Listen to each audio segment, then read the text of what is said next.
Hello, hello, hello, hello. How's everyone doing? I hope you guys doing fine. Let me check if everything is working on my side or my end. This is looking fine. This is looking fine. This is looking fine. Internet connection is looking absolutely horrendously bad. But who cares about that, right? Exactly. No one. No one in the world does care. Right. Let's continue with the story of Endwalker. We are around 60%. We are at 58 point something percent done with the story. And we are going to go to a next area. Let's see the new area will be looking like. It's called Return to the Crystarium. So, go. Take this, Gachi, my spirit vessel.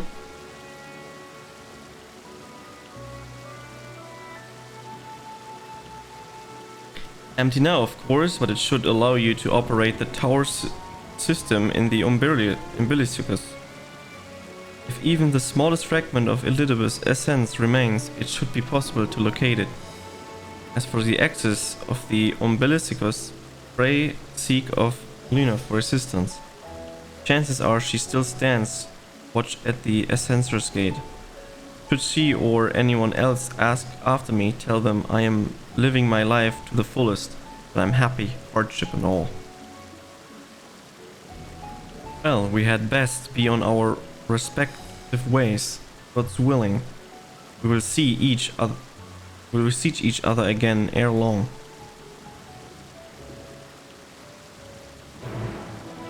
So we're going to the alternative universe or whatever it was. Speak with Leonard for the job. Let's travel there because we're the only ones capable of doing so.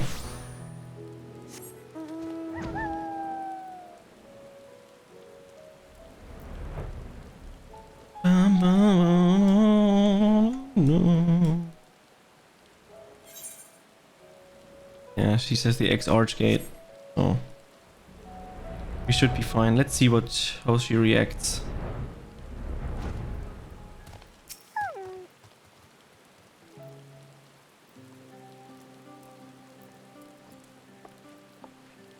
Gachi, you are returned.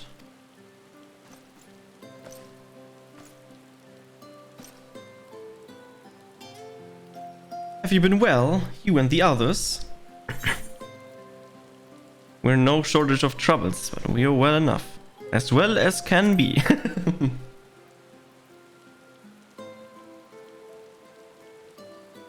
Full glad I am to hear that. I trust my lord is enjoying himself. He is. He said this to you? These exact words? Oh, to know that he is happy. It fills my heart with joy. Thank you, Gachi, for taking care of him. When next you see him, please tell him no to overexert himself. Futile a request though it is. And tell him that all is well here.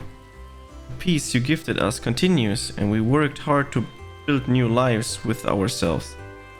In the course of this we occasionally bicker, but we have never been more optimistic for the morrow. If I had to mention one dilemma, it would be the question of our governance. Even as we speak, debates rages on over how we should run the city in the X-Arch absence. Most are of mind that the Settlement Council should continue to oversee the general running of the Crystarium, while respectives are elected to determine policy and handle diplomacy. Thus far nothing is set in stone, but however we choose to proceed, we will not replace our lord. No one could.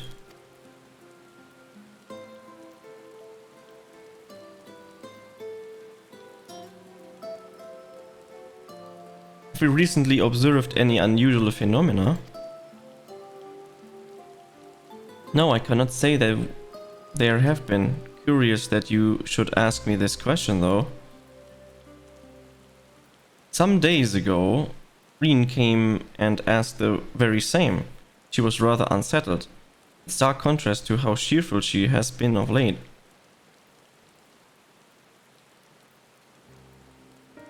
Reen was dedicating herself to the restoration of the empty, you see.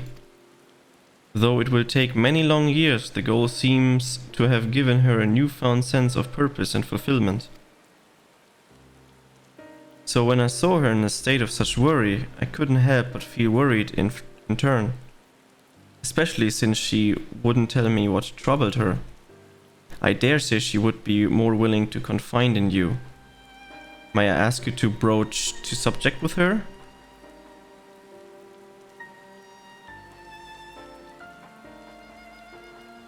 Wish to enter the umbilicus? Very well, I shall fetch the key at once. And take the opportunity to find Reen. Please wait for me in the city. In front of the cabinet of curiosity, shall we say. I will be along as soon as I can.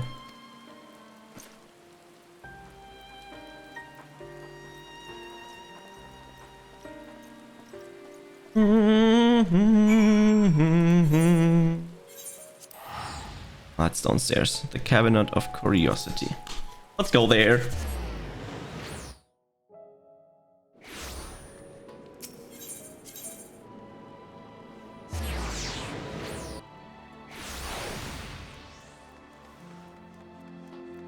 Destination. The following event cannot be skipped. You may wish to cancel any pending duty finder registrations. Okay, that's a sus call, okay.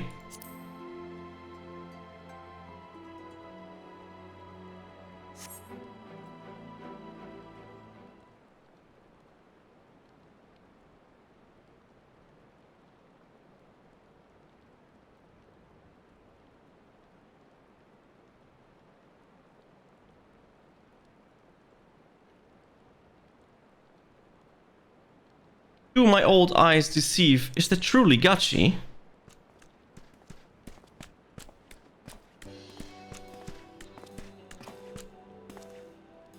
Ah, it is. Full glad to see you hale and whole, my friend. What a wonderful surprise it is to have you back with us at this most opportune time. In case you haven't heard, we are planning to produce a tome chronicling events from the flood to the knight's return. For this project, we intend to draw upon records kept by the world's people. Historical and contemporary first-hand accounts will be the centerpiece of the tome, but yours will be the one to crown them all. I've been asked to contribute a chapter on the soul, a subject that is key to understand much of your endeavors. In the course of development, the spirit vessel, I gained valuable insight into travel beyond the rift. Knowledge that will all allow me to attest to your existence and deeds. There's no end to the question I would ask you, but if you could indulge me, just one for now. In your quest to restore the knight, you face many a formidable foe. Among them, who offered you the greatest struggle. Titania driven mad by the light of loneliness, Montri and the misguiding self-rightness, Hades who bore the burden of the people. This may come to a surprise, but truly I never have been guessed, but then I suppose I wouldn't have had asked that. This is a tremendous eye-opening answer, and we will see that your account of this battle greatly prominently in the tome. I know you'd like to talk her ear off, Morin, but we really should be on our way. These documents of Yulmore won't collect themselves. Of course. And afterwards, would you care to join me for tea? I was hoping you might clarify a few points in your treatise. Treatise? Till next time then, do tell the others to look after themselves. Our overzealous friends in particular. Remind him not to overexert himself. Again and again, till his ears fall off. If that's what it takes for him to take it to the heart. I will do that.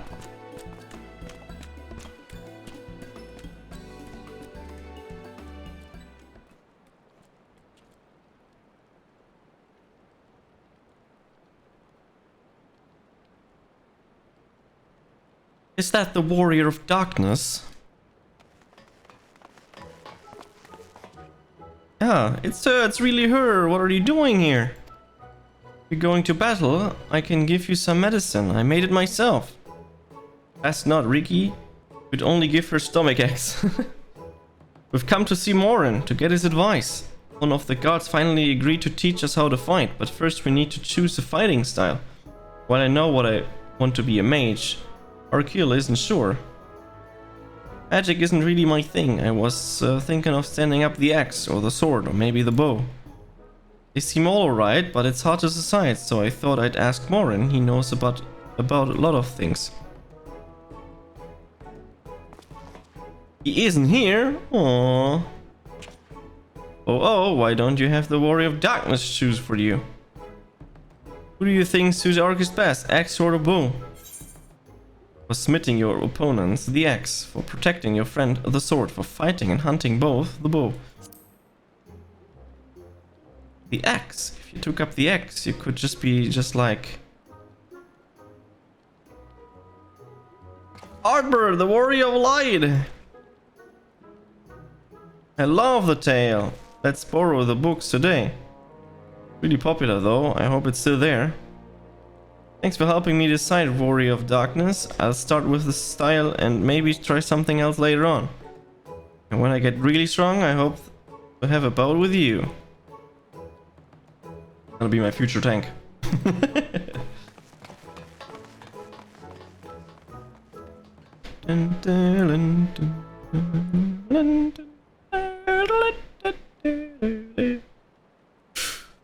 Aren't we just waiting for Reen?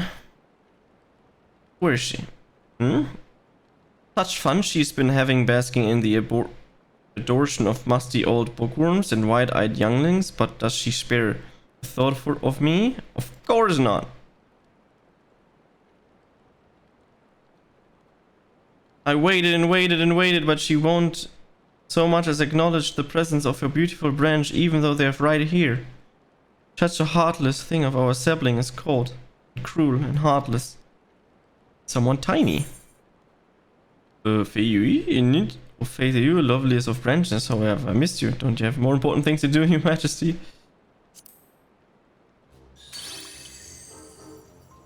If you truly missed me, you should have cried for me at the top of your lungs. The instant you arrived. To make up for it, you will call with twice the passion next time. So for there to be a next time, you have some few struggles to overcome. So my adorable sapling, the world is on the verge of destruction, is it? How do I know this? I joined as we are. Spying on you is as simple as sliding down the back of a rainbow. For that I could aid you in your quest. But the fate of we Fey folk is bound to the stars. Of the star. Within it goes, so to do we follow, such is our way. The most I could do for you is spare you the pain, by gifting you the sweetest of eternal dreams. But if escape's not to your liking, then you must struggle with your fellow mortals. But here's the one you were waiting for. I wonder the manner of conclusion awaits at tale's end.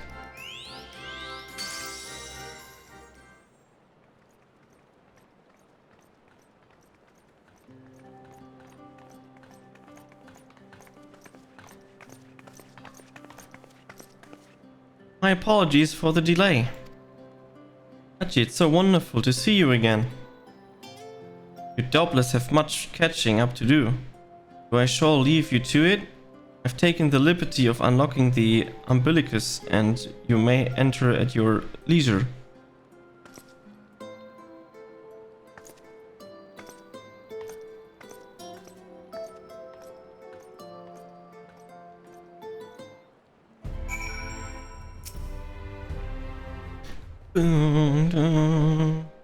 I'm relieved to hear that everyone is well. I've had this feeling like a pit in my stomach, and I was afraid something might have happened. Maybe I'm overthinking things, but it's just that I'm the Oracle of Light, but I've never spoken with Heidelin, never once heard her call. Even so, I've always had this feeling deep inside me, connection to something immense. These past few days though, that connection has wavered, as if that immense something was distant, then close, then distant again. And then, the other night, I was jolted awake with the feeling it had been completely severed. Wanting some fresh air, I went to open the window, and to my horror, the sky was ablaze, like during the star shower. At the same, lol.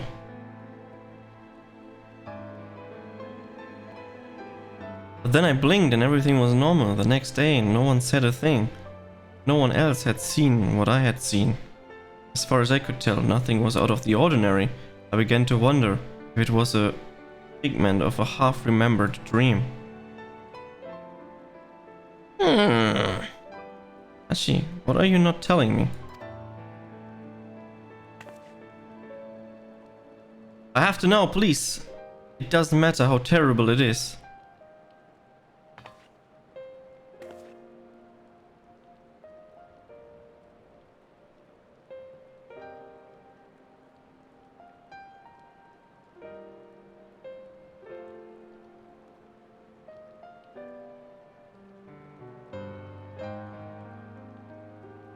It wasn't my imagination then. The doom was witnessed and Emerald has come again. I can't believe it. Like I told you before, all is well here in the first. Don't worry about us, please. Look only to the threat before you.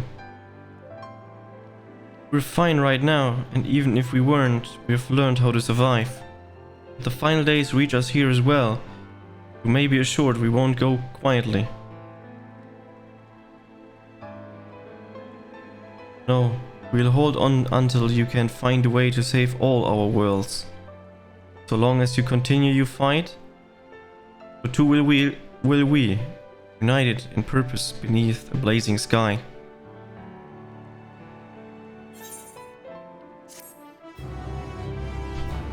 Amazing!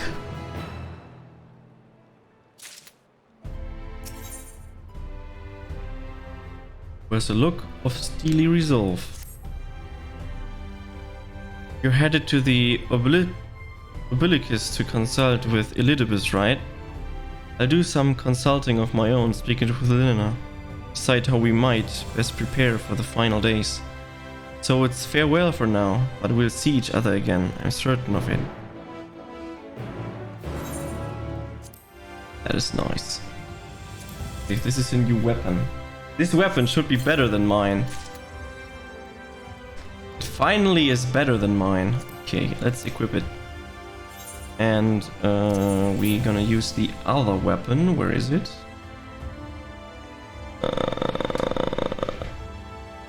No.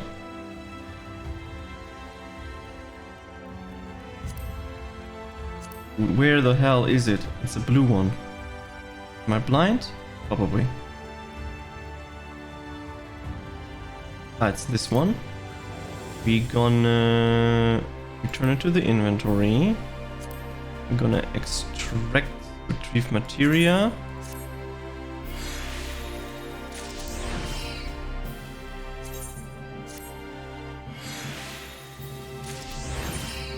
We're gonna put it back. So we're gonna go to the mausoleum. We can put those two into the new weapon.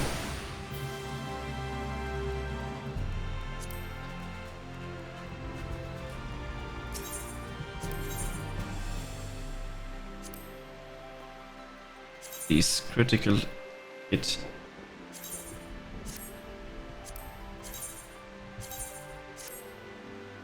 There we go.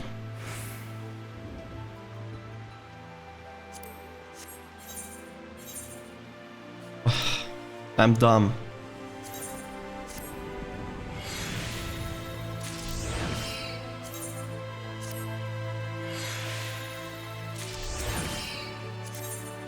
It's equipped.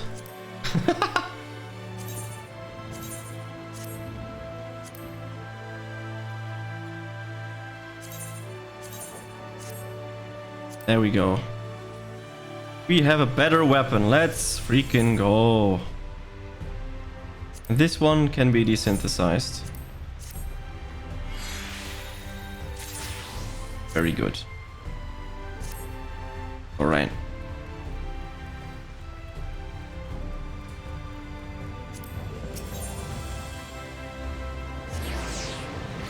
We can continue. The Dussel Gate. Ah, Mr. Gachi, welcome back. The captain has told me all. Give the word and I will show you to the ocular. Yes, show me to the ocular.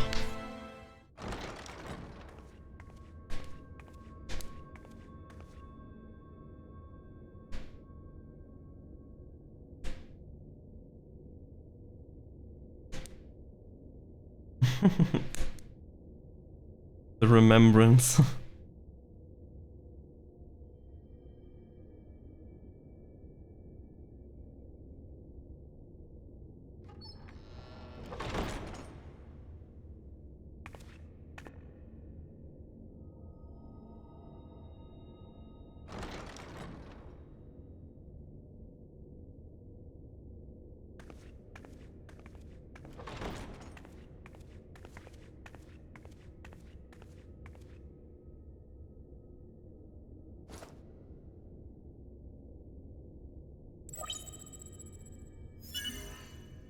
Biometric authentication complete. Please state your business.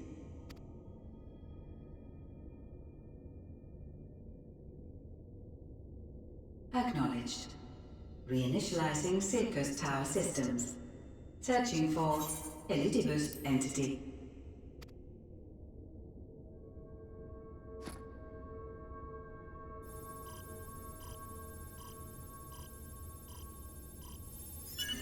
Target located in subterranean core power accumulator. Projecting image. We found him. There he is. My friends. No more than a dream.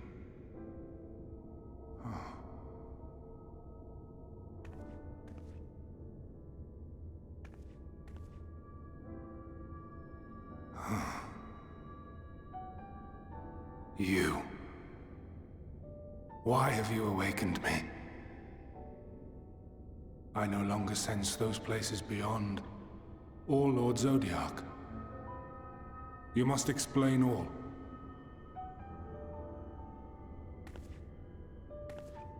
Hey, no problem.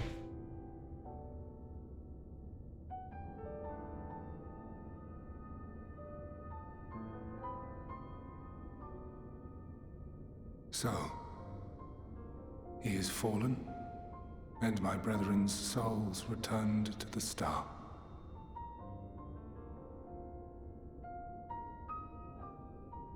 The doom we sacrificed so much to prevent is come again. Old burdens now yours to bear. But if this is Fandaniel's design, then I, as Elidibus, have a duty to fulfill. Your unsolicited act has restored to me some few memories of the convocation. Such knowledge as I have, I will share.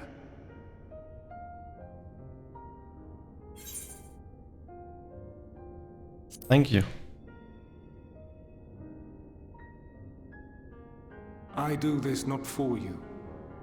I merely perform my duty, as I have ever done.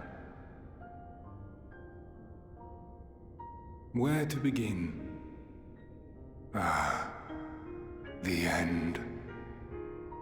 Your understanding of what caused the final days is consistent with our own. The decay first took root where the currents were weakest. Yes, a conclusion drawn by him, Fandaniel. Not the him of here and now, but as I knew him, long, long ago. Having shed light upon the phenomenon, he dedicated himself to devising a countermeasure. Were it not for his knowledge of the Celestial, we would never have made the connection, and thence forestalled the final days. And though he inherited that noble soul, how different this last incarnation, so consumed by self-loathing and hate.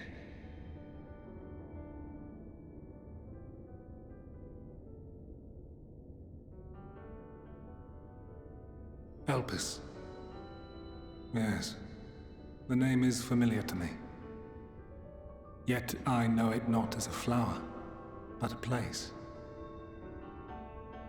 A testing facility for determining which of our creations were fit to be released into the world. Many worked there, and before joining the Convocation and assuming the title of Fandaniel, he was their chief. He was Hermes.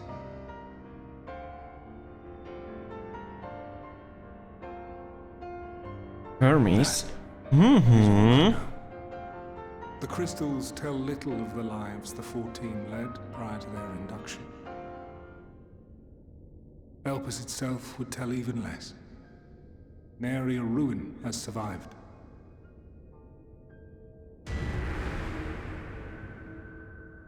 Wait. I saw you there. In Elpis. No. I did not. But I did. I did. A lingering trace of impossibility. What? And a truth that fills my heart.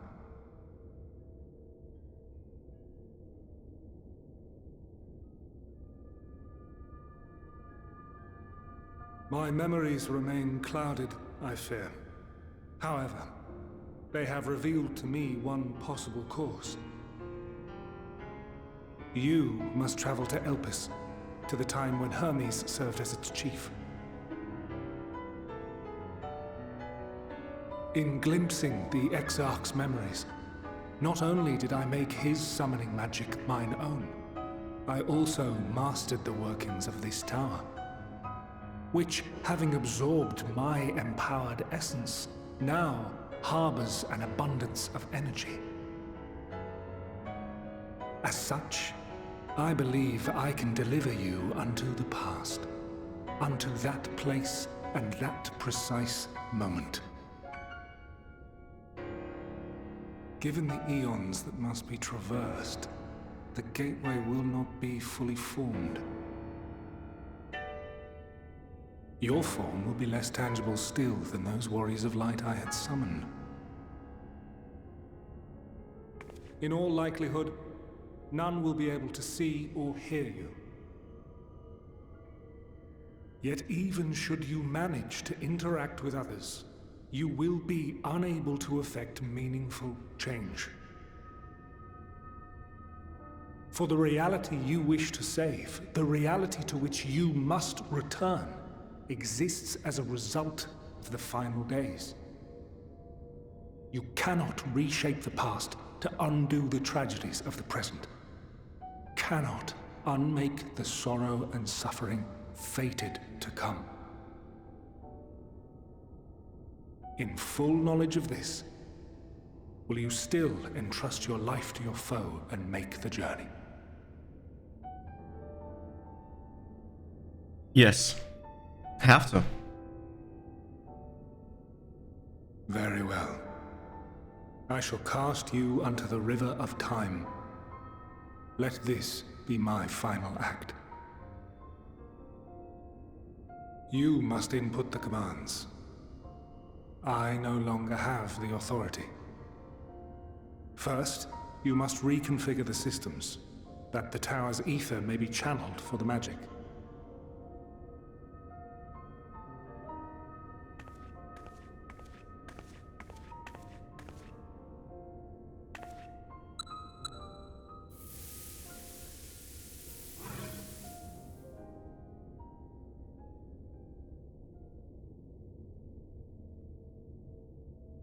preparations are complete.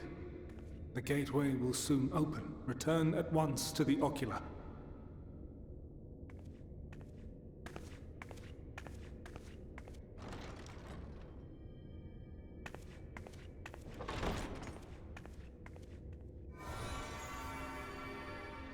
All appears to be in order. The ether flows unimpeded. The magic should consume every last mote of my essence. Why are you surprised? Did I not say that this will be my final act? Lord Zodiac is no more. There is nothing for me here. The ones I love and long to see again are waiting in that promised land, beyond memory and dream.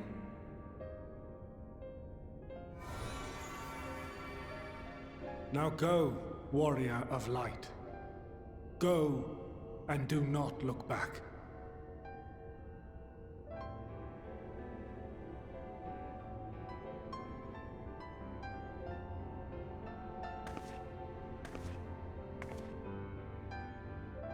Well, Heidelin, I take my leave of you.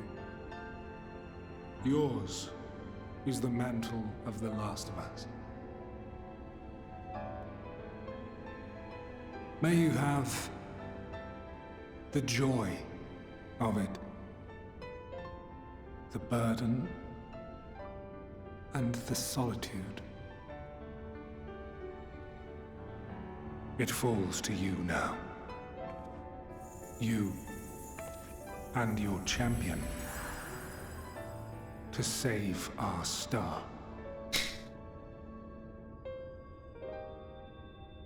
And now Elizabeth is no more.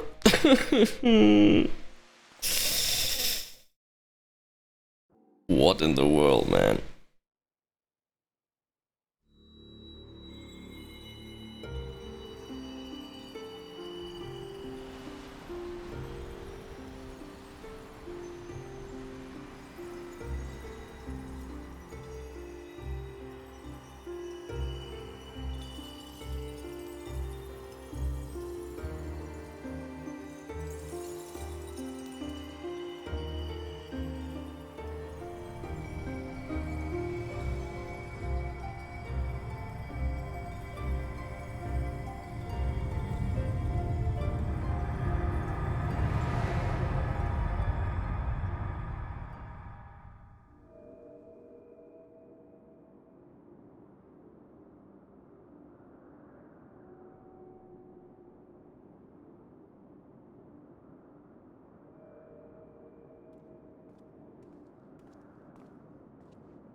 Ah.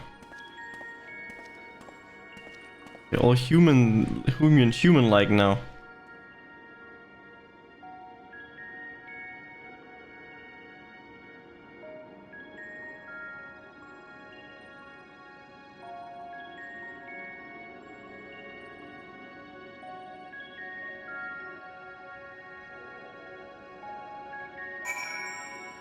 We're here unable to execute certain actions due to the area restriction.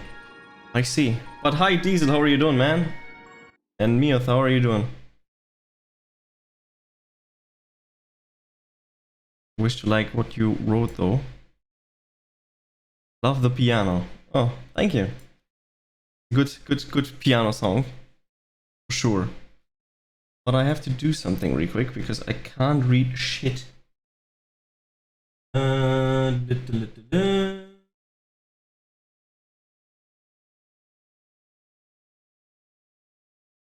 This is what I need.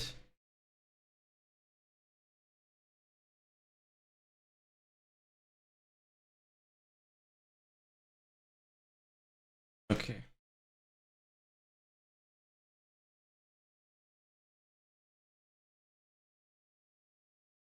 Means I should be able to read chat now fairly normally. Hi Diesel, how are you doing? Been a while. Incorporeal Sending to the boundaries between existence and annihilation. Etherite-like device. Can I use it? Device is remnant on ether. Perhaps it's possible to attune with it. Okay. Seems like it. Despite attempting to channel and focus your energies, you fail to attune with the device. You can only assume to operate differently. Ah! I'm kind of in a limbo for years, so I don't watch Twitch very often. I feel that point. I'm not watching Twitch. I'm not streaming on Twitch. I'm doing a lot of things. Not really well.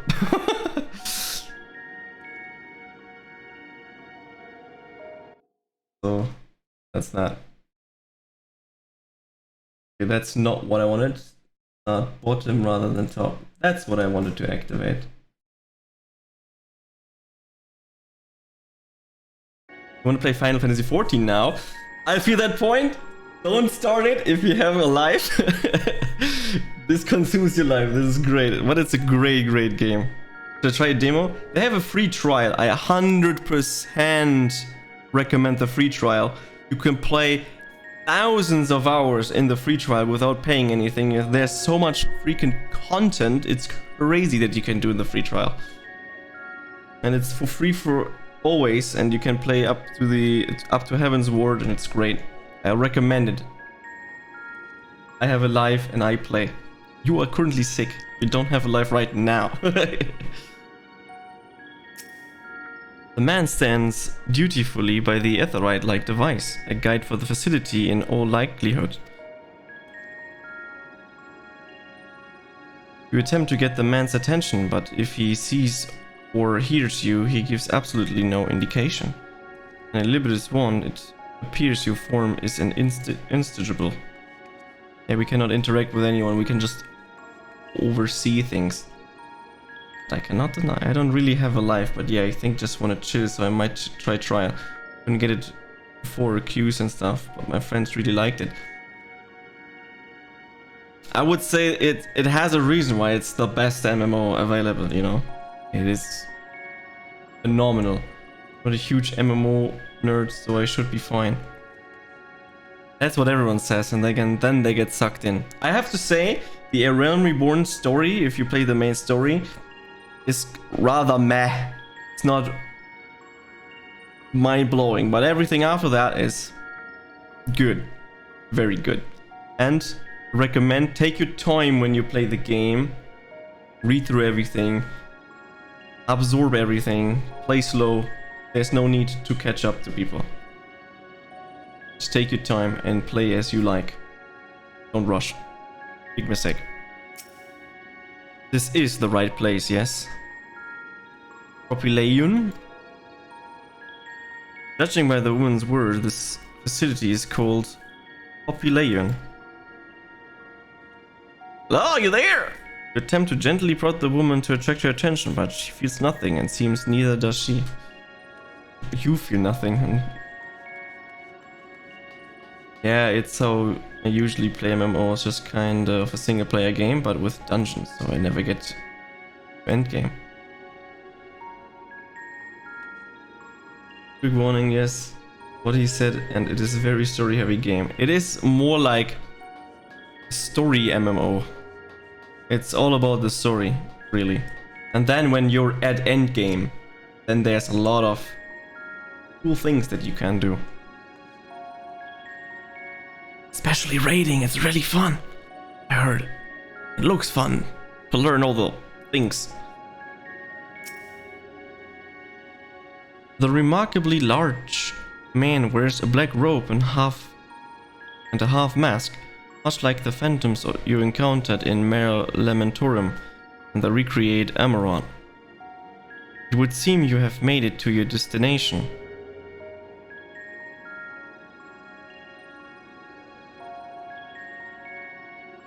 You gesticulated wildly and showed all manners of greeting and obscenities, but the man does not so much as a glance in your general direction.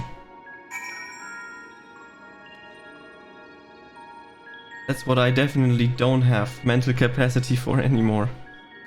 Handling with other players? I mean, this game is more a single player game, let's face it.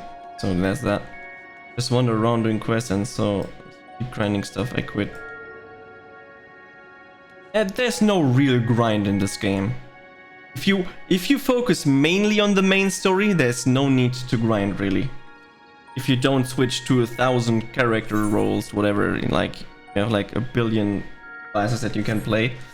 If you just focus on one that you enjoy and you like, there's no need to grind at all. You can just... There's a lot of people that just do the main story quest with one character. Just do that, and they leave. They fuck off again until there's a new expansion going. Crazy. You suspect this door leads outside, but how to open it? And what you also can do is you can play almost every dungeon now. And yeah, almost every dungeon can be played with NPCs, so you don't even need to queue with other players. But I think trials and stuff is still with other players. But let's face it, if you do those things, nobody writes, they just write hi, they do the thing, and then they go again. There's like no communication with anyone. You don't even have to write with people. It's crazy. And even that is worth the money, 100%. There's no guide needed. No guides needed. Yeah, 100%. And this game will be 100% yours. If you like story and you would just want to chill out in a single player game, 100% recommending this game. 100%.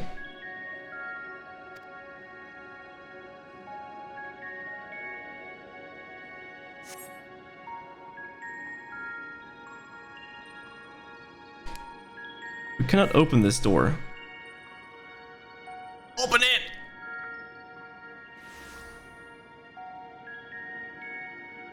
And here we are, Elpis. Oh.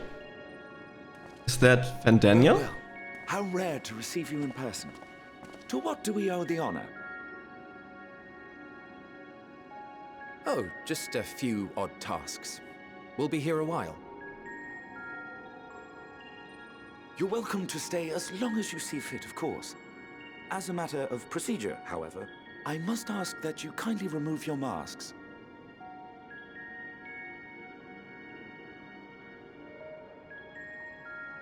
Come now. Is this truly necessary? Surely you can tell who we are. Who you are, perhaps, but I am far less infamous. Regardless, if we do not follow protocol, 'tis our hosts who would be held accountable. So, please, do favor us with your handsome face.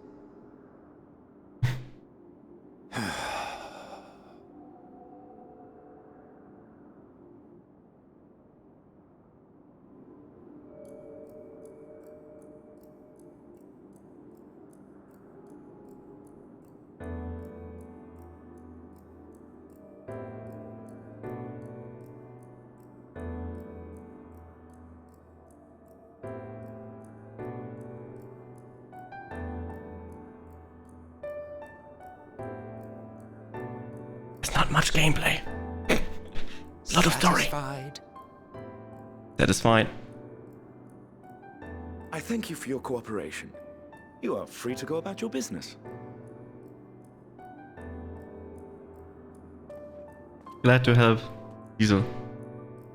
And thanks. Character's cute, yeah. Think so too. Just the boots aren't right. By the by, you see it too, yes? They see you. I haven't the foggiest what you're talking about.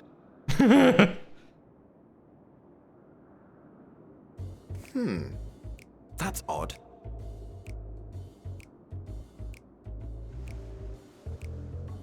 It's right here. A bit thin in the ether, but there's no mistaking it. The color of its soul is almost identical to Azem's. Azem? Do you suppose she created it? Rather unusual for a familiar to have a soul, though.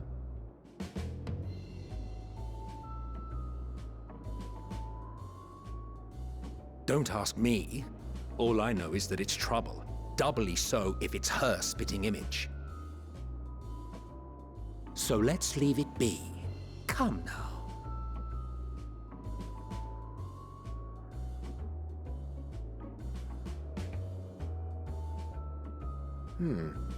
It's trying to say something, but it's literally too intangible to form words.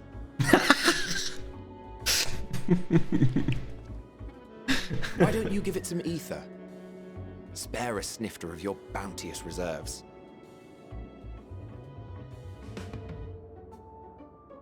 Who do you take me for? Why, a dear friend, of course. One who wouldn't let acts of kindness, such as my accompanying him on errands to far-flung outposts, go unrewarded?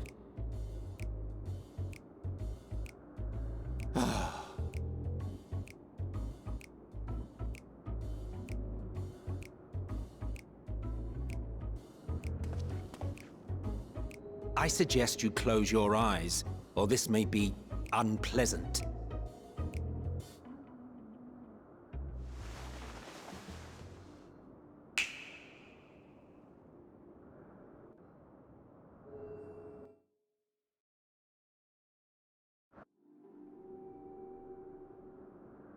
You may open your eyes.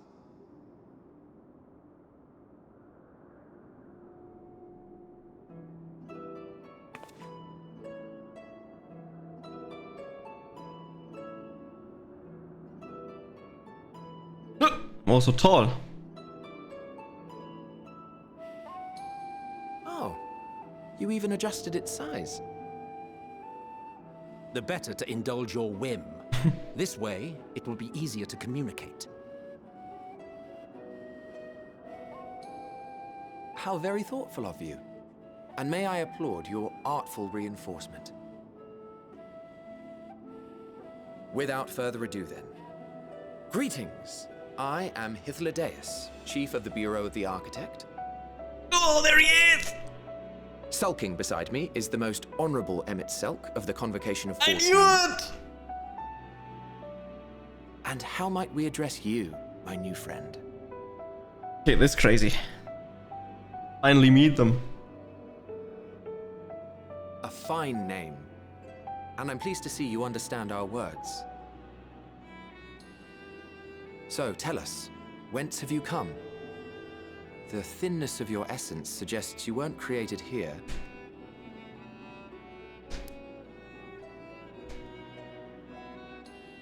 You do not know? Or cannot say? Allow me to ask a different question then. What brings you here? Elidibus. I seek a main name here. I want to learn about Elpis.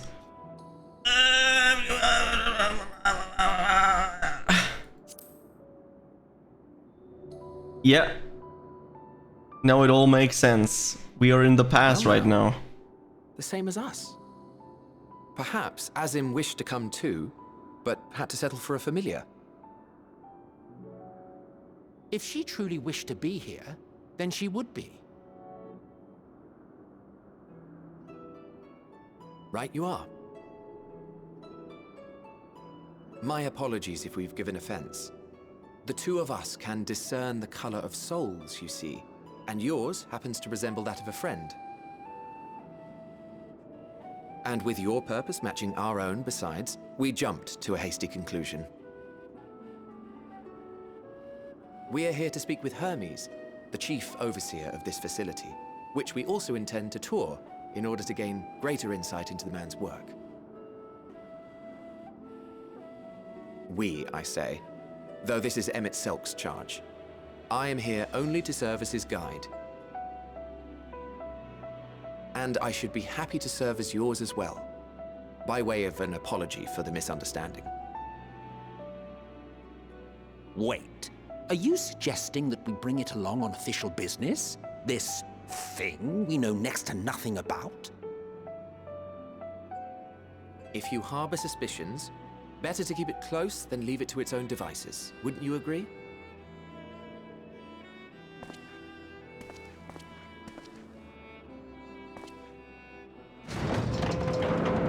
regularly see terrible Besides, things happening. having a mysterious life form in tow is the norm rather than the exception here.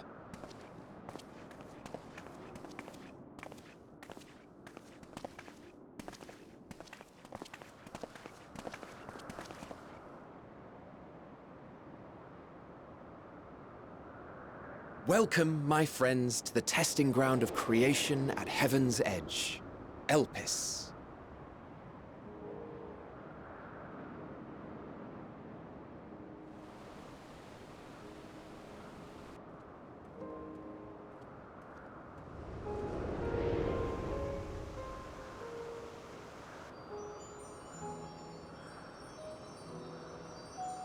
This presence.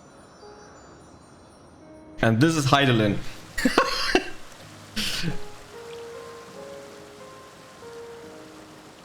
Whatever the fuck. Hermes! Visitors! We have visitors!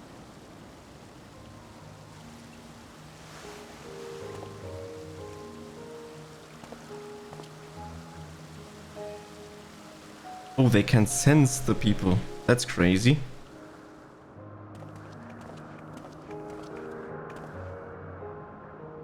What secrets are you hiding, I wonder? Nothing.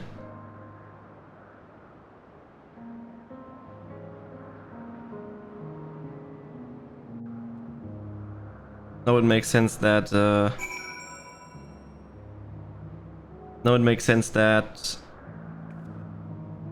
Lidibus noticed that we're here because he probably didn't anticipate that MXLK is making us actually visible to people. Laliho! This is hardly my first time here, but the scenery never fails to make my breath away. Why it feels as you could reach out and touch the heavens. Now then, begin our guide tour. Perhaps you already know these things, but for the sake of thoroughness, I shall start with the basics. Using constants to give shape to ether, creation magics allow us to bring forth anything we desire, be it inanimate objects or living beings.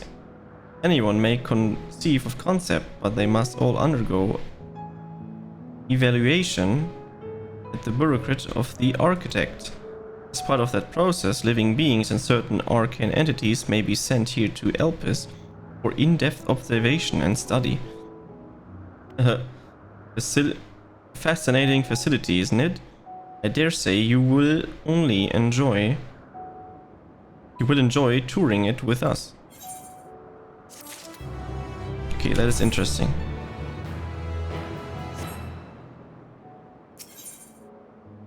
I get a minion. Idless is looking you up and down. Now then, our friend Hermes, aside from overseeing the facility, he also conducts his own research. Chances are he will be the main observation hub. So let us seek him out there first. Tired as you are, however, you stand out a little too much. Our dear earnest Emmett Selk wishes to keep a low profile for his errand, so... Do you know how to make a rope? The basic concept will do. Nope. No, in that case, MX Selk. No, your whim, your responsibility. You're getting no other thimble of ether out of me. The way he scrims sometimes, you'd think he wasn't a night bottom fond of magic. Very well, I shall make the rope, but perhaps you can assist. Come, let us search for the requires material. Oh, we are creating a rope now. Oh, this area is huge as fuck again. There's just random monsters here. Of course. We're getting attacked right away. Why not?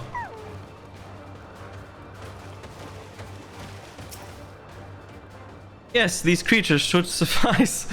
That's why. Cool.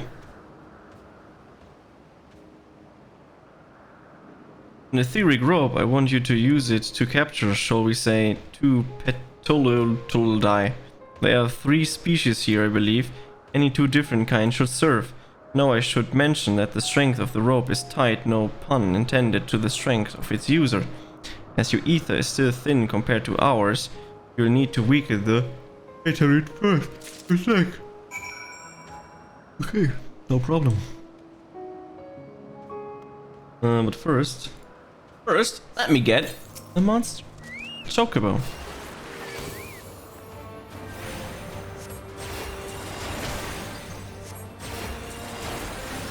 Let's go.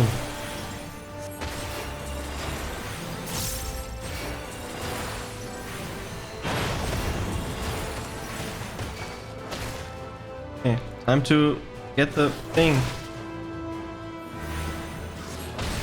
Oh, I attacked the wrong thing. No, everything makes sense.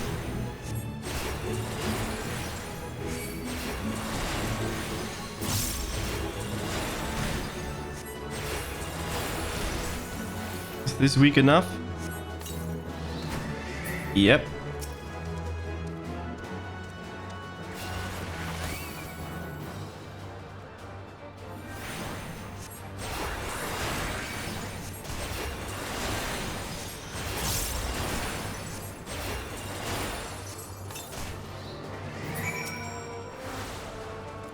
There we go. Done it.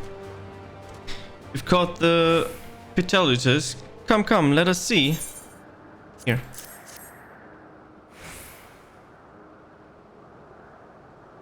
Yes, these fine fellows will do nicely. And now for a spot of reversion.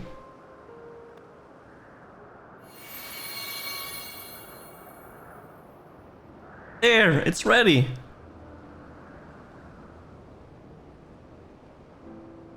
It's nothing fancy, but then we are trying not to stand out. Try it on for size. You turn living being into clothes just like that. Don't seem to be angry with us if using those creatures. Yeah, they can just change everything into anything, I guess.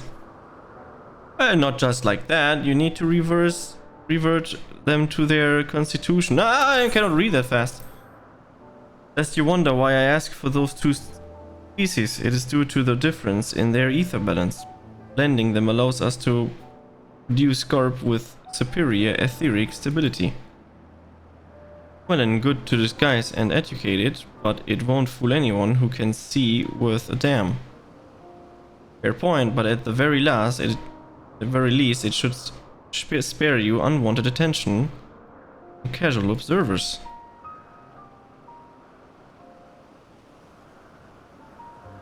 Emmett Selk speaks true. Even dressing like us, your unusual nature will be plain to those who think to look. Should someone question your presence, don't make up excuses, much less try to explain what you actually are. No, best to simply say that you're a familiar. The question is whose? Of course, Azum's. If you say you belong to her, people will give you the benefit of the doubt and for any and all outlandish behavior. Exploiting our associate's absence? Or lack of her presence, absolutely. Were she here, she'd have been the first to propose the idea, and you know it.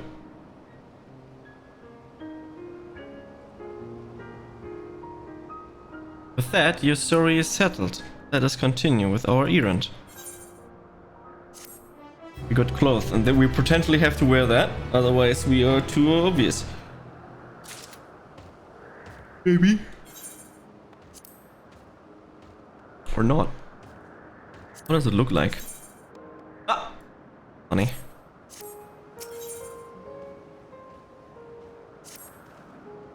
If you're ready, let us continue along the path to Anagonoriris. The place serves as an observation hub and residence both. Someone there should be able to point us in the direction of Hermes.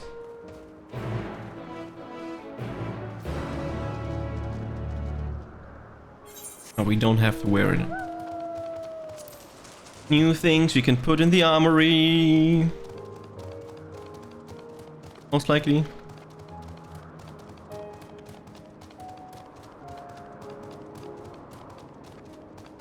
Kilomethus Lotus.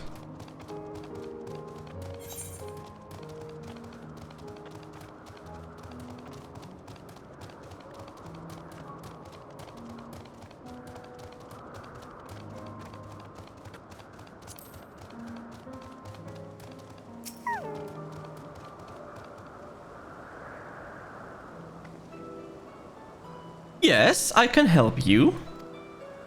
Can I help you? We wish to speak with Chief Hermes. Do you know where we might find him?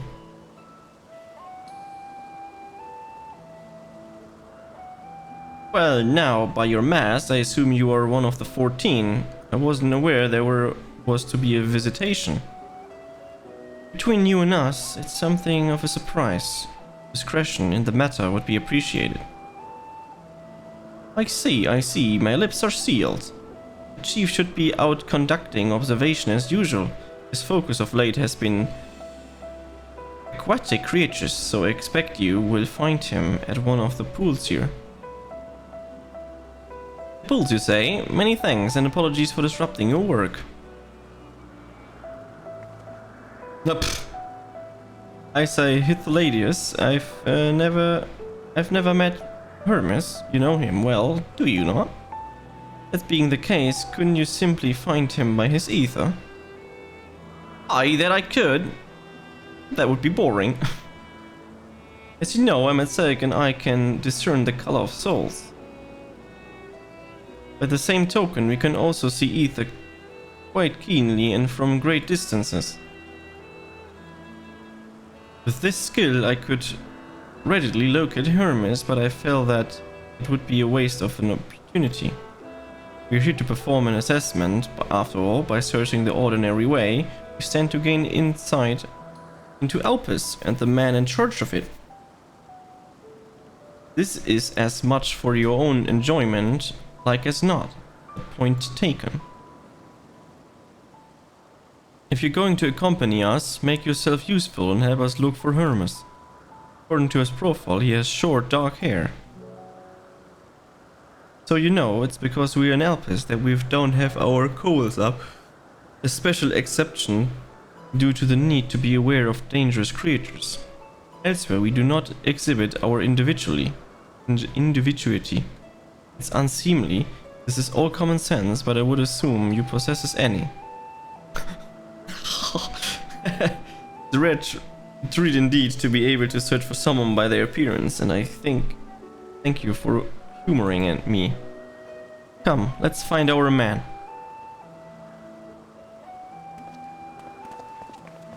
But why don't the others have to not wear a mask?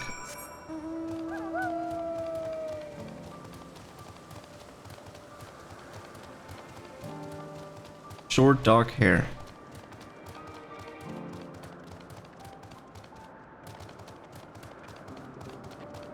But you know what I see first? This etherite that I want to attune. It works. Let's go.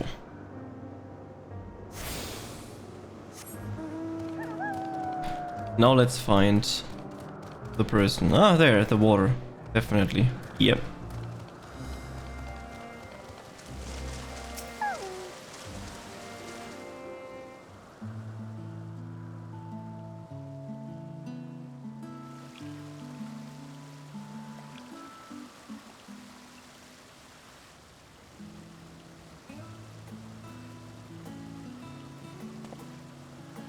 Huh. You are...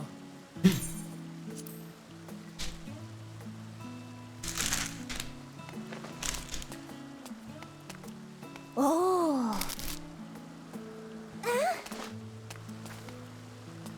Different. You're different too.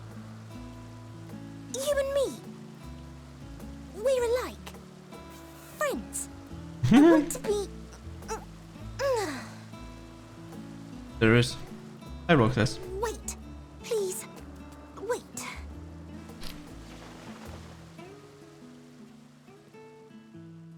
Greetings and salutations. Can you hear me? Do not be alarmed. I mean you no harm. I wish only to hear your words, share your feelings, and know your thoughts. May we please be friends? How the fuck? May we please be friends?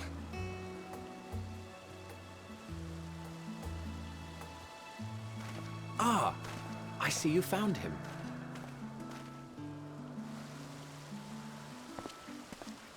Hythlodaeus. It's been a while. Too long, I think. Too long indeed for close collaborators.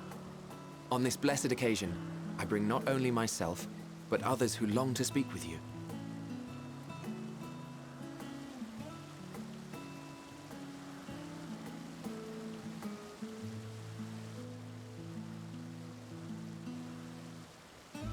You are of the convocation. Emmet Selk at your service. Do I have the honor of addressing Hermes, Chief Overseer of Elpis? You do. You have traveled far for it. Given your facility's purpose, its remote location is something of a necessity. Would that I didn't have to rely upon a guide. Oh, you wound me. Have I not ever been an attentive and helpful friend? But moving along to more agreeable company, this one we chance to...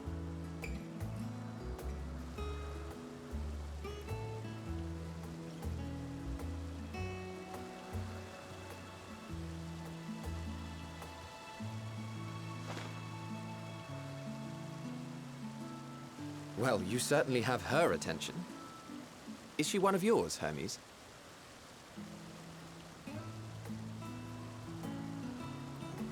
Her name is Meteon.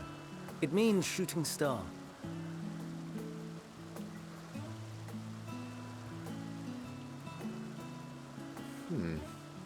If I may make an observation, her ether is terribly thin. I fear she might dissipate at any moment. Nor do I believe you've made a submission to the Bureau. I would remember such a concept if you had.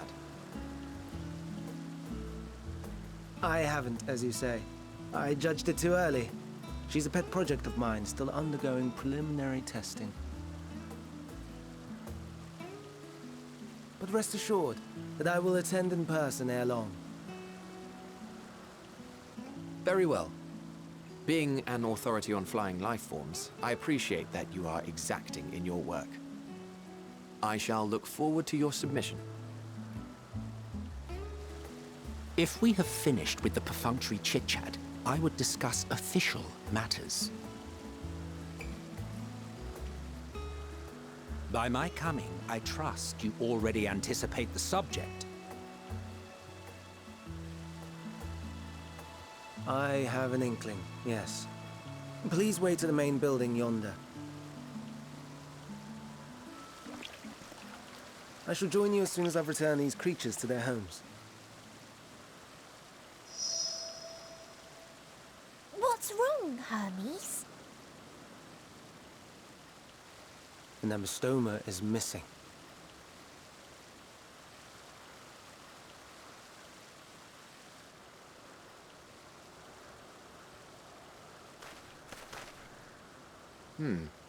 I may have found it.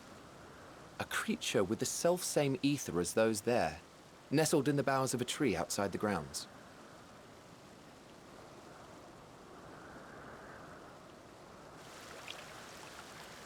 You're saying they can climb with their sorry excuses for limbs?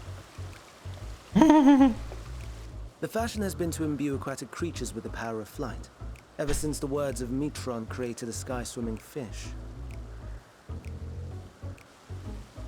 The Ambistomas too can fly, if only slightly, and they could conceivably climb a tree.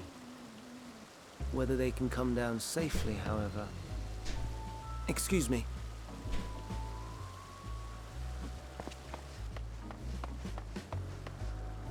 I'll help, too!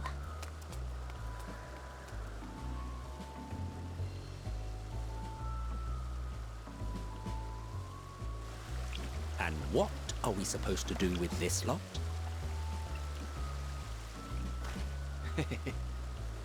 May I suggest we split up? If you would be so good as to assist Hermes, Emmet Selk and I shall keep an eye on these adorable creations in the meantime.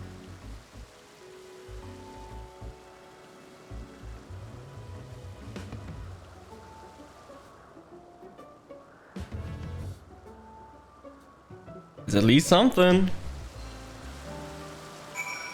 Search for Hermes. Ain't no problem. Yeah, Roxas, this game is extremely story driven, so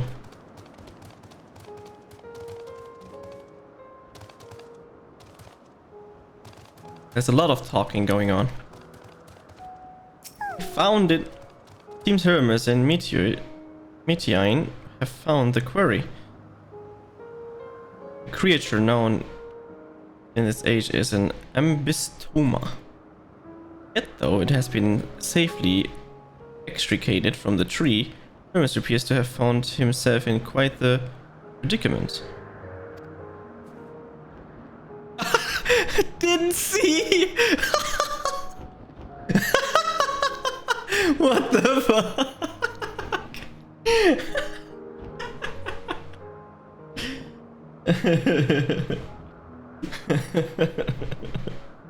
Oh god. Amazing.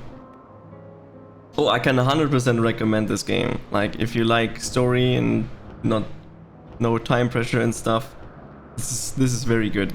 It's a very good MMO. Ambystoma.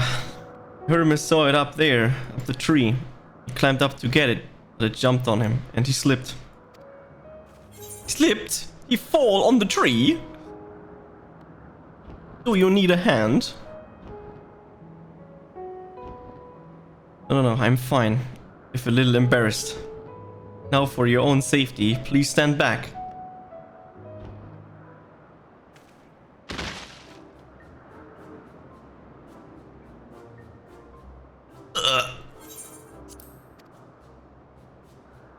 He fell down. What the fuck? Hermes, are you alright? Quite alright, yes. My apologies for making you worry, Meteine.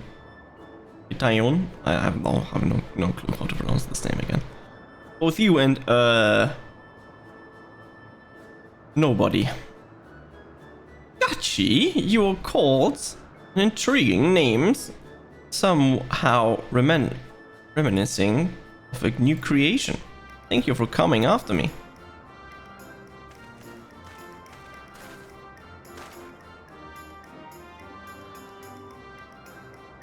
As for you, little one, you must be more careful.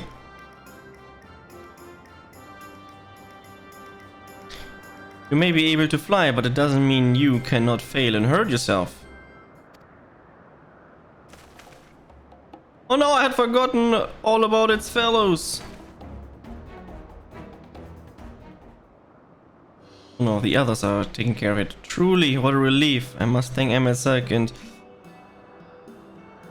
Hythodeus when I return to them. But first, with the distraction out of the way. As Chief Overseer of Elpis, permit me to welcome you to our facility. I hope you will enjoy your time here. It is crazy to me how different this person is to the other person. You know? Crazy right now. It's like, oh. Well, we mustn't keep the other waiting. Let us return to Anagorissus.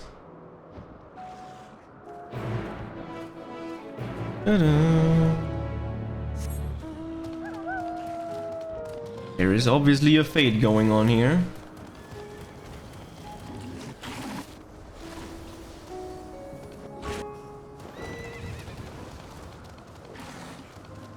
So there seemed to be a reason why you should be doing fates here. Probably some items or some stuff. My apologies for the trouble.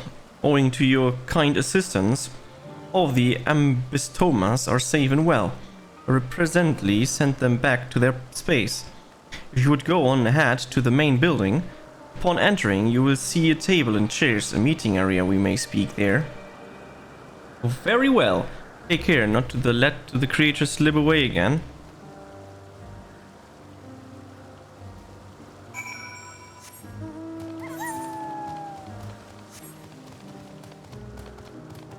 let's see what you can buy with gemstones here.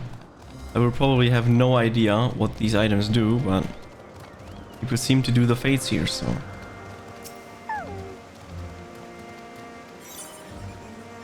Word of Elf's breast, scale, and more shit. Okay.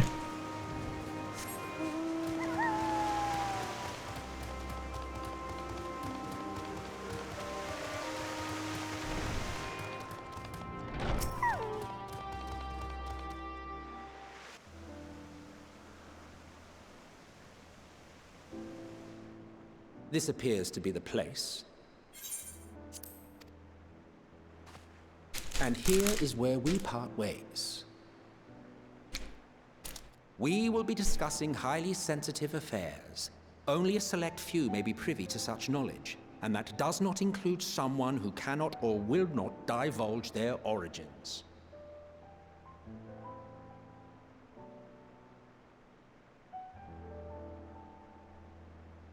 What? Will I have to remove you by force?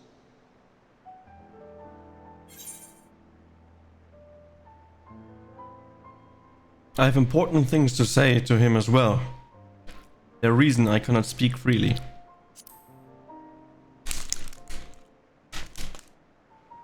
Yes, I'm sure your business with Hermes is quite pressing. You may speak with him to your heart's content after ours is concluded. No! I do not object to her attendance. Hermes, this is highly irregular. Perhaps. But I believe she can be trusted. Meteion would not have taken to her so quickly otherwise. Moreover, the presence of a third party may help me to maintain composure.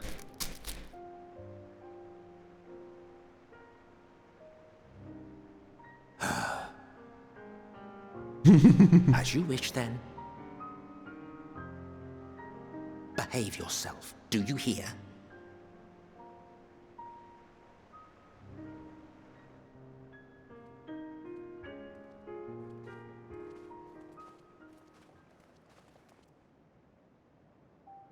Exactly, Manu.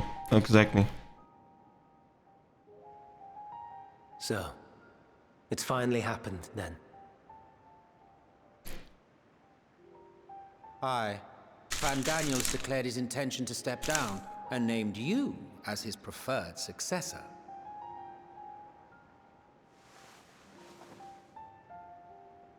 In recognition of your knowledge and your works, the Convocation is giving the recommendation due consideration. As one who does not know you personally, I am to use my impartial eye to take your measure.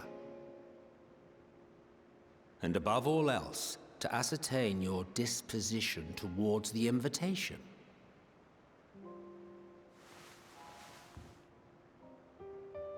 I understand that you and Fandaniel are close. He himself was once chief overseer of Elpis after all.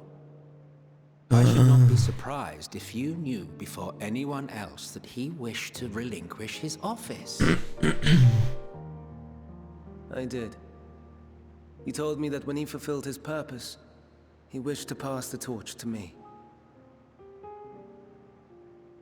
A torch you seem none too pleased to accept. Are you so averse to serving on the Convocation? No, it's not that. For a humble researcher like myself to even be considered is an honor beyond words. No. What troubles me, what I struggle to come to terms with, is the very fact that Fandaniel is stepping down. Does this not mean that he will return to the Star?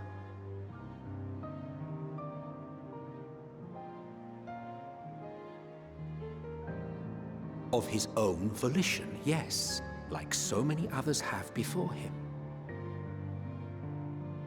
Return to the Star? Does that mean die? Well now, that's not a word I hear often. Is that what you say here in Elpis? Mankind is the life of Aetheris. Each of us, a drop of blood flowing through its veins, bearing sustenance.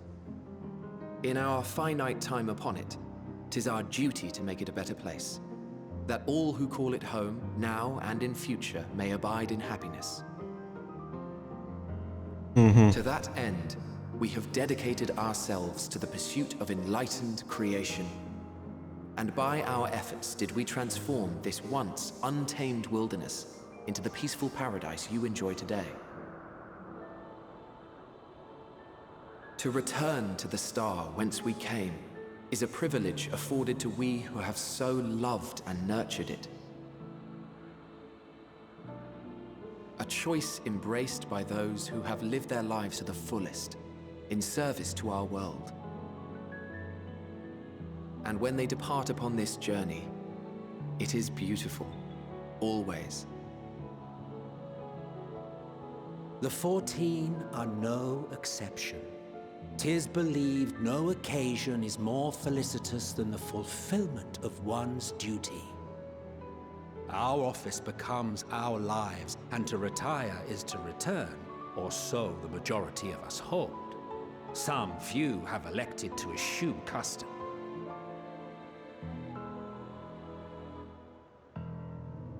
Mayhap you feel Fandaniel's deeds do not warrant his return. Yet you should know his accomplishments as well as any. During his time, he conceived of countless outstanding concepts. And channeling the wealth of experience he attained here in Elpis, he brought forth many new specimens. I know of all this. I do. It's just, I cannot fathom why someone so great and wise, who could still do so much good, would want to end it all.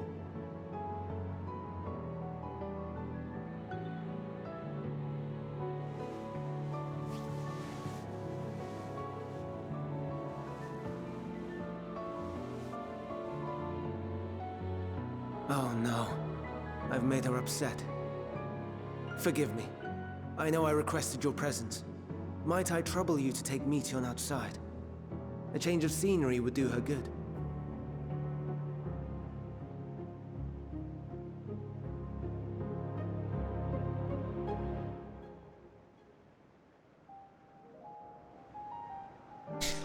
Okay, so if their work is done, they're gonna leave this world and they come back to the planet, the star.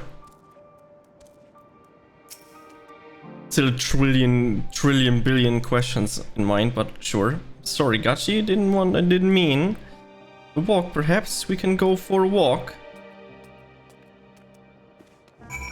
Yeah, no problem. Lots of walks. Hermes gets sad when he thinks about death. When others are sad, I'm sad too. That's how I am, how he made me.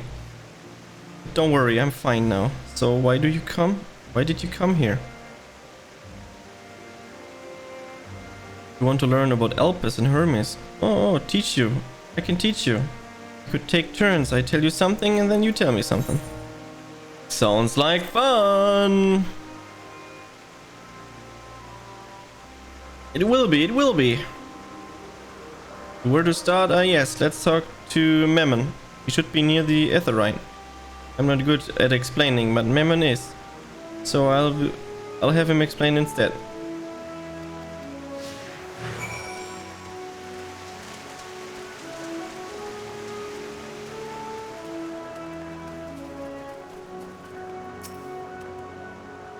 And what have we here?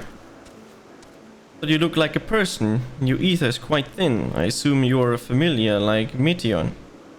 Meteon! Is there something you need? This is Gachi. Could you teach her about Elpis? Ah, newly arrived familiar, is she? Very well. I should be glad to introduce our fair facility to her. As you know, it is mankind's duty to make the star a better place. As a part of this duty, we employ creation magics to bring forth new life. However, we can simply release our works in the world, or it would be lead to chaos. No, any and all life forms must undergo intensive testing to determine that their fitness to exist, testing which is conducted here in Elpis.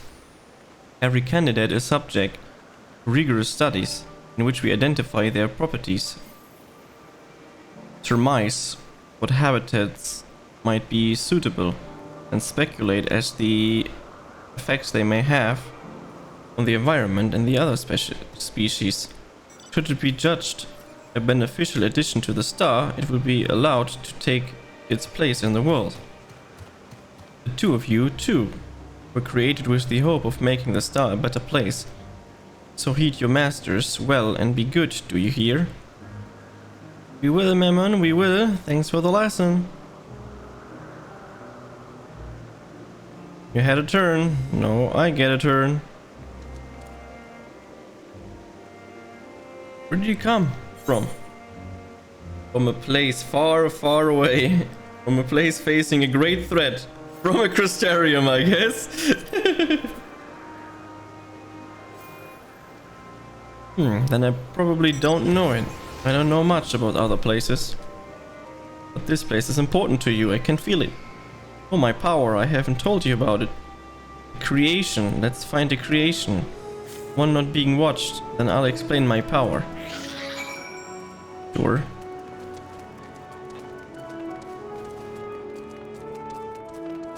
Motionless bird.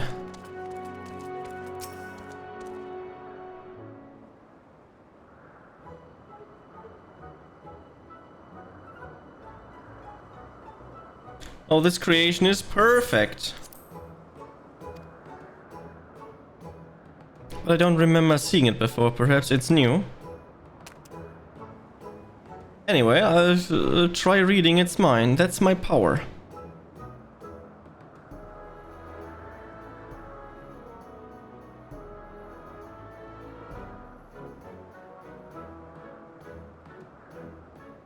Look at this dude, just vibing.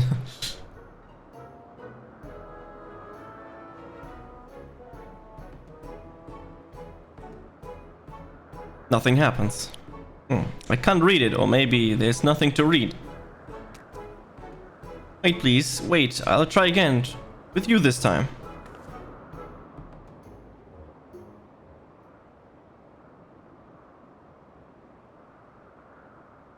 Greetings, can you hear me?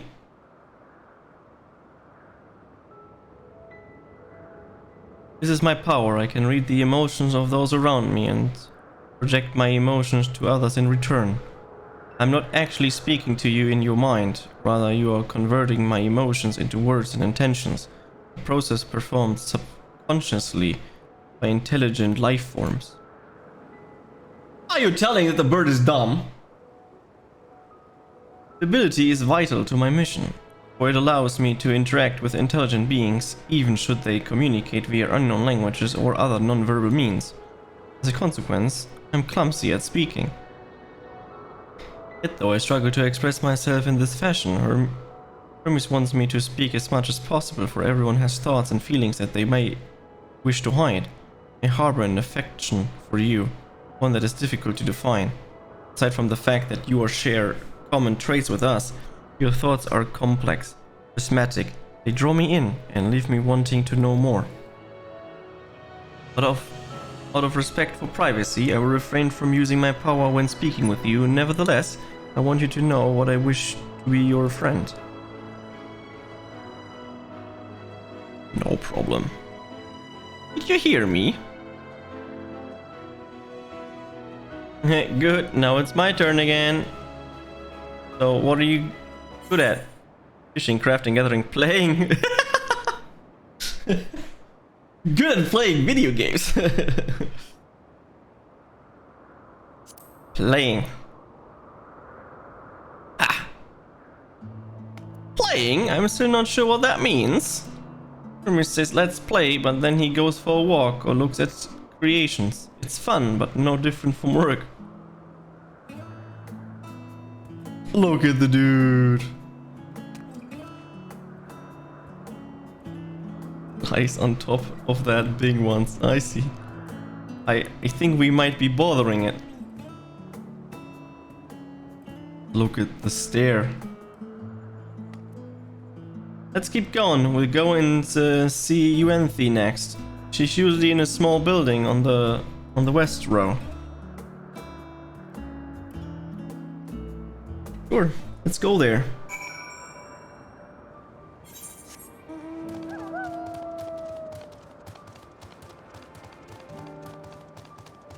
For whatever reason, she seems to play a big role. Mityun has yet to arrive, but she sure is on the side with her intending to continue. She's right next to me! What do you mean? Well, well, if it is Mityun, I see you've been brought a friend today. Greetings, Yuanthi. An apple. Could you make me an apple? Kind Hermes likes, covered in syrup. I want to share it with Gachi. Oh, candied apple. Hermes is certainly partial to them, but you know you can't eat, Mityun. You weren't made to do so. But I like it too. It may seem that way, but it's due to your ability to share others' feelings. You have taken Hermes' likes for your own. In any case, I can't prepare an apple right now, but I'll bring one for Hermes soon, I promise. Sorry, Gachi, I wanted to show you my favorite thing, then I could ask about yours, but I failed.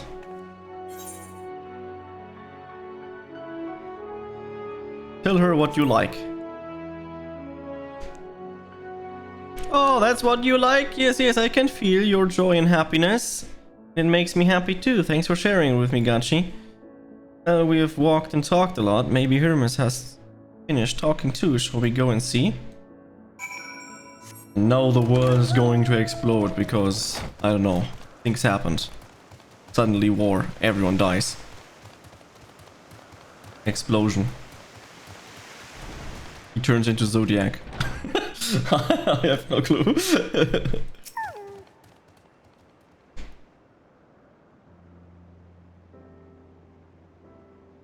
There you are. I can see the fresh air has done Mityun good. Gachi wanted to learn about you and Elpis, so I taught her. About this place, about my power, about your favorite food. I'm not sure if that last one will be of any use. But I do appreciate you keeping Mityun company. While you were away, I finished speaking with our guests. Finished? Hardly. You requested time to consider the invitation. So we have no choice but to occupy ourselves with an inspection of your work. My apologies. It's been decided that Emissars and Ithlodius will accompany me as I tend to my duties. If you wish to learn more, perhaps you would like to come too. I've compelled to remind you that she is in no way associated with the convocation. Simply chance to meet at the Promeleion. There's no guarantee that the matter we discuss will remain private. I do not mind to see the joy her presence brings Mityun. I cannot imagine our mysterious friend harbors malicious intent. Gachi's kind, really truly. She taught me as much as I taught her.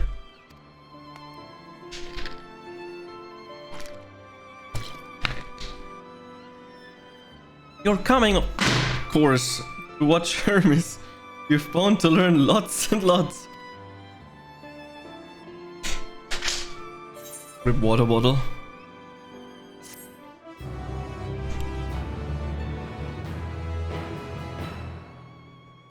Fell from the table. Happens! If everyone is ready, there are a few creations I need to check on first. We shall return to the spot where we found our wayward ambiostoma. Have care when you step outside the hub, for there may be more unruly creations about.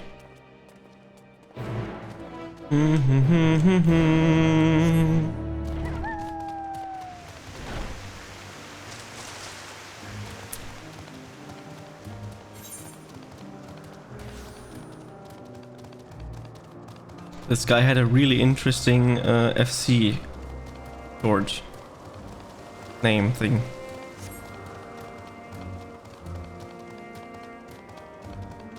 FFXIX.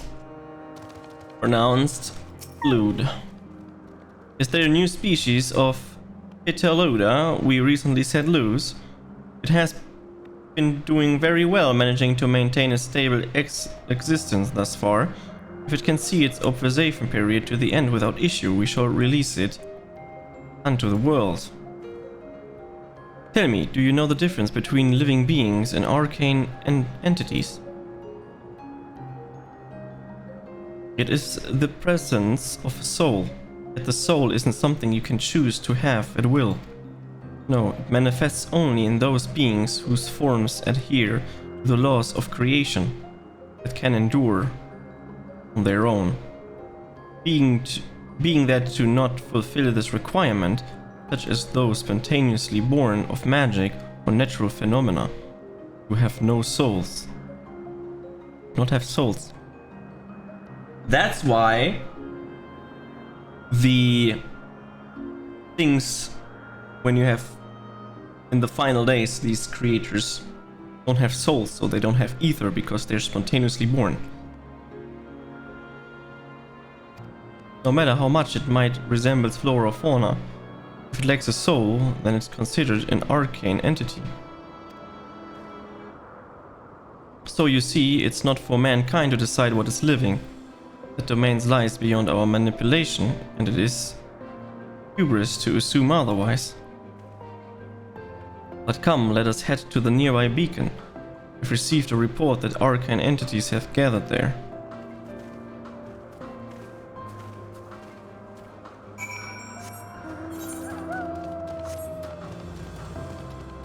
Or all my speculations that I usually have are wrong, and I'm completely ultra wrong, with the ultimate being wrong. Which is completely normal and fine.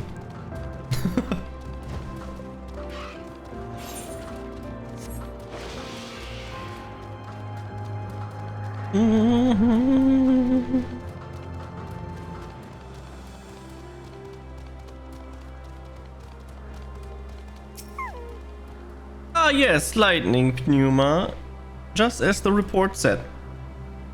Although we call this structure a beacon due to its form, it's in fact a magical device. By manipulating the balance of elements, it keeps the isles airborne and maintains the climate. Whatever the fuck that word is. In the course of its operation, it often sees an internal shift towards a given element. Right now, the element is lightning, which draws the pneuma here to replenish their ether. It happens Meteor is busy. Would you care to assist me in her stead and feed the pneuma? Pneuma. Yeah, I feed them. By using the lightning converger, you can harness ambient lightning and focus it into a ball. A feeble feast for our dazzling friends. Go on, give it a try. Okay.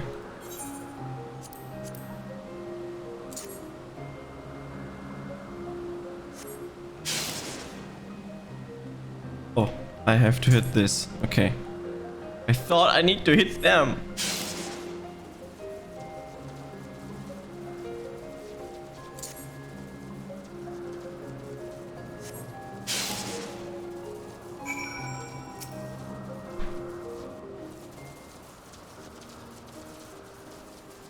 Perfectly done, Gachi. Look.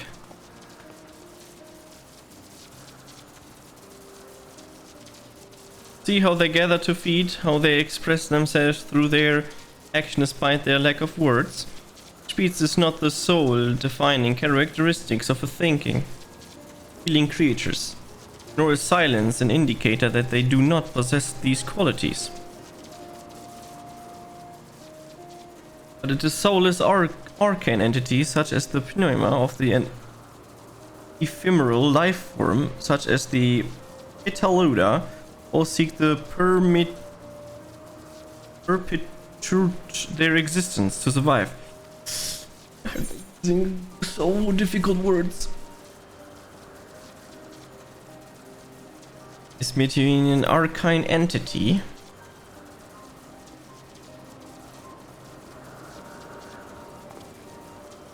A good question. I can answer it from the theoretical standpoint, but it is ultimately falls to the bureaucrat of the architect to pass judgment. Those with exceptional vision, such as Hytholodeus, may be able to assert her true nature. But to me, it doesn't matter. She is herself, and that is all I need to know.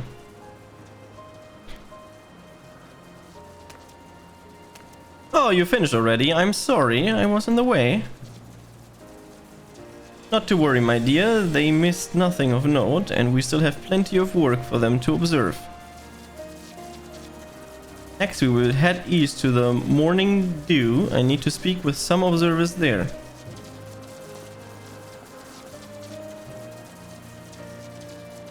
So this is basically a test lab before they send things to the star.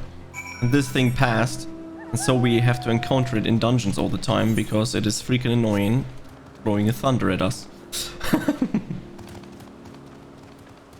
And how does this thing benefit the star? Oh, 3 people are watching a cutscene here. Everything you ever thought was made there. You've noticed. Oh, look at this thing.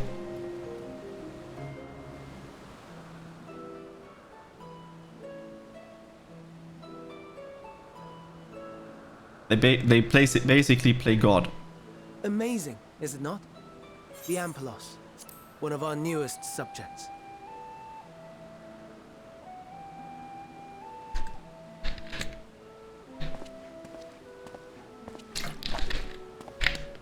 So, how are we coming along?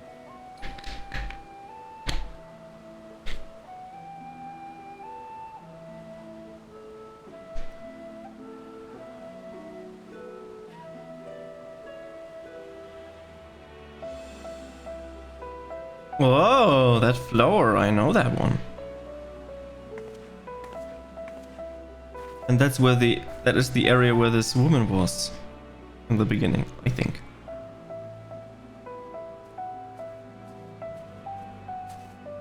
This place is Elpis. Those flowers. Elpis. Entelekis. Like me. Entelekis. Okay. What? They are a product of Elpis, and so named for their birthplace. A happy accident, born of the hands of a former researcher who loved beautiful blossoms. Unique for how they change color, to reflect the emotional state of those nearby. Though be it here or elsewhere, they are seldom seen in any hue save purest white. Reflect the emotional state, you say? By what means do they achieve this? In creation, there exists an energy wholly apart from ether, one driven by emotions. In like manner to how we manipulate ether, this flower is subject to the influence of said energy.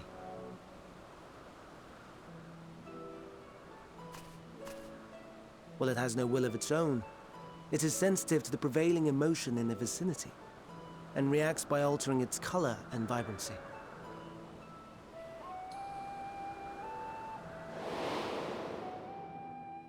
Akasha?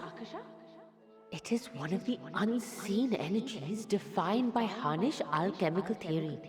Though a gross oversimplification, some describe it as an essence influenced by feeling.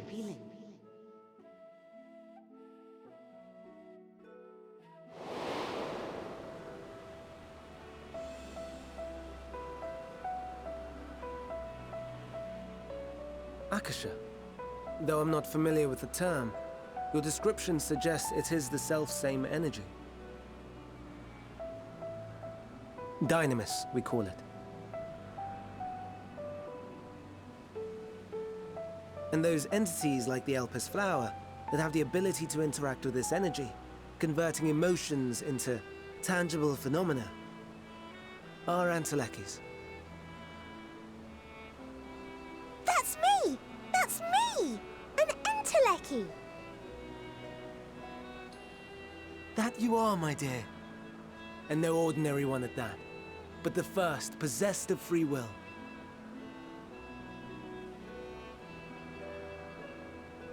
Wait. A form of energy other than ether? Dynamis? I've never heard of such a thing. Hardly surprising. Dynamis cannot be seen, much less felt. And though its existence has long been theorized, we had no proof until the flower's serendipitous creation. What's more, Dynamis is far weaker than ether. Under normal circumstances, its effects are drowned out by the latter. On account of which, beings comprised of and reliant upon the ether, like you and I, are unable to make practical use of Dynamis. 'Tis a truly esoteric thing, known to but a select few scholars. Intriguing. Then, given the limitations you described, why create Meteon?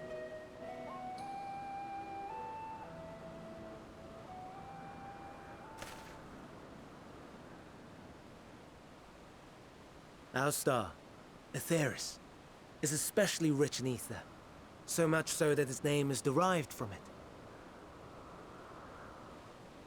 However, when we consider all energy in existence here and in the vast space beyond, Dynamis may account for as much as 68.3%.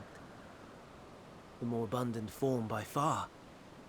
Were we able to control it, we could open the door to limitless possibilities.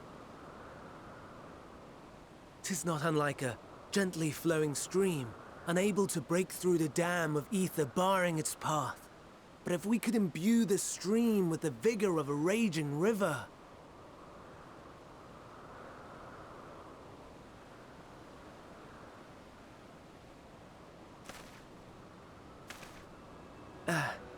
Not that I have such grand ambitions. Nay. I merely wish to create a being that could traverse the great expanse.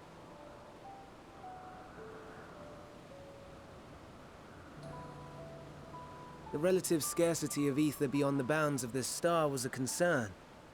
And so, I looked to another source of energy by necessity.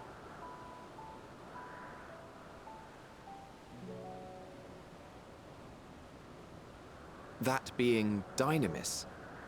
No wonder her ether is so thin. Precisely. Yours is thin too. Like an entelechy. Like me. So...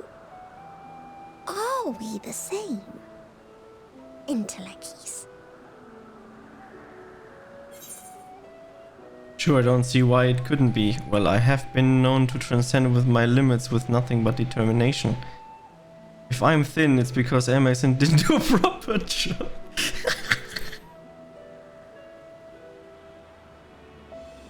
Hab kind of know each other from akin to the desperate Metako. flailings of a wild beast when facing imminent death. A deficit of ether alone does not an entelechy make. It would, however, make it easier for you to interact with Dynamis. And limited though its influence may be, this quality could prove the difference between victory and defeat. You do well not to underestimate it. Yeah. It's mocking me. It knows that I'm fat. Look at me. Oh dear. I'd forgotten about the poor fella. You must excuse me a moment while I go and verify a few more things.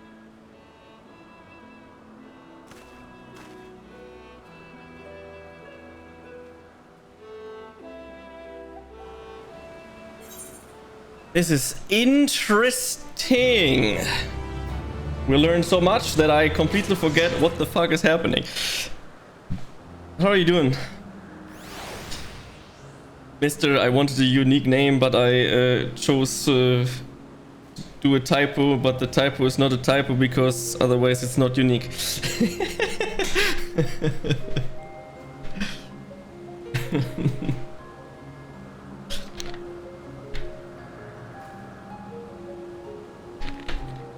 This game is fantastic. So far, so good. Tons of questions still going on that will most likely be answered, but I'll be right back because I need to go to the restroom real quick.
Some gears are strange to turn in the back of my head, and though I still can't point my fingers on where I ended up here, doing good or that night shift, lunging for entertainment, and then. So this is the thing. You have no idea how you ended up here, but I know that I know you 100% from Final Fantasy speedrunners like Metako, for example. You followed me probably at one point, so you're on my following list, and you decide to look for entertainment, and you chose the most boring entertainment ever, which is Final Fantasy main story quest progression, which is lots of reading, and I'm not capable of reading, so it's all shit. Good job! Imagine having the English language as your first language. That would be good. I mean, it's literally my favorite game, part of Endwalker, so I am up for it. Ah, I see. Yeah.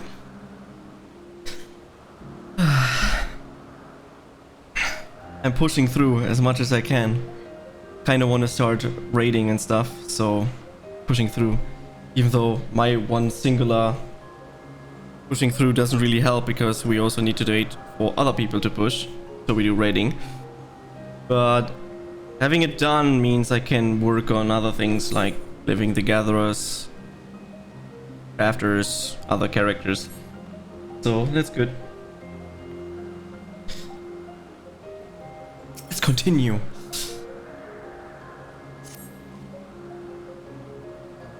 I mean, if you want. Not that I or anyone else would be able to make use of it even if we knew. But it irks me to discover that there is an entirely different form of energy and no one told me. Want a taxi? I want to enjoy it. That personal annoyance aside, Hermes' knowledge is undeniably impressive, given that there are none amongst the 14 who specialize in these celestials. He would be a welcome addition, assuming he can be pursued to join, that is. I still can't understand his hesitation. Did you join the convertation? What did you specialize in? Oh, you wish to know why MX was chosen for the convocation? I should be glad to share the tale. It began when... Not another word. As you've forgotten, we have to learn about Hermes, not me. My misspent youth is not your concern. There's no need for a shortcut. If I really wanted a shortcut, I would have just watched a video which explains the entire story of Endwalker and I could just rush through everything. But that's boring. Because having like something that like compress it is and just gives it's not the full experience, and you don't have the feelings and the attachments to the character, which I experienced when I ran through A Realm Reborn, because I don't care about A Realm Reborn, and it was shit. Even after watching 20 videos about it, it was shit. Flying you from checkmark to checkmark. Ah, no, you don't have to do that. I just ride along slowly. And mostly I'm in cutscenes anyways. It's cutscene after cutscene after cutscene after story, and like 5 hours later you're in a dungeon. And then you don't know how to play your character. Then you're so bad that you like let everyone die because I'm the healer. I don't know the mechanics, so I die. And then you're like, now I know how to play the character. And then you have 10 hours more story before you have the next dungeon or trial or whatever coming up. I love that part, that's great. My apologies for the wait. I have inspected the pillars to my satisfaction. All is well with the creature, and I dare say it won't be long ere it is released unto the world. Another creation, however, reportedly isn't faring so well. This is what we shall tend to next. If you would follow me, my friends, we shall return to the main isles and head north. But let's say A Realm Reborn was shit. The story was terrible. But it was better than we had pre-A Realm Reborn.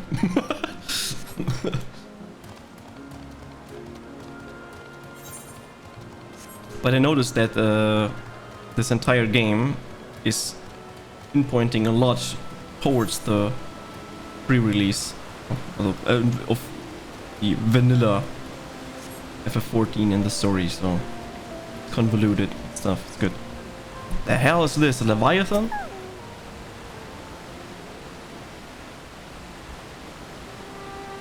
Ah. Yeah, these flying things. I understand that there's a problem with one of the Cherbitis. I'm not trying to pronounce it at all. Yes, that's right. As you know, the Cherbitis is based on a sea creature owing to adjustments to enhance its affinity to wind. It is capable of flight. The specimens created from the concept could all fly without issue. The problem arose in the subsequent generations. And it turned blue. This third generation creator was born with an etheric balance leaning strongly towards water. Its aquatic origin reasserted itself, it would seem. The result being its affinity to wind is diminished. It cannot fly, no matter what we try. We can't get it to rise even the slightest bit.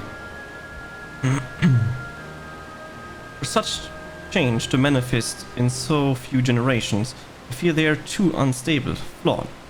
With your permission, I will revert the creatures and recommend to the Buriko to the concept be revisited. With its etheric balance leaning towards water, the Sheridit would indeed struggle to manipulate wind. Yet it is still too early to conclude that it cannot fly. Having failed at first, it may simply have developed a fear. I shall transform and fly with it, helping it to manipulate wind until it finds its wings. What? You needn't go to such length. I've already noticed that Hermes is completely different than anyone else. You don't know? Of course not. Transforming is an art in which one manipulates a vast quantity of ether to construct another body around oneself. In practice, this allows one to assume any conceivable form and thereby transcend the limit at one's flesh. Yet convenient though it may be, transforming in the presence of others is considered vainglorious in the extreme, as uncouth and unseemly as running about robeless. Shameful! Am I to understand you make a habit of this? Nothing of the sort. It's just that, when transformed, I can wield the wind and fly. It may seem excessive, but what is our shame next to the lives of these creatures? They deserve a chance, and we owe it to them to do all in our power. Be that it may.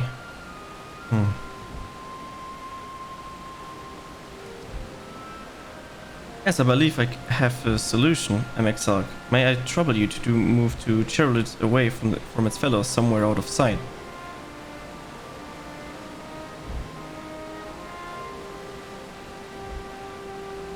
Meanwhile, I'd like the rest of you to help me prepare here.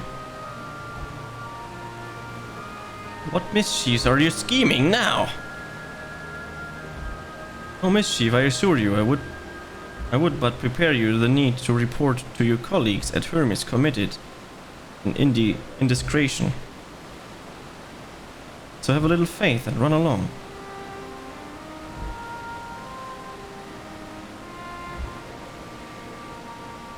I trust you don't mind.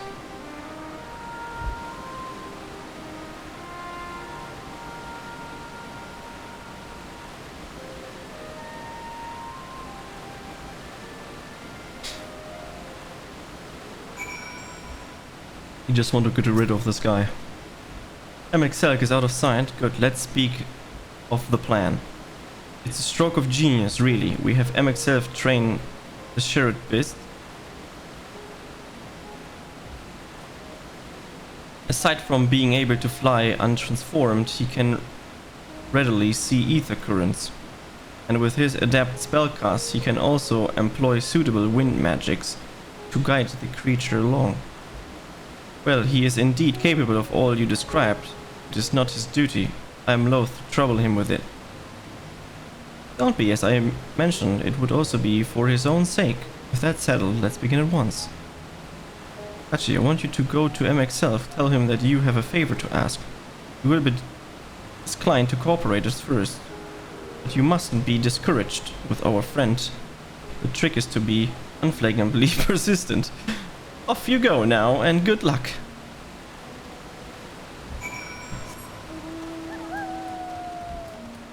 Oh, now we have to go to MXLG and ask him for 50 favors. Oh my god, how far did you go away?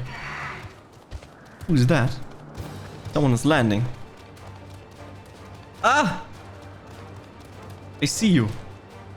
Yeah, you can. Ah! If you want, you can drive me along, but it's not far. I need to get rid of this. Can't ride? Why not? Honk honk. We need to be friends or something. Okay, let's do friend request. There we go. Oh, we need to be in a party. Yeah, that also works. Both works.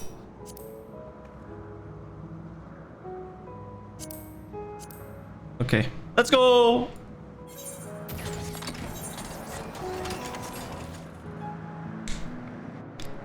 We're already there.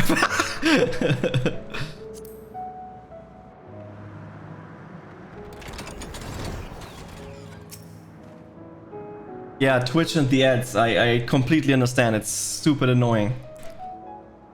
Well, are your preparations for the schemes that is clearly not a scheme complete? Oh yeah, I need to tell him something. I have a favor to ask. Oh no, you don't. I'm not lifting a finger. Look, I don't know what Hydilius is up to. I will not be made to know. I refuse.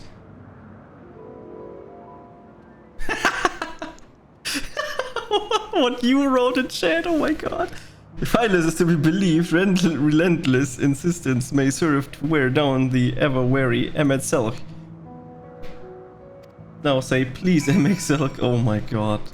I hate that so much. Please MXLG.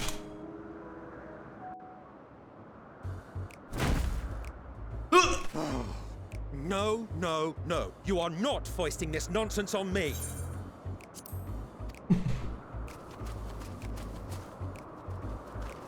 I'm given to understand you have the power to help the Charybdis, and should be quite willing to do so. Charybdis. I will forget in 2 minutes. And so I appeal to your better nature, most benevolent Emet-Selch. Please teach her to fly. Or else Hermes will transform. Right now.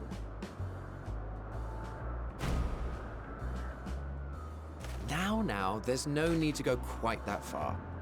Altruism is its own reward, as I'm sure he would agree. Oh, would he now? And who contrived to put me in this position, pray tell? There's peer pressure here. Nothing so devious. I merely suggested a possible course of action.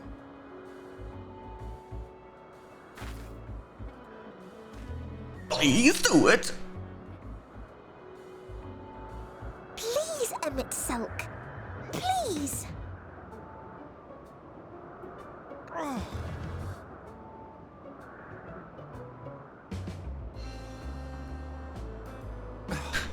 did not come all this way to play nursemaid to your creations.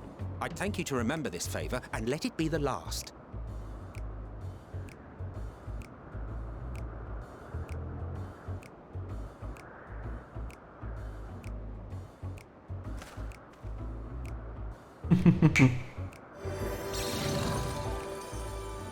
Oh, look at him!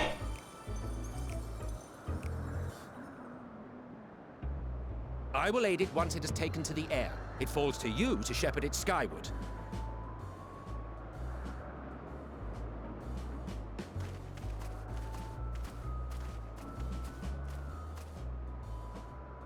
Well, let's relax and enjoy the spectacle, shall we?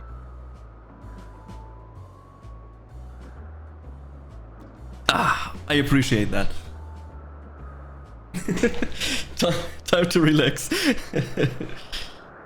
He did the Thanos snap. Half the planet gone. You were wondering why Emet-Selch joined the convocation. Truth be told, he wasn't the first choice for the office. I was, on the strength of my ability to see ether. But I declined the offer. For though my vision is exceptional, I am pedestrian in all other aspects. Worse even. Quite abysmal when it comes to manipulating ether, for example.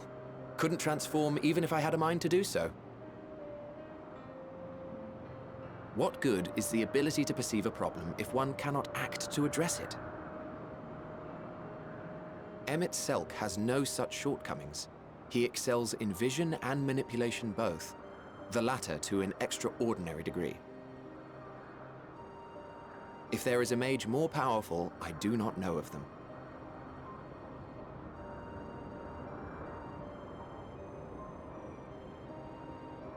Thus did I recommend him for the office in my stead. And I wasn't the only one. Far from it. Countless others vouched for his skill and character. People the world over, to whom he had previously lent a helping hand. Oh, how surprised he was. Claimed he hadn't done anything remarkable for anyone. Modest to a fault. He deserved every bit of acclaim he received. Yet he may well have gone unappreciated were it not for a mutual friend. A singular soul who can't help but involve herself in the business of others. Where she walks, excitement is certain to follow. Her antics irritate Emet-Selch to no end. But much of his grumbling stems from genuine concern. When our friend calls, he never fails to answer and lend his talents.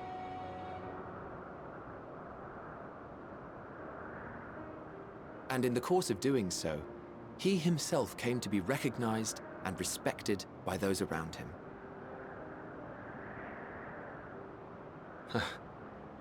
They are truly remarkable individuals, and I'm proud to call them friends. To help them realize their dreams. This will be my greatest contribution to our world. and when they have fulfilled their respective purposes, so too shall I have fulfilled mine, and together we may return to the star. Look at me, spilling my innermost secrets. I can't seem to help it with you. I can only assume it is due to the color of your soul. I just don't understand how you can be so alike and yet so different.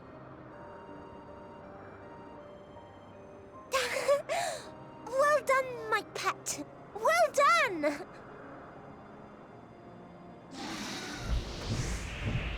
Woohoo! It can fly! Ah, yes. I dare say the Charybdis will be fine here on. Why don't you go and signal to Emmett Selk? Let him know that his arduous task is at an end.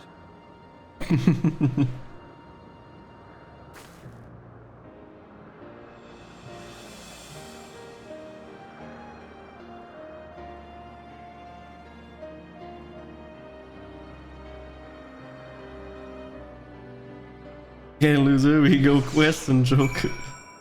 Will most likely need map markers though, considering stream delay and the fact that this is an AO where no every quest NPC by heart. That happens when you speedrun Realm Reborn. When is all of FF14 story speedrun?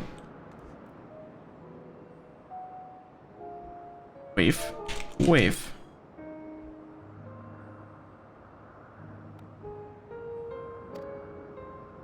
Worked, okay. I was like, hey!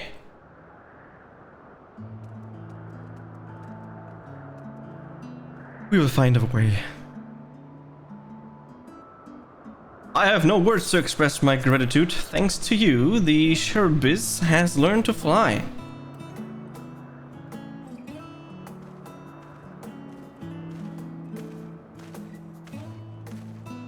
Gachi and I could relax and have a pleasant chat.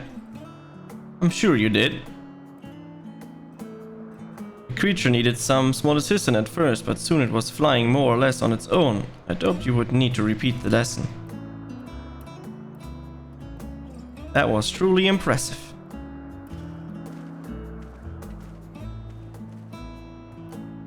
I witnessed it all from afar. The Charybdis flies. Indeed, with this we've proven that even a creature with skewed etheric balance is capable of flight. Though we helped it to achieve this, the Charybdis is a herd animal. They may well aid their struggling in-like fashion if when the needs arise. Keep this in mind, I bid you continue observing them. If that is what you want. But if I may say so, rather than hoping an idealistic possibility come to pass, would it not be simpler to have the concept adjusted? The way we could guarantee that abnormalities such as the specimen are never born in the first place. These creatures are already here. We will spare no effort in giving them a chance to survive. As you wish, Chief, as you wish.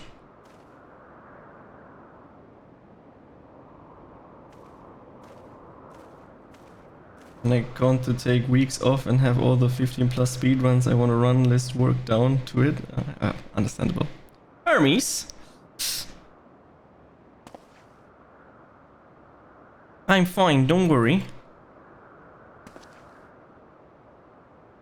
Well, that concludes all of my present tasks. Let us return to Anagnoriris for now. Sure.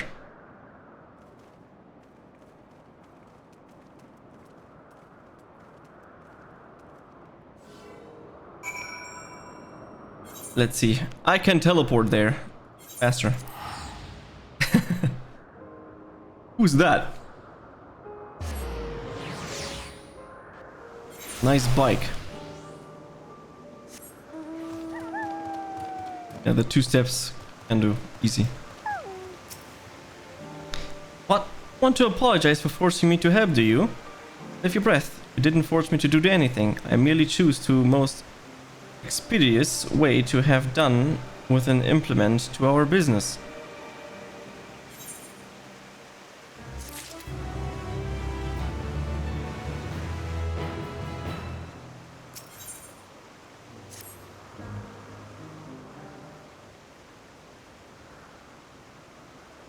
Tell me, Gachi, in the course of watching me, have you learned or value? Nothing so far, but hopefully that will change. Dynamis seems promising. I'm not sure what I'm looking for, but I don't think I found it yet. Yeah. Dynamis is what I'm looking for. Dynamis, you say?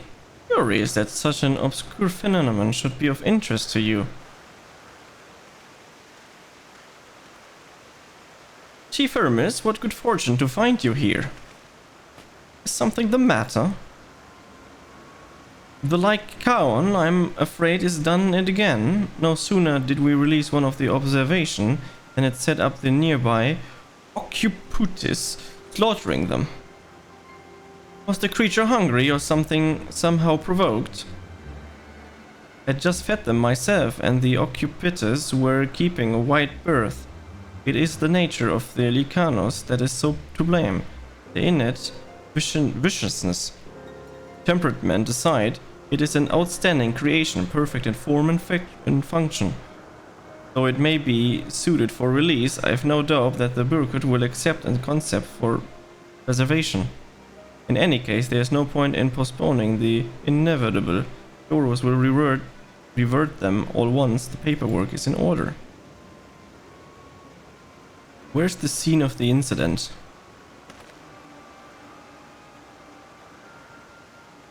Just off the path of the 12 Wonders, as you make your own way, you should see it on the left. I don't know if Doros is still there, however.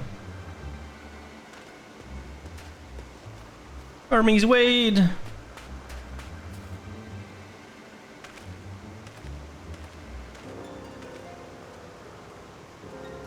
If this part of this work, then I would observe we follow. That does sounds bad. It seems like Hermes doesn't want this creature to be there. I forgot how to make a marker though.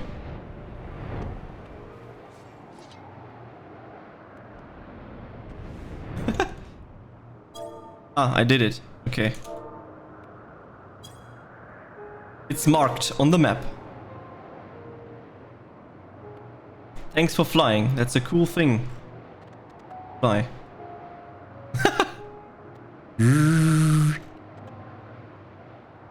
Discovered a new location. You flew past it.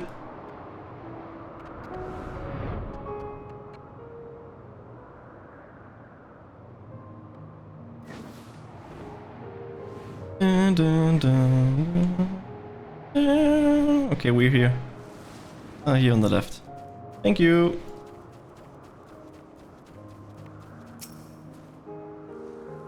The laceration and burns are unmistakable.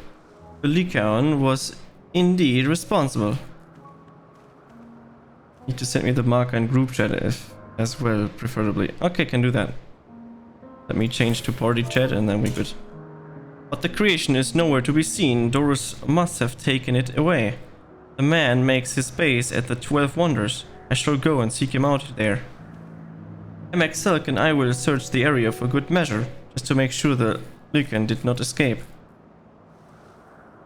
My thanks, let us meet at the 12 Wonders where you have finished. I will go ahead, please follow with Gachi. Come, come, it's down the path and over the bridge.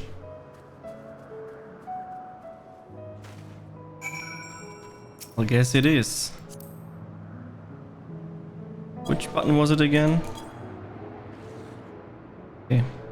It's right click. Shift right click. Or something like that. Flying is so much easier. Look, an ether current. But who cares? Oh yeah. Ah, that's a good idea to Tune to this.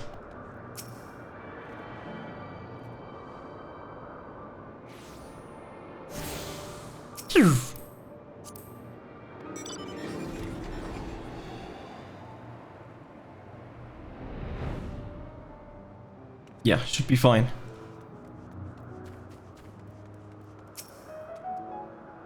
There it is, the 12 Wonders. Hermes is looking for Doros. Let's look for those too. He's a man with long blonde hair, I think. I know him when I see him. Okay. She will accompany me.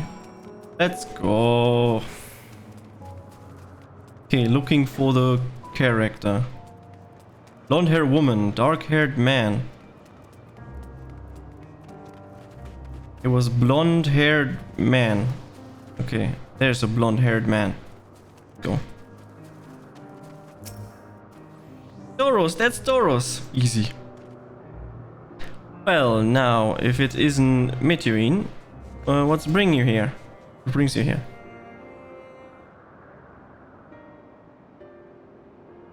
Ah, I thought I heard familiar voices.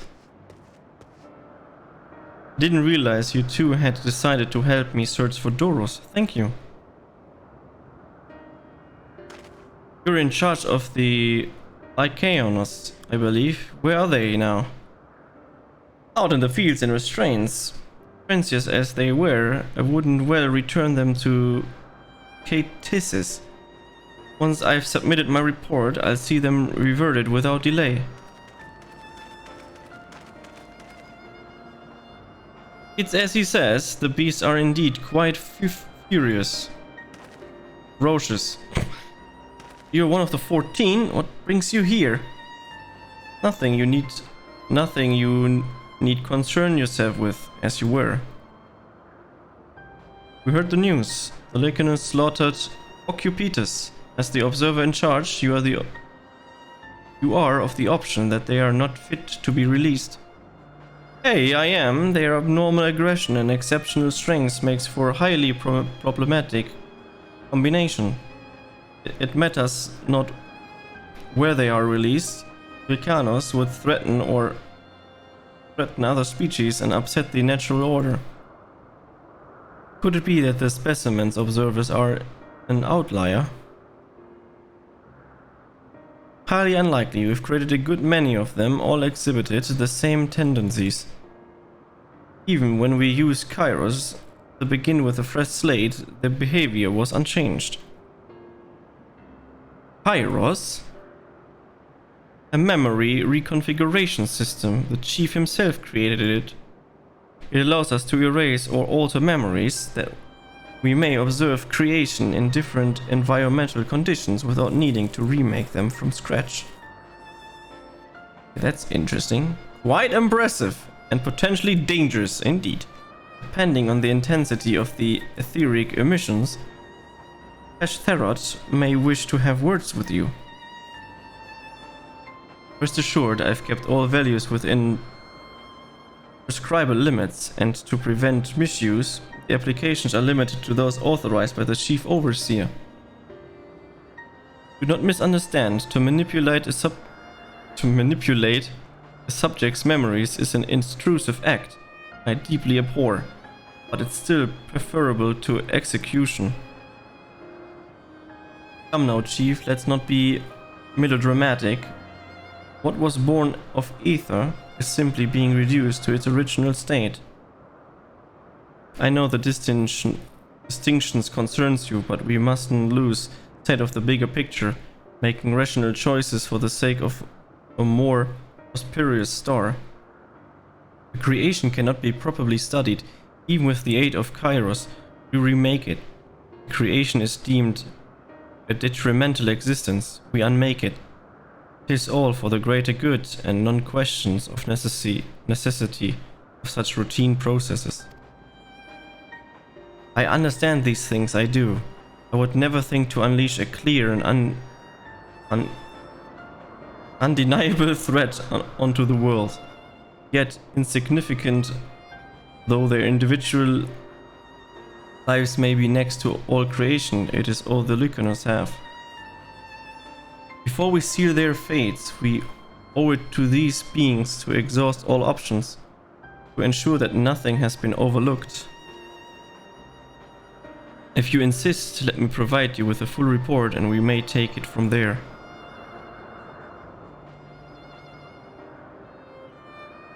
Would it be possible for us to attend the discussion? MX Self may better carry out his duty. By all means. Pray show them to the meeting room.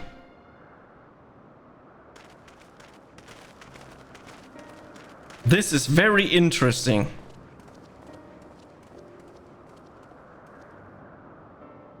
I think there's something terrible going on and which created all the bad things. Need to, at this point, something in my mind made click. Yeah, shit is going down, that is for sure. To men, other being are just things to be used and controlled like magic. That's what Hermes told me once. He's completely different than all the others. He's like more of like every being has a chance, needs a chance, blah blah blah, and the others are like more practical. We need to get the deeds done. They don't care if we just kill them. It doesn't matter. I fear this discussion may take a little while, during which time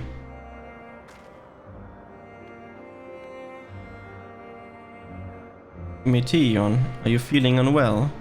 It's not me, Hermes, it's you. Come on, go to the meeting. I'll stay with Gachi. Loath though I'm to impose, may I leave Meteon in your care then? Again, yes. I'm in your debt, if you'll excuse me.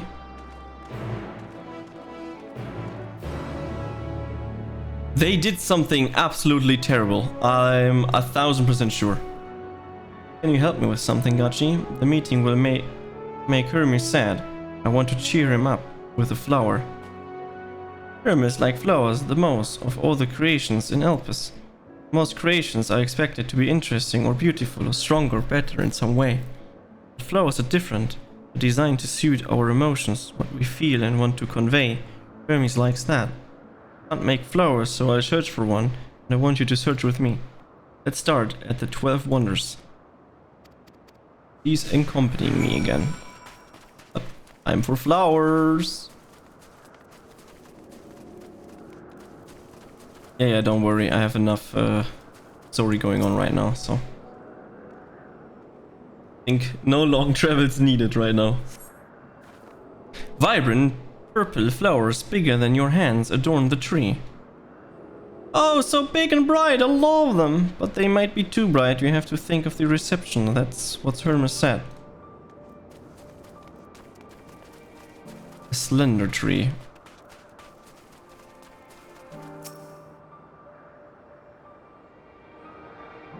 Probably also not the correct one. A tall slender tree rises before you. You crane your neck to look for flowers. No flowers. If there were apples, we could have converted them into syrup. Let's head outside next. Don't worry, we won't wander far.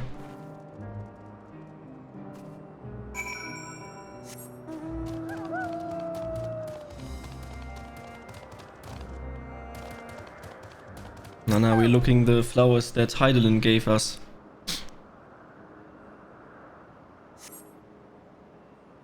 An array of beautiful flowers grow on the bed, the mixture of the colors forming a pattern. These would be better for humans, but they're hedged in. Means we wouldn't touch them. They're either under observation or poisonous. Any other place should be fine though. Let's keep looking.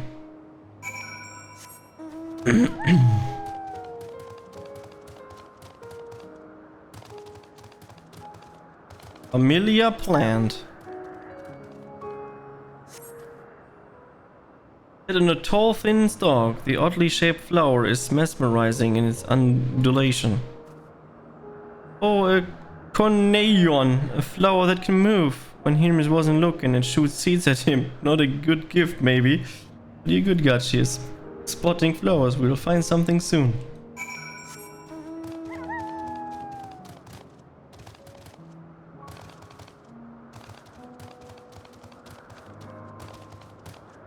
Malfunction.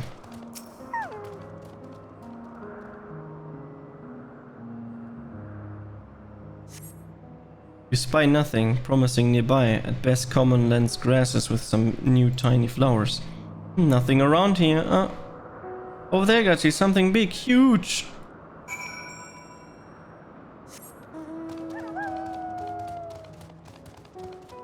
More bull, man. Terrible stench reminiscent of sodden old boots pervade the air. Without a doubt, the culprit is the mobile-like creature before you. It's an Adonis. The things around the mouth looks like petals, but the flowers are the orbs on its head. When Hermes inspected it, it swallowed him up. He didn't leave his room for days. What do you think, Gachi? Would he like it? Probably not the good sort of memory. I'd rather not go near that thing. Rue. And not this one either. Finding a good flower, it's harder than I thought. Sorry, Gachi, but could we search a little more? Maybe as far as the fields over there. I'll pick something after that, I promise.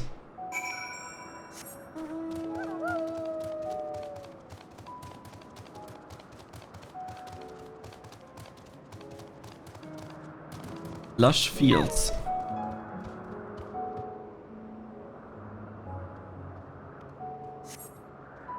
Lush green fields sketched out before you, ending where the skies begin. Oh, there's nothing. The shiny thing over there, what could it be? Shiny object. Yeah, these are the flowers.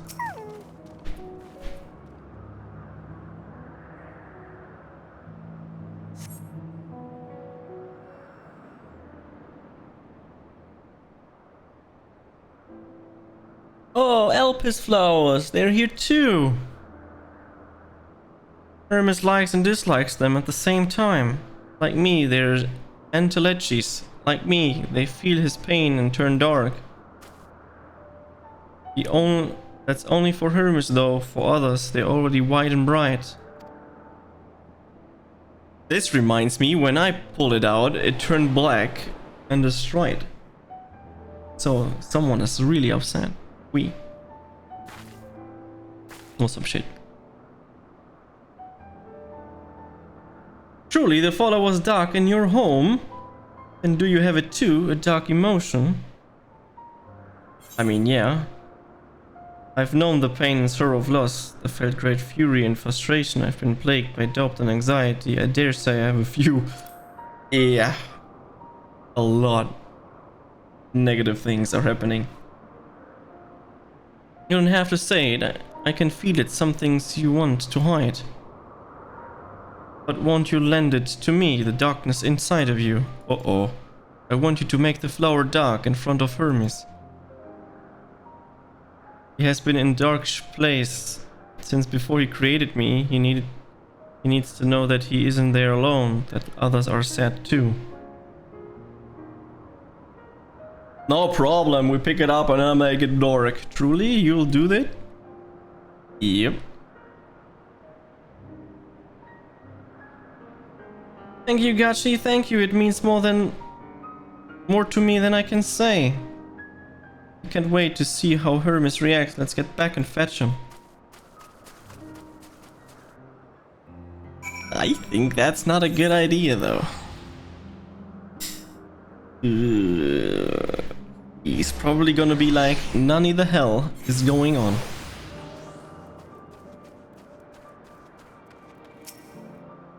It seems they're still talking. Let's wait until they're finished.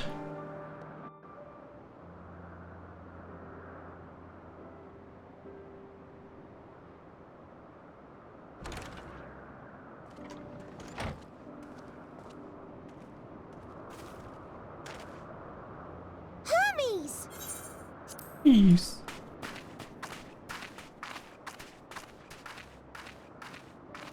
Oh, you were waiting for me. You've finished talking? Yes, we've come to a decision. My thanks for keeping Meteon company. Emmett Selk and Hythlodaeus have already retired to their rooms. There is room for you too, if you would follow me. Wait! I want to show you something first.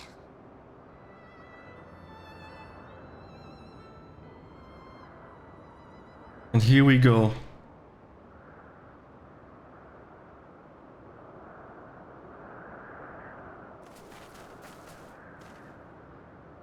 Elpis flowers? Go on.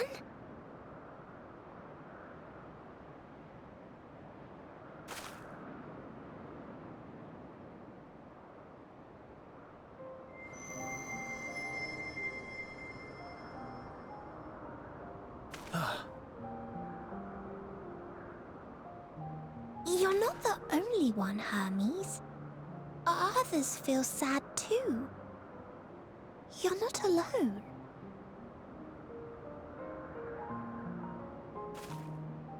I see Meteon has shared much with you.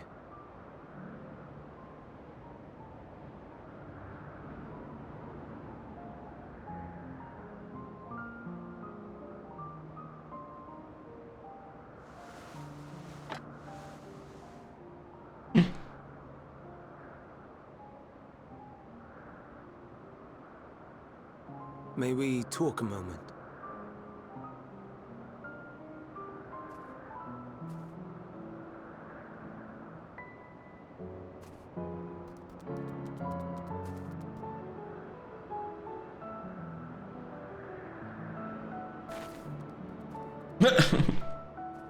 Damn, the thing is fast. I do not think it wrong that we live for the star, that we strive to make it a better place. And yet, in carrying out my duties here, there are times when I am plagued by doubt. Do you recall what Hythlodaeus said when we first spoke of my nomination? Death is the privilege of those who have fulfilled their purpose, a choice they embrace of their own free will, and when they depart, it is always beautiful. Perhaps it is, but only for man. Creations that he deems useless are discarded with nary a second thought. Some scarcely born into the world, afforded a handful of breaths before life and potential are abruptly extinguished. We make an effort to spare them the pain, but they sense what awaits. Rage and anguish and cower and fear. And it is not beautiful. Yet no one cares. No one. So fixated are we upon the duty that we do not pause to question the method.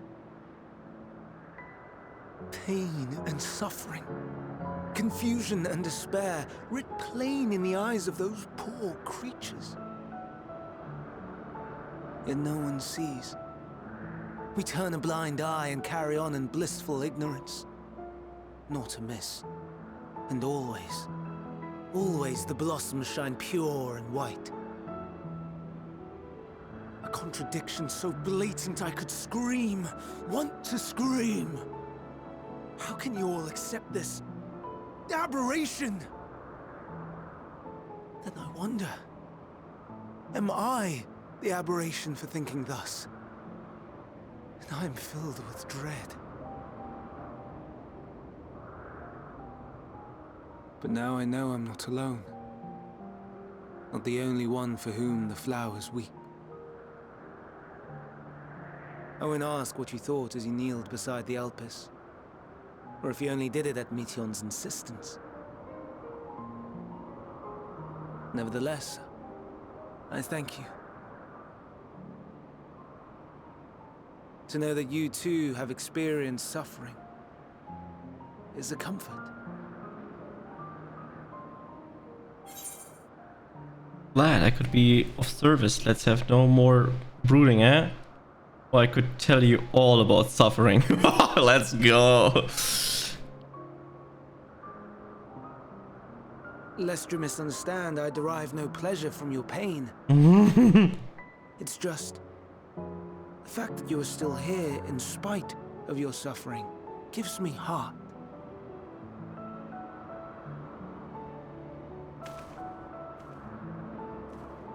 The stars in the heavens.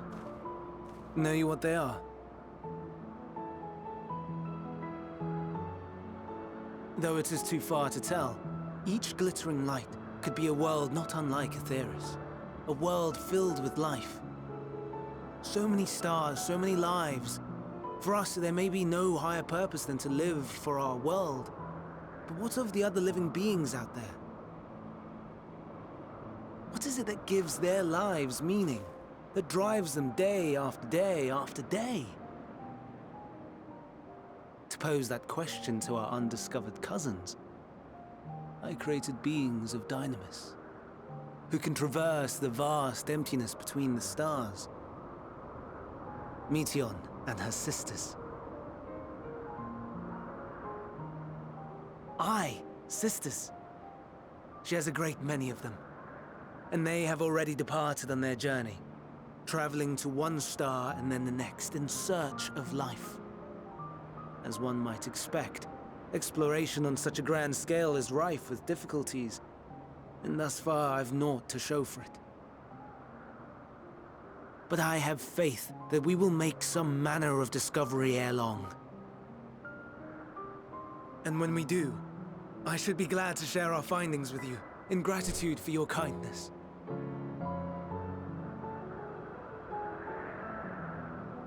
It's getting rather late. We had best find our beds. It would not do for both of us to be sleep-deprived on the morrow. Come, Meteion. Let us head back. All right.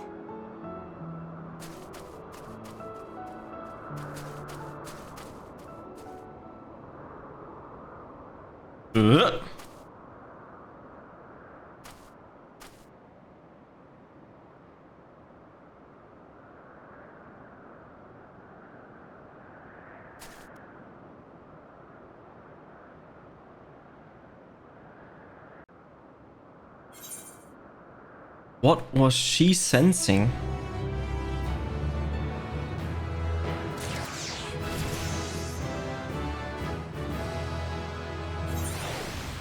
Level up.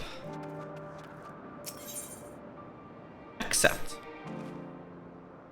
An all too brief interlude, perhaps, but it's time I attend to my next task. As FFXIV and Hytholadius are aware, we reached a verdict regarding the fate of the Lycanos.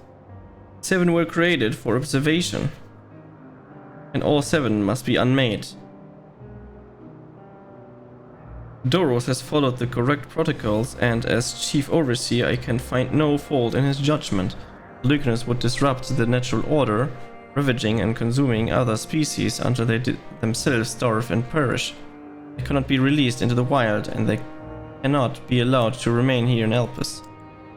I intend to petition to Bureaucrat of Architect to have the concept preserved in the restricted purpose hazard life form. Hytholadius has pledged to support me in the endeavor. Yet whatever the Bureaucrat decide, the existing Lycanos have served their purpose.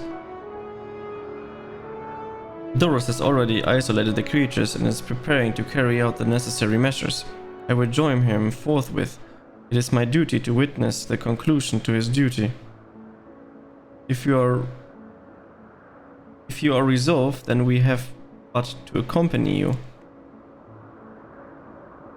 Of course, let us be off then. We return to the main isles.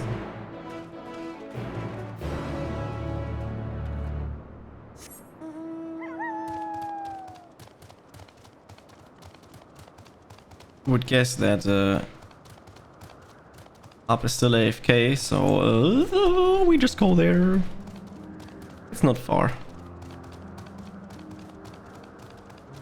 And there is the hunt.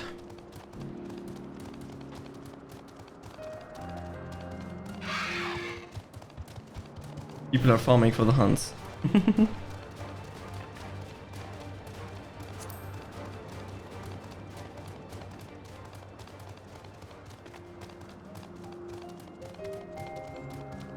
Oh no, someone killed them.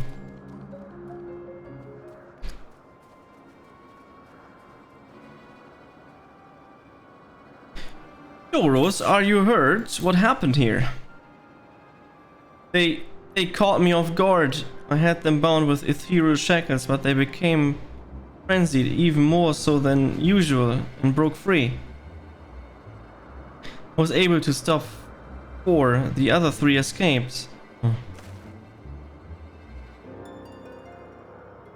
I see them. Who have taken to the air above the 12 wonders.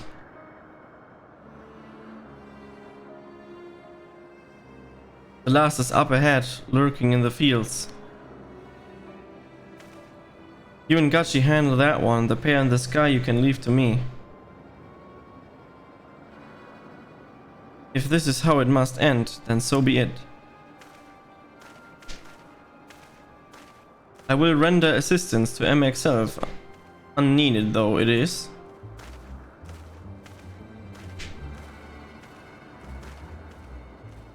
Etienne, you are to stay here with Doros. But Ermet, Lucas must be reverted. I would spare you their pain and mine.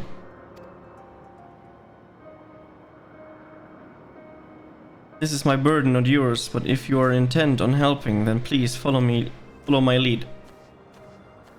No problem.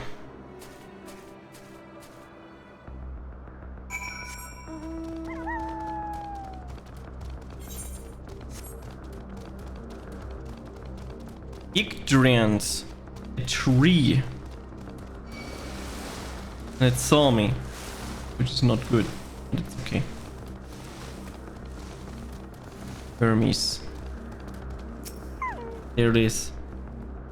I appreciate your help and lament that this is necessary.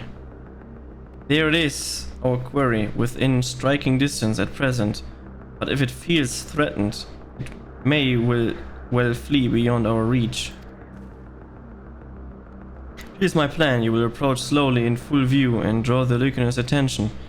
Now I warn you, its ability as a fury as it is temperament. Once it spots you, it will unleash orb of flame. But fear not. By my measure, you are more than equal to the task. Withstand the onslaught for a few brief moments, and that will give me the time to catch an unawares. Ready? Then let us begin.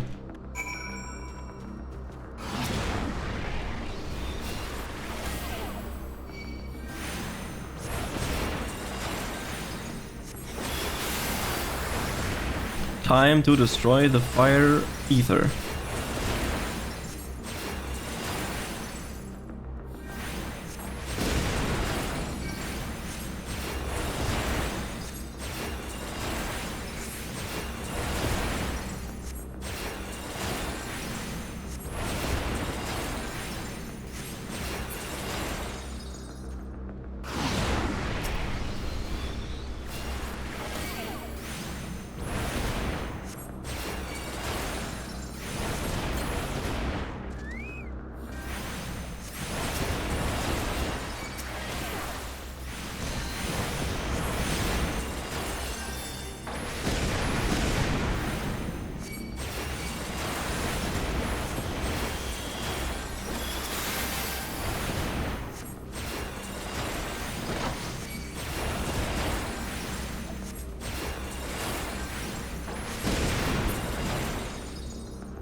Now.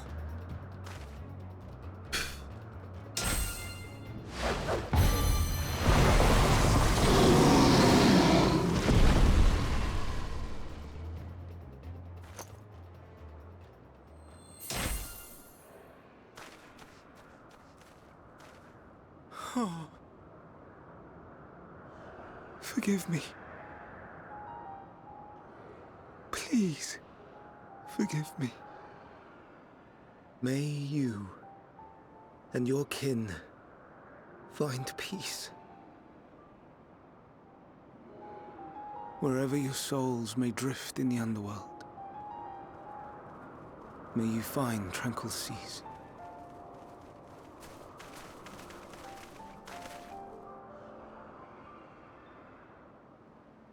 Be not forgotten. In concept endure. To reclaim form and one day live again. Serve not the star, or any purpose save your own. Live again, if that be your desire.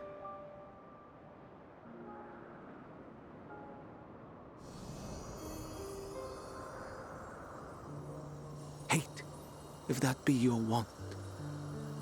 Ye are worthy, but leave your suffering behind. Lay down your burdens, be born anew. Fly high, fly free.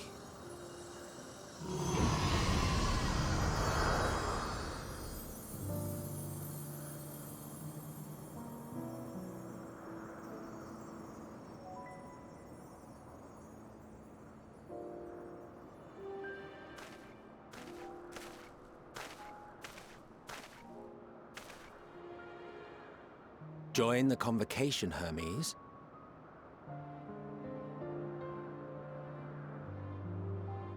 You do not belong here. Leave to replace another. To be replaced. It changes nothing. Tell me, do you think it right that we sacrifice all these lives for the sake of the star? And when the star has reached perfection, what then? If all who are satisfied choose to die, shall we all die in satisfaction?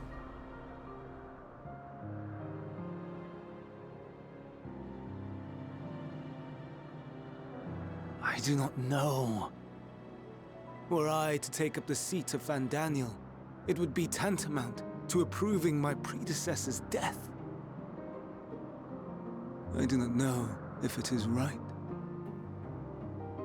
And to be torn by such thoughts, I do not know if I am fit to represent mankind. Hermes! Please don't be angry. It hurts so.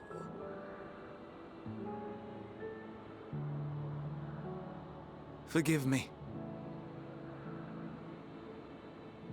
If you would still consider me in spite of everything, I beg some time to gather my thoughts. Meanwhile, Hythlodaeus, I fear I must trouble you to attend to the others. 'Tis no trouble at all. Take as long as you require.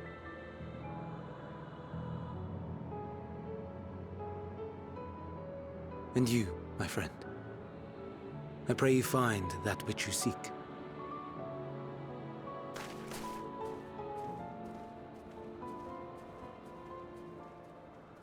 I expect we have some few matters to discuss. Shall we return to the 12 Wonders for a time? Aye.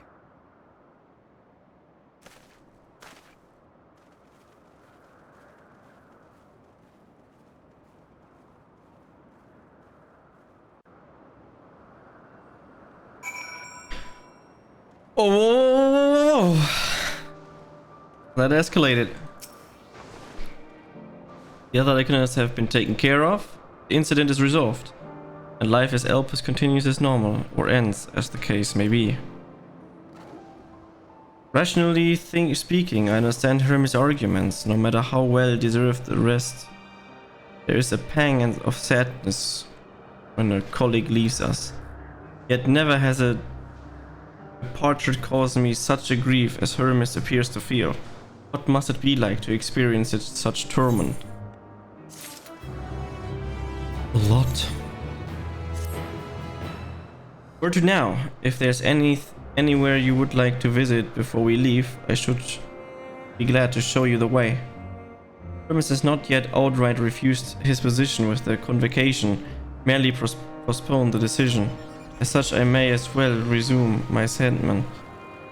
If we cannot accompany him, I will content myself with questioning his colleagues. Ever the pragmatist, then allow me to remain your humble guide. And what of you, Gachi? Will you continue along with us? Wonderful, our fellowship travels on unbroken. I say we explore another part of Elpis and see what new encounters there are to be had.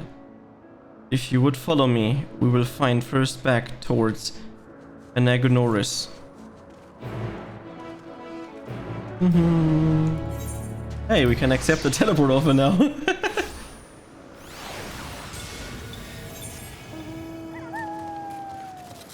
Aw, didn't help much.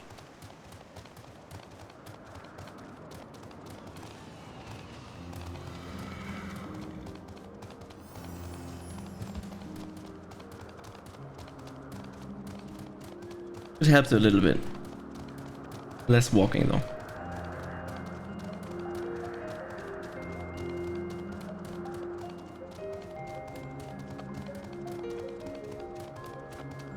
Hytholadius. What an interesting name. From here we follow the path northwards to Noto Neos. I will find one of the Neos which facilitate travel between the islands of Elpis.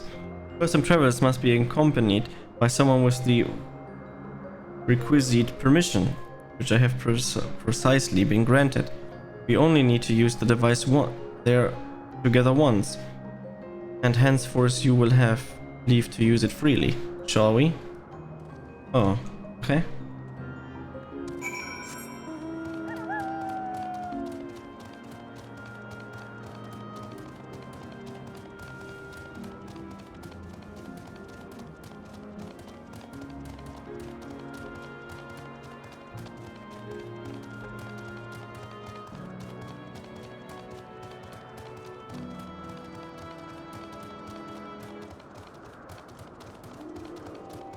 So this is what we use to travel around before we can fly.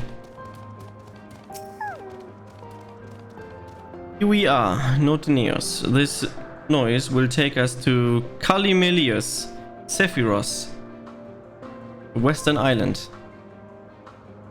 That's it right there, looming large over us. Step this way and we can soon admire the view from above.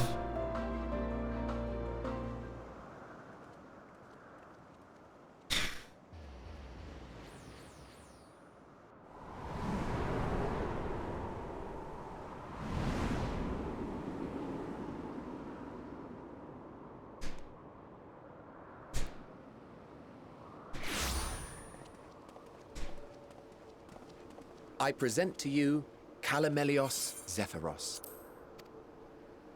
Here you will find a number of testing facilities, as well as the observation hub of Poiton Oikos. Right then. Let's begin by...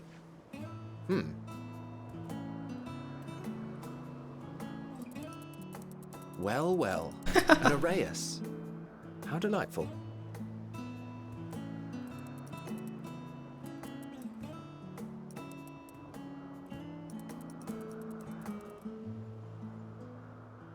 And what, pray tell, is that? Ah, that's a new species of shark. We approved the concept but a few days ago. Shark? Sharks are among the most popular sea creatures. Rare is the day when someone does not submit a new concept. At first, they were largely orthodox, consideration given to such things as size and environmental impact. And then a whimsical someone thought to bestow it with flight. Another, superior intelligence.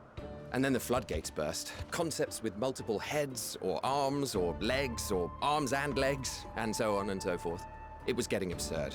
A part of me wanted to tell them to go away and find something else to create, but in the end I couldn't deny their passion. And here we are.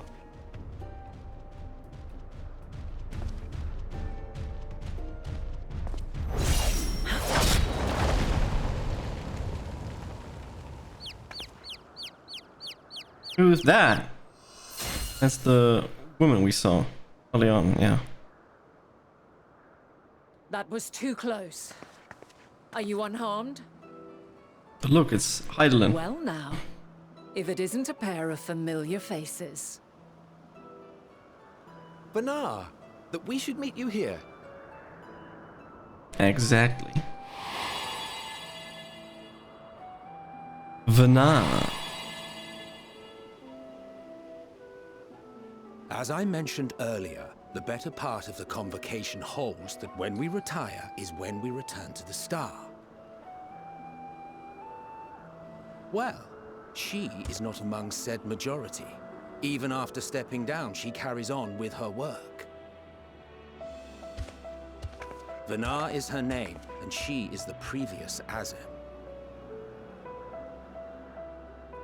Previous Azem. It has been a while, Hythlodaeus.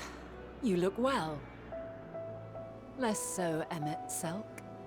I dare say the lines upon your brow have both deepened and doubled in number. A shame for one so young. You must make an effort to frown less often.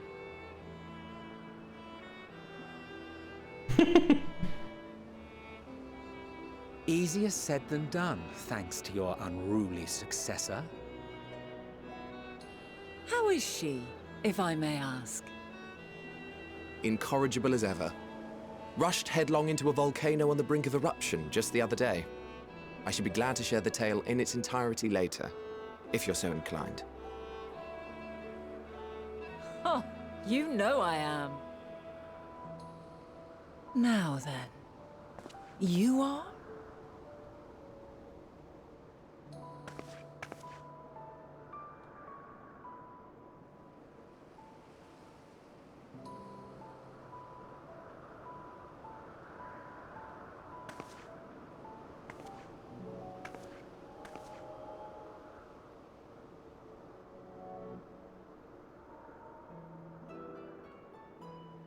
I say, have you perchance come from the future?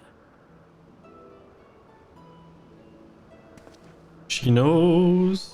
She knows. I do not believe we have ever met, yet I sense my magic upon you. Therefore, if I wove the enchantment, I could only have done so at a later point in time. Smart. What manner of magic is this, if I may ask? A traveler's ward, of course. It prevents the corruption of one's ether.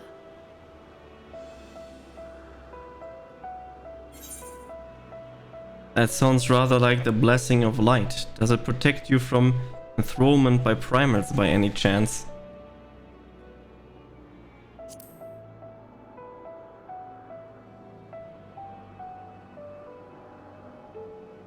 Primals, you say?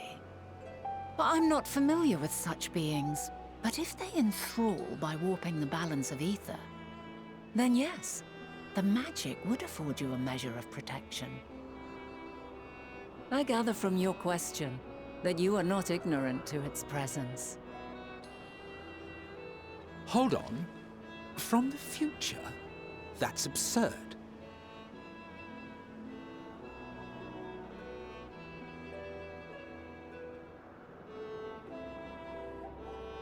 What is it? Are you unable to speak of the matter? Yes. The reality to which you must return exists as a result of the final days.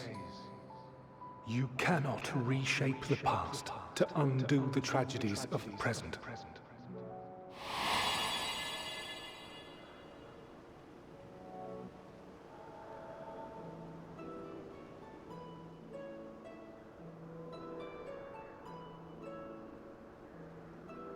So, your actions here will not change your history, but they may yet affect the course of ours.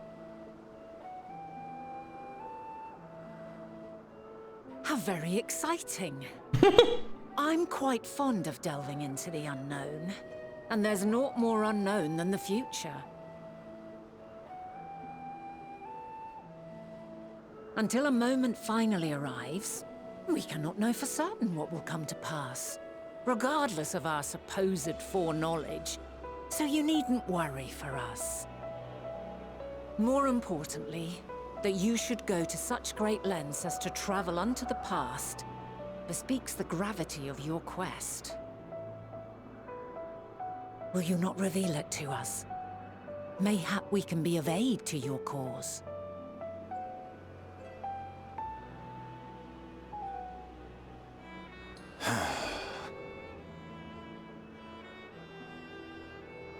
If this is true, then you've been keeping quite the secret to yourself.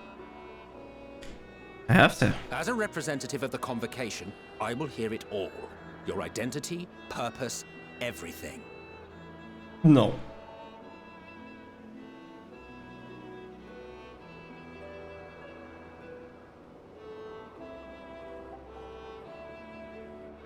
Why don't we move to a place more conducive to calm conversation? I've been working here for some days now at an old friend's behest. If it is agreeable, we may make use of my accommodation at Poiton Oikos.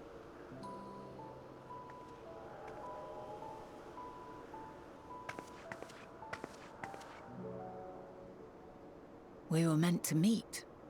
I am certain of it. Else I wouldn't have marked you so clearly and sent you unto myself in the past. It's precisely the sort of mischief I would get up to. And quite inspired, if I do say so myself.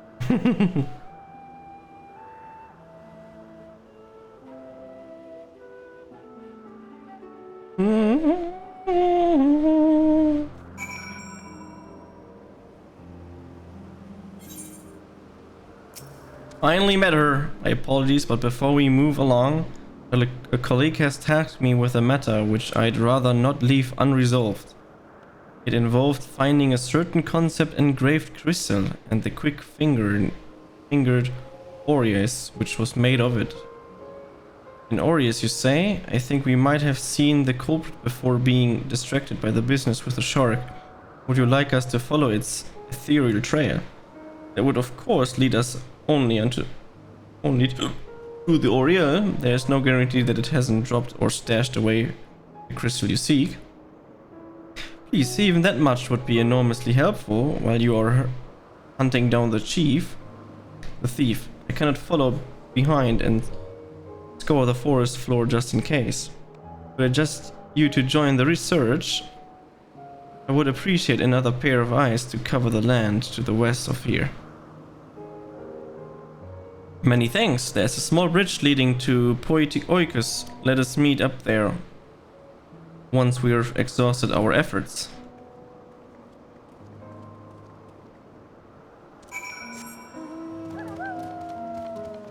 Dude, if there's one thing that I hate is that the ads are like being spammed all the time.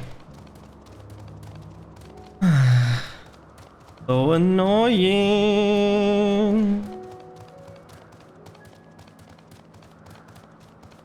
Okay, we'll have to find it.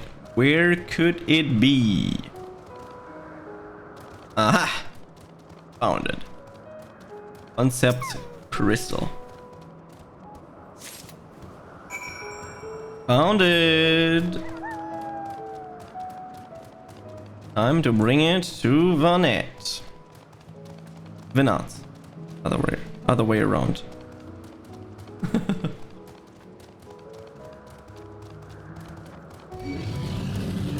Millennium. Oh, I don't need you. I don't want you. Get away. Our last searcher returns. I'm afraid that Orions no longer had the crystal, nor was I able to find it as I followed in its wake. I don't suppose you fared any better. I mean, I found it. The crystal! Well done! This looks very familiar, not gonna lie. Wonderful, now I can focus on your tale without the missing concept nagging at my mind.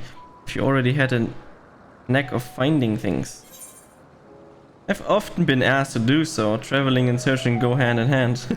Yeah, often asked to do this.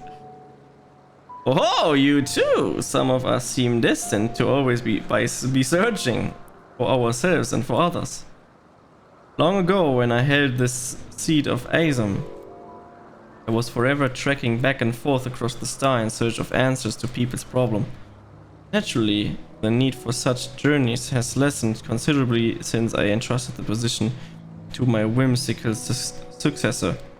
Yet I am still eager to come running, should an old acquaintance or new interest require my personal attention.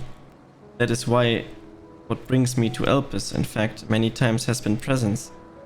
Been requested, my opinions though, concerning the habitat of this or that creation.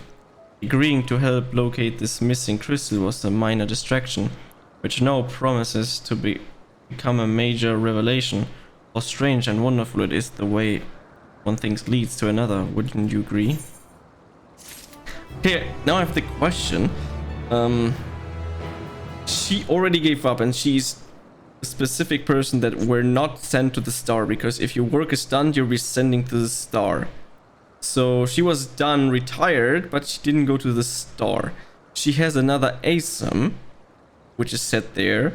Does this ASIM has anything to do with crazy shit like it being Zodiac? Maybe. And then she came back after she done her duty and the million questions in mind. Please answer them. Thank you again for your timely help. Now then, this time I returned the stolen property. You would go on ahead to my accommodation. I will join you as soon as I have attended to that task. Follow the path straight ahead. The building to the top of the slope. I have the entire place to myself, so we can speak without fear of being disturbed or overheard.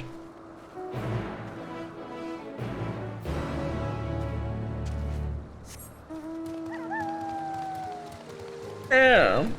I'm getting more and more questions. Of course, I get some solution to some things, but we now have Dynamis, that is called Dynamis in this world, that exists, and Hermes have created creatures that uses this kind of thing. Maybe they have advanced it that much in the future. And way more things. Thousands of things in my mind. Welcome to my temporary abode. Please make yourself at home while I put on some tea.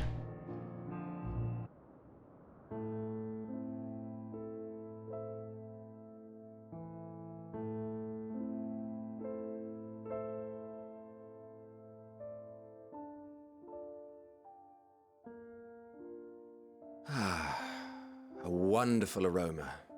I feel more relaxed already. Would that I had sweetmeats to offer, but I travel light out of habit. There's plenty of hot water though, so please have as much tea as you like. Now then, will you tell us your tale?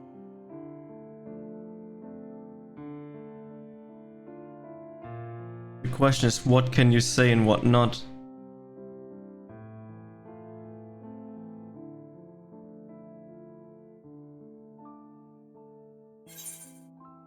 A calamity called the Final Days has befallen the world. The world has been sundered, broken into shards.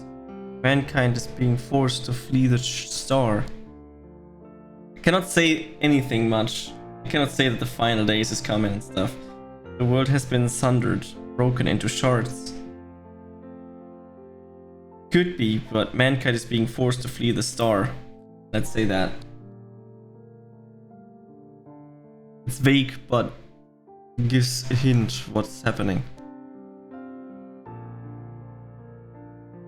Why don't you start from the beginning?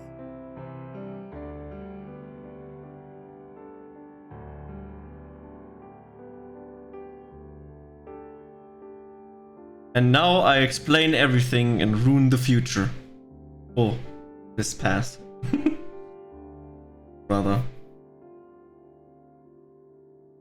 That timeline.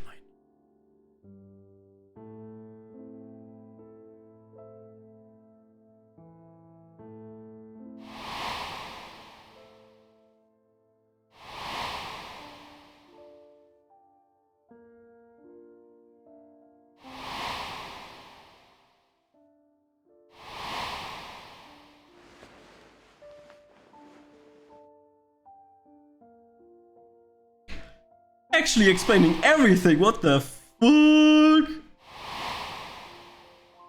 Doing illegal things here right now.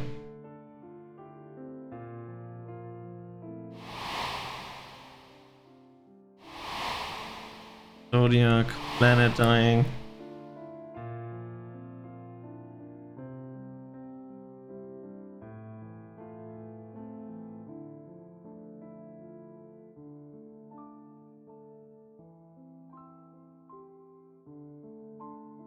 Preposterous. Utterly preposterous.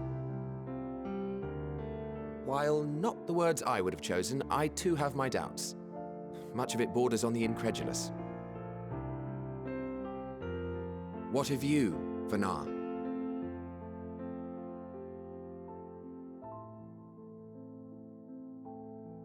Not knowing the precise details of the first final days, it is difficult to determine the veracity of the tale. Supposing it is all true, I must ask myself why I would do what I did. Why would I feel I had no recourse but to oppose the 14 and create this Hydaelyn? Circumstances change, of course, but it would not have been an easy decision regardless. No, there must have been a reason. One compelling enough to force me to take such drastic measures. Then there is the Elpis flower, which I said would serve as a guide. That it's of import to your mission is plain, but your presence here leads me to believe that this place also holds significance. But what could it be? What are we meant to accomplish? Might it not be simply thus? In the future, whence she came, the final days could not be averted. Mankind has no choice but to flee the star. By alerting us to that eventuality, perhaps you wish to pave the way for other futures. Theoretically speaking, it is a possibility.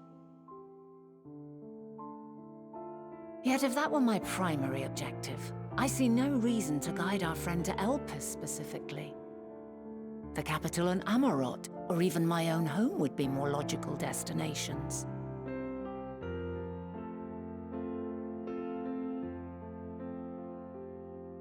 True, true. I note also that Hydaelyn did not specify a point in time to which she must return. By this, it may be inferred that it was not critical that we should meet. Alternately, she had reason to believe that our paths would converge, coincidental though it may seem. This is quite a puzzle, and we do not have all the pieces. Hardly any, but we do have one immutable fact. If the final days are indeed as described, they will bring death to all that I hold dear. Yet despite being afforded long years of preparation, the only provisions I could make were for flight. Nay, my first and foremost endeavor would be to find a way to forestall the coming doom. Given that even the 14 failed, mayhap you deemed it impossible. Nothing is impossible. This I have always believed. And if Hydaelyn is indeed me, she would believe the same. Listen to yourself. Are you seriously entertaining the notion that you are a messianic figure in some far-fetched tale?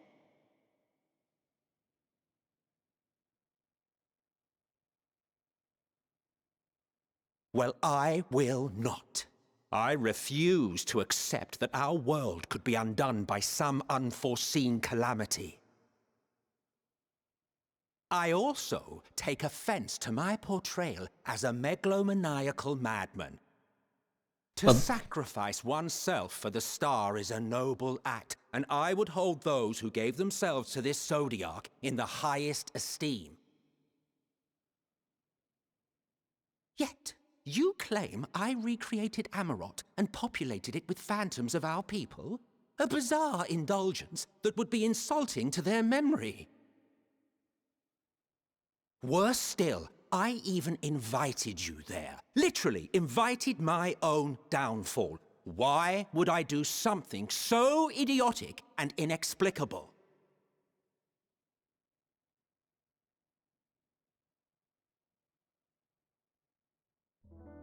Now, I will allow that the hypothetical task of restoring our world would be daunting in the extreme. The thought of having to bear such a burden for 1,000 lives horrifies me. But I would never forsake my duty. I would never forsake my brethren.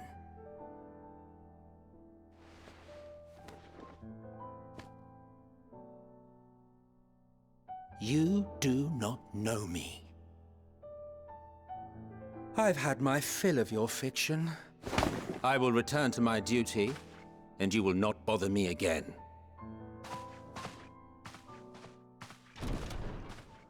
Emmett Selk, wait!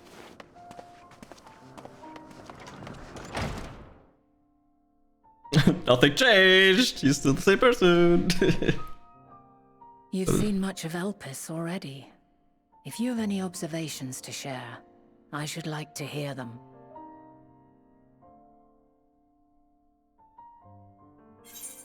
Dynamis is the key of all of this. Hermes and Midas are somewhat involved. I'm trying to make sense of all of this.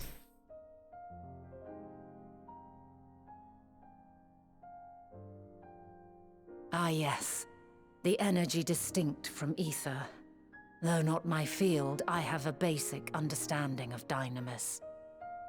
And you say Hermes researched the phenomenon in the course of creating Meteon? Yes, I believe this warrants further investigation.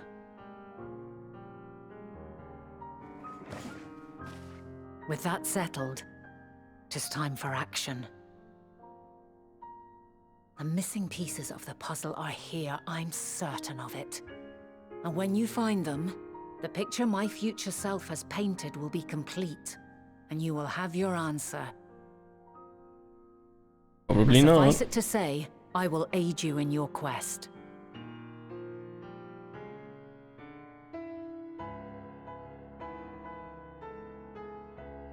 Yep.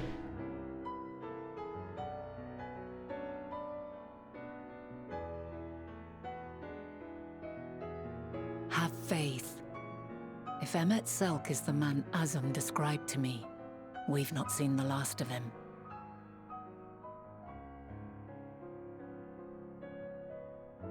True.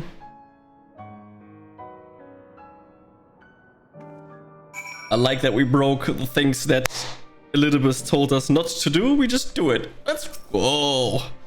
We'll begin our investigation then.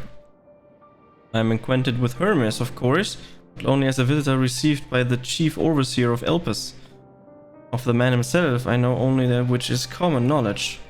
Thus, I suggest we fall back on the tried and true method of conversing with the locals. The observers who live here can surely tell us more of Hermes and Meteon, and I have a good idea of where we might begin.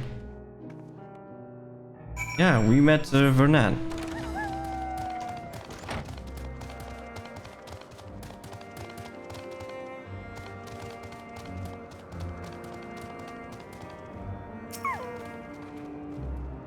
See you the woman standing in front of your yonder building? Her name is Ismin. She is the one who made arrangements for my stay in Elpis, and from what I recall, she has held her position here for quite some time. Chances are she can provide us with some insight. Go and ask your question. I will help with drawing out answers if we need be. But I leave the choice to the topic up to you.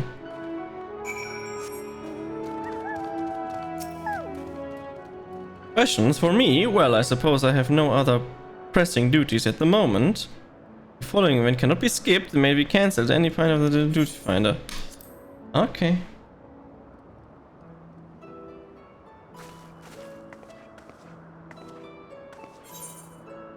Greetings, Ismene. My friend here is desperate, curious about Chief Hermes, and I was wondering if you might indulge her.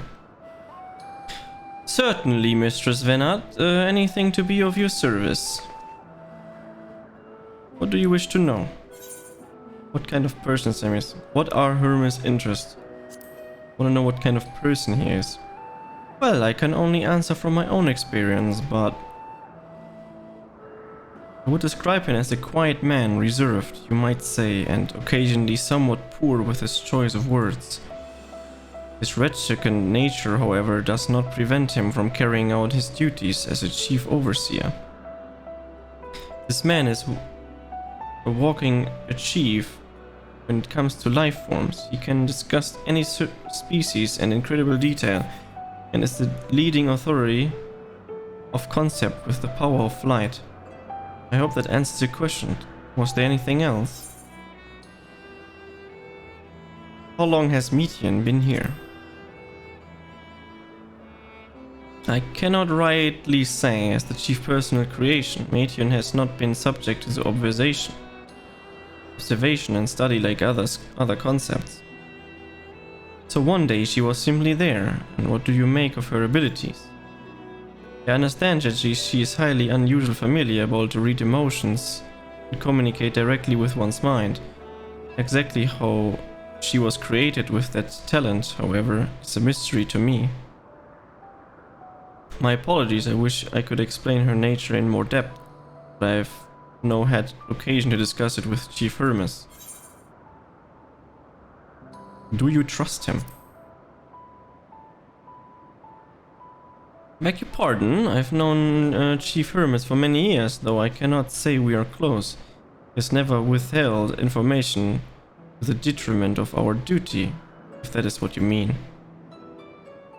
Forgive us, we seem to have veered slightly off course here. Is there perhaps someone else we could tell us more about Metian?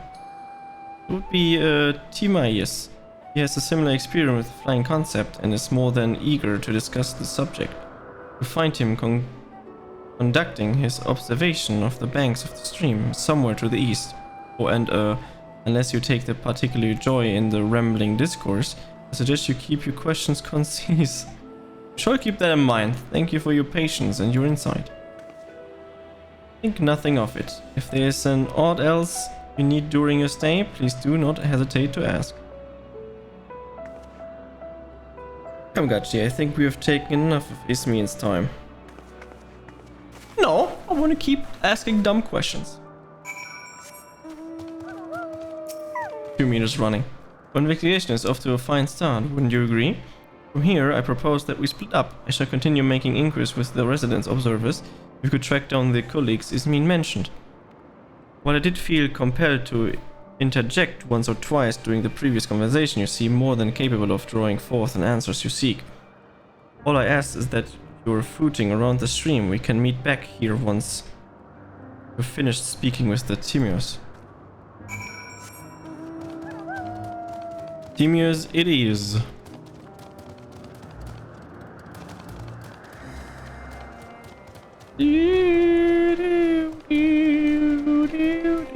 Already found him. Whee.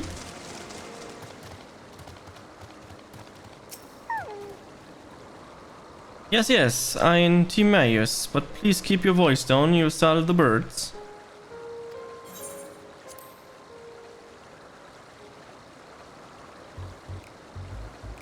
So, what it is you wish to speak about?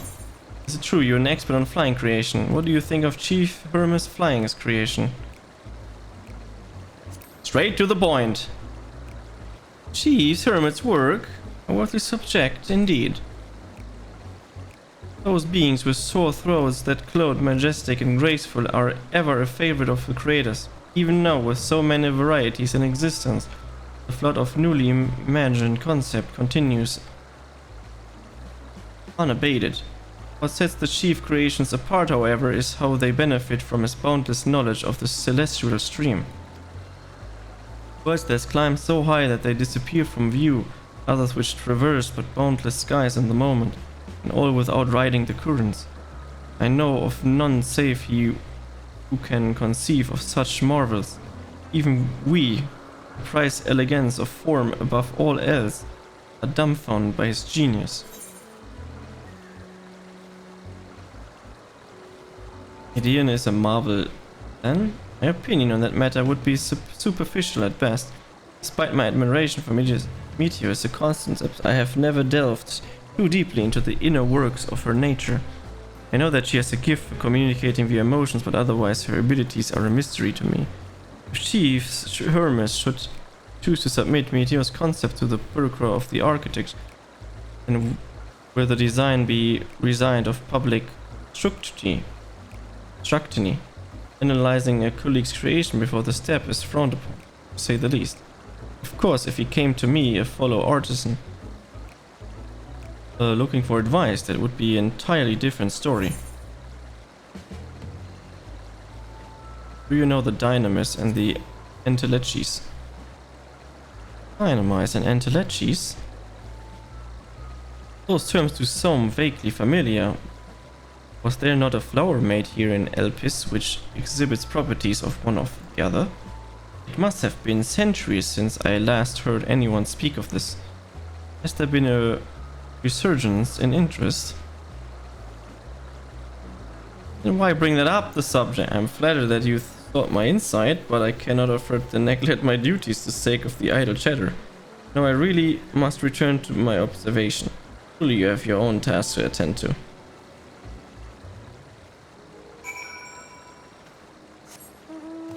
Has clearly no clue. And it's been centuries, at least. I think he's just pulling up some things that happened centuries ago.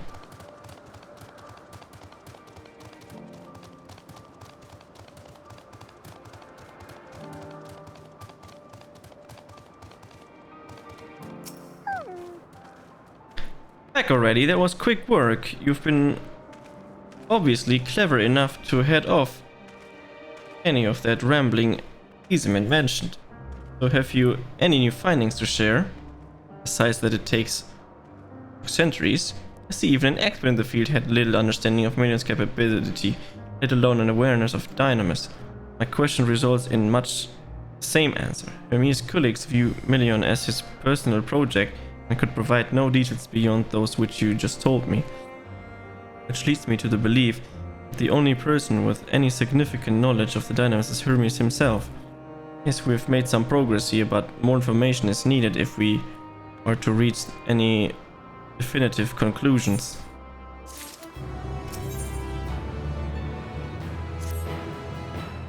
At present, the strongest link we have to the final days is the power of dynamis and the entelechis which can control it.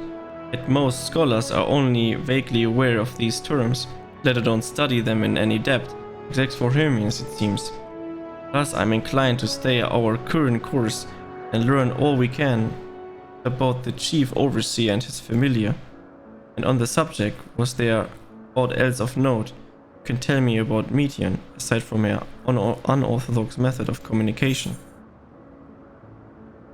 She has sisters who were created to journey to the stars in search for intelligent life. I rather wish you had mentioned that earlier. In any event, would you care to elaborate?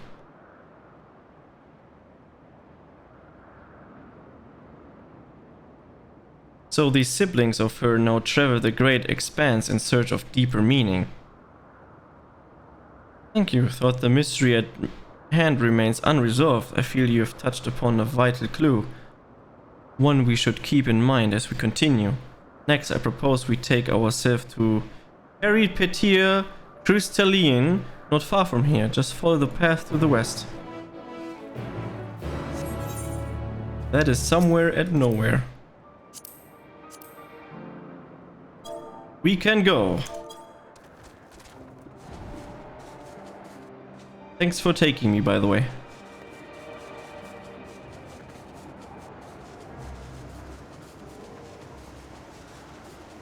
Oh, that was quick. And we're already there. The tower and one further along are both part at Peripety Crystalline, the facility where they archive all the Epilis observational and testing records. Despite how they appear from the outside, the interior is actually a vast area of magically interconnected spaces, which, while fascinating, is not the reason we are here, is it? I shall cut my architectural lesson short and see what those two archivists have to share. If you could find someone to speak with over at the other tower, I shall join you there anon. Where in the world is that?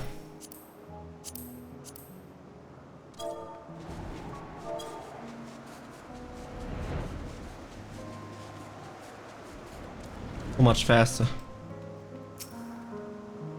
You have questions for me? Certainly, just a moment when I conclude my current appointment.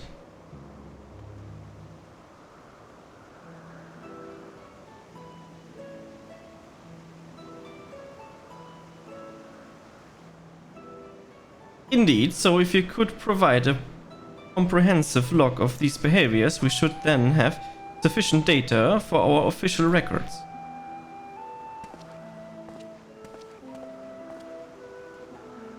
No, what was it you wished to speak with me about?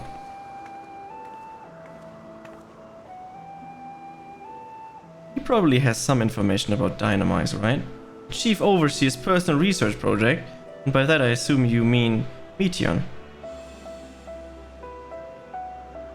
Such undocumented studies are difficult to track. After all, hardly a day goes past without seeing researcher trailed by one creation or another.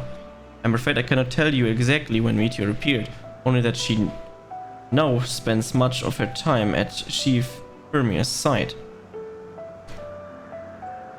Although I do recall an interesting tale my dearest Garline shared with me.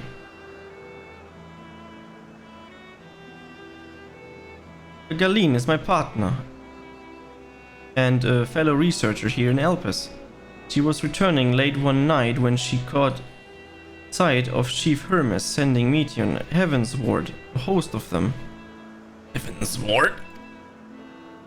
For several days she would speak of that scene with wonder, describing it as one of the most beautiful spectacles she had ever witnessed. That sounds like a story I should like to hear. Ah. Mistress Vena, I thought you had already returned to the surface. Permit me to thank you again for the invaluable contribution to our concept placement proposal. Pray do not mention it. As you say, my original plan was to leave after the task, but I have since become engrossed with Chief Hermes' research. Would you favor me with retelling of the sight which so delighted your Garline? Of course. Or could you hear it from her lips directly, if you prefer? At present, she should be observing a subject at Metabazos Thalasai. She does enjoy her time there, watching the sea creatures hunt and play, gazing upon the salty waters of the world's oceans, recreated in such sublime detail.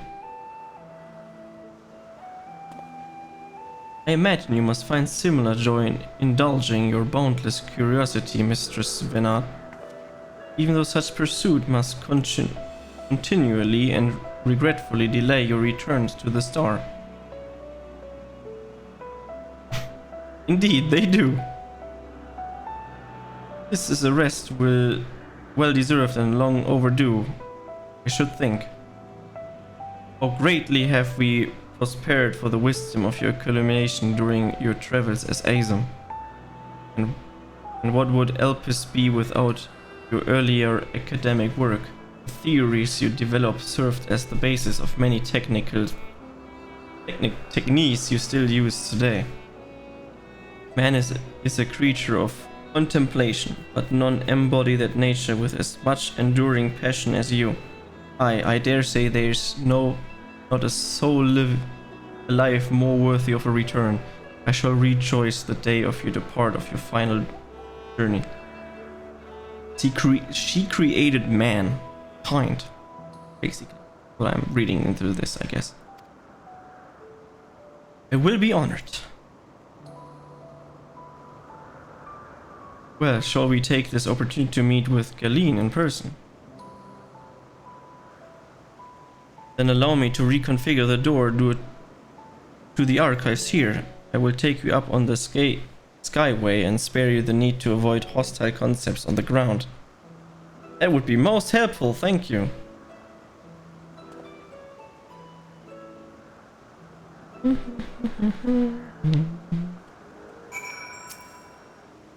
I have opened the path to the skyway. Once you've passed through the door, simply walk straight across to the next tower and ask for admittance to the upper tier. On arriving at the upper tier, walk straight across the skyway and you will find yourself in the entrance at Metabezios Thalassé.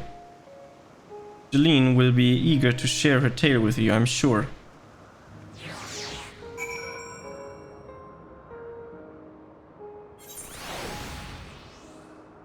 Oi!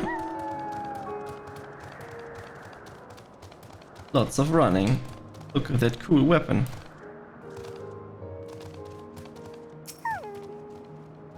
Mistress Vinard, just passing through. Then allow me to prepare the path if you need further assistance. There's always an observer or two out on the upper skyway.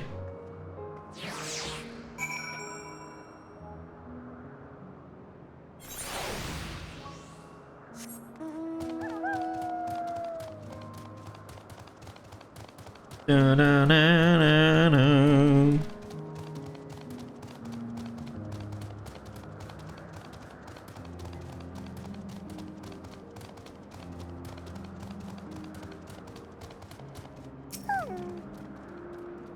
Mistress Vinard, I was not told to expect. We should have prepared an official welcome.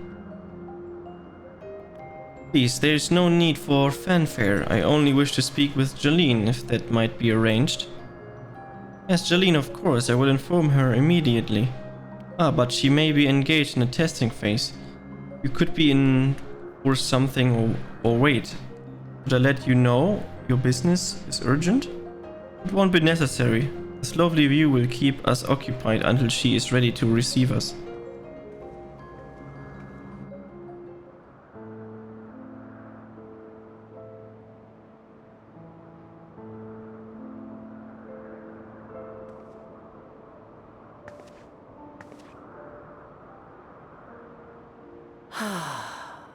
A delightful breeze and a breathtaking view.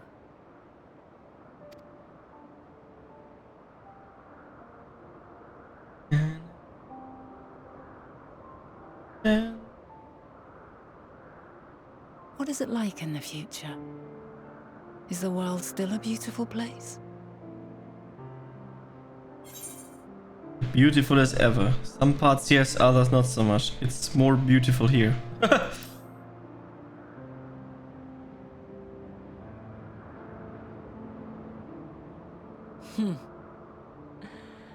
I swear I could hear the glimmer in your eyes and the adoration in your voice.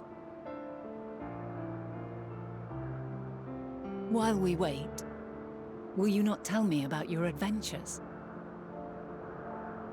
Well, not the portentous events which led you here, but the simple delights all your own.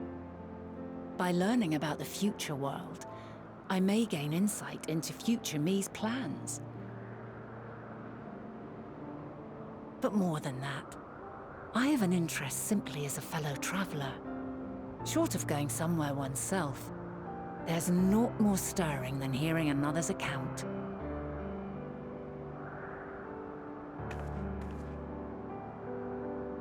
True, mobiles are something else.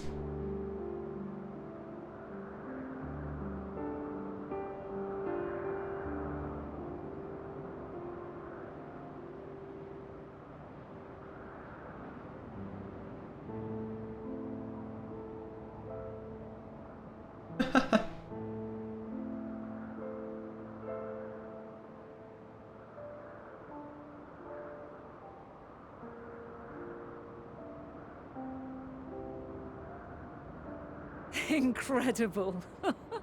Would that I could have been there to see it.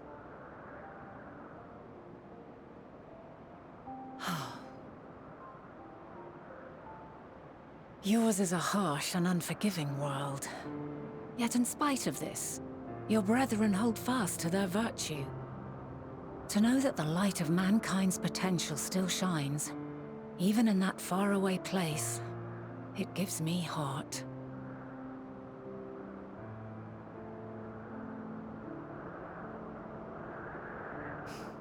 Thank you for regaling me with your tales. I will treasure every word.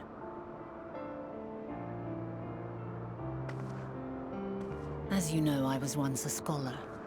And among other things, I sought to understand the workings of the world.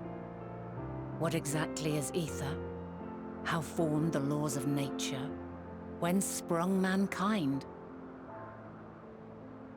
Riddles and mysteries beyond counting.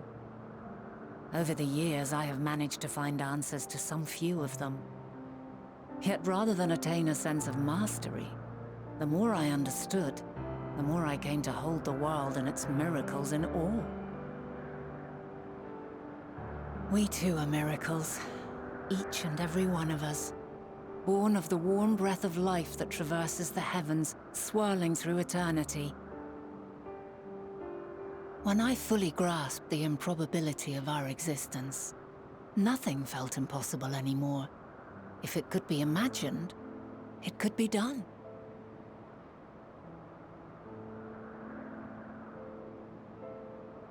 A passion swelled within me, an epiphany dispelling all preconceptions of what was natural and true, and a presence without, immense yet intimate. Fate, perhaps, holding us in its tender embrace. As reassuring as it was intimidating, how keenly aware I became of creation's fragility, built as it is upon precarious happenstance. I was overcome with an irrepressible urge to know the world more intimately, to hear its voice, feel its breath.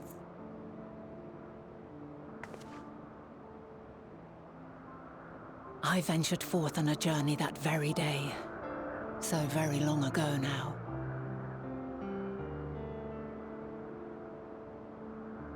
Freed from presumption and prejudice, I saw the world through a newborn's eyes. Everything fresh and new, and so beautiful. Lands that stretched on forever.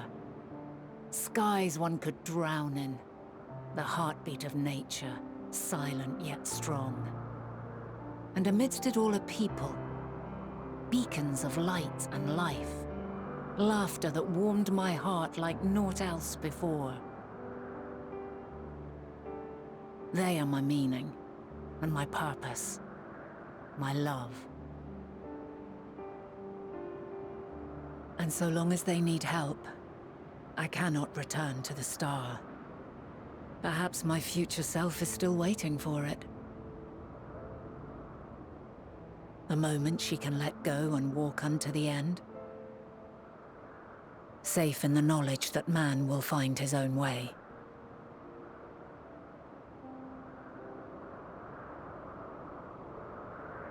You, who are our future, tell me this. And tell me true.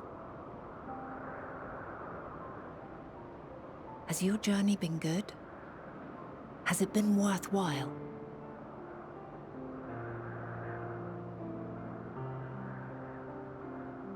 That's a tough question.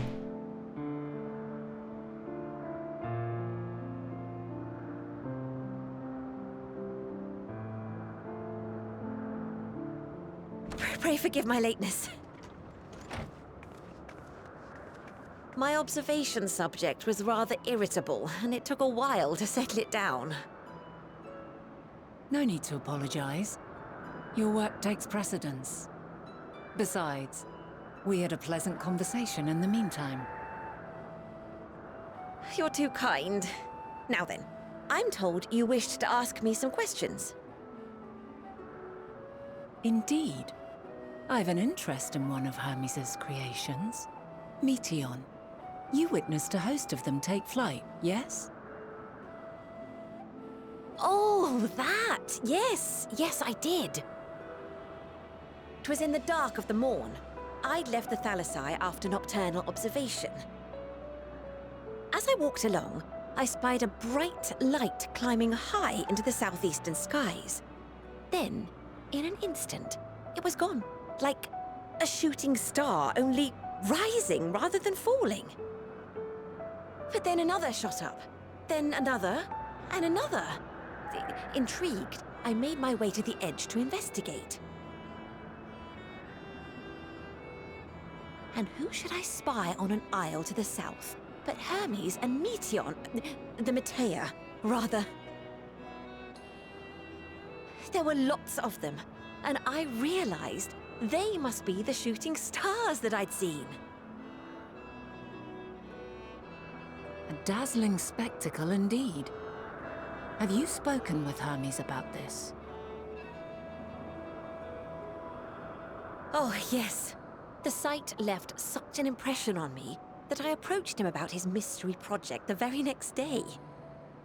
Alas, he said that he couldn't reveal anything just yet, that he needed to conduct further tests. It shouldn't be long now, though. He often returns to that isle, and I have a feeling he's nearing a breakthrough.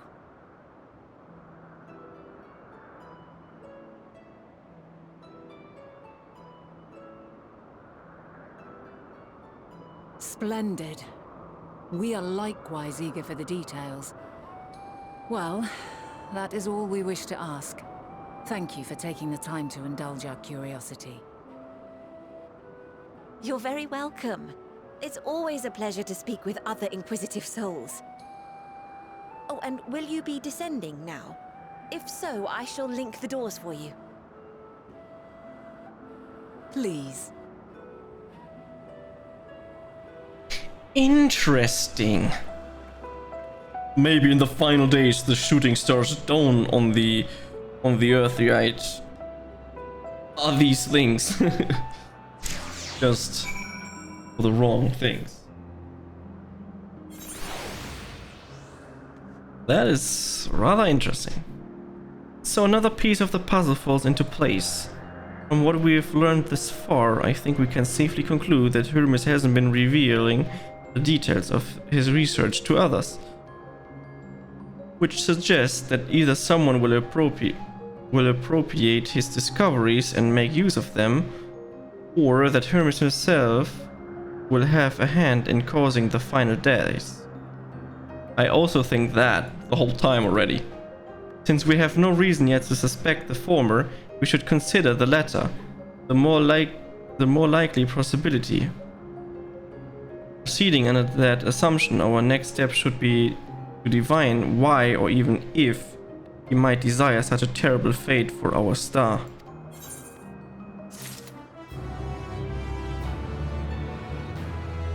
Maybe because he can't bear it that people are exploiting all the monsters such. But before I continue, I'll be right back.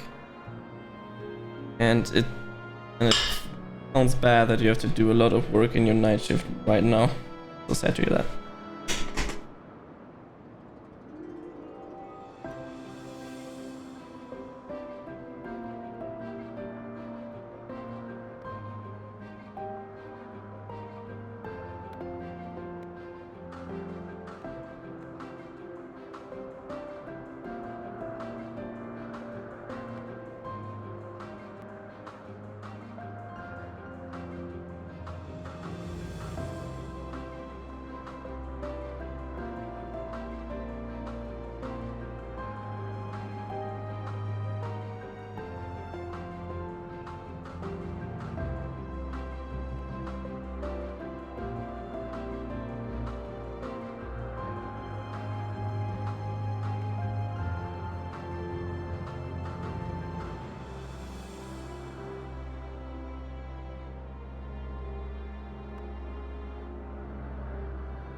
Okay, I'm back.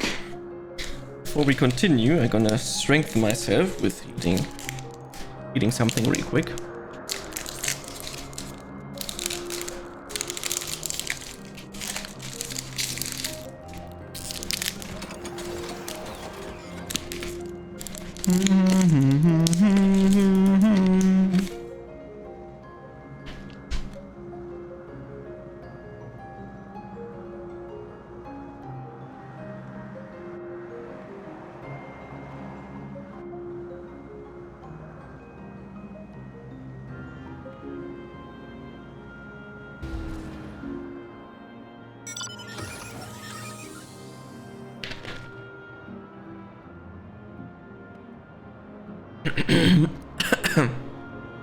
Let's not do too much of a break because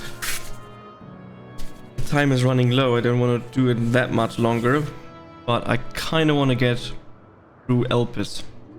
So let's see.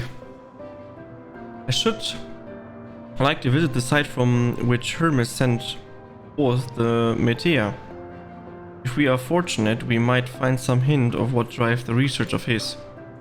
Jolene said she spotted them in the southeast, rising from an isle she could see from the edge. If we stand at the same vantage point, it should not prove too difficult to locate the isles in question. Let's take a look, shall we?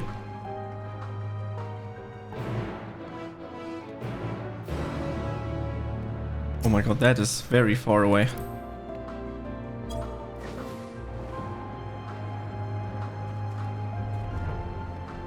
Elpis is still a good bit to go.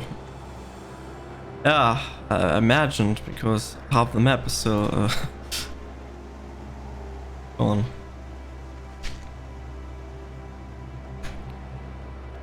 I don't know, I put a hard cap for myself that midnight I should be done, otherwise my sleeping schedule is getting out of control.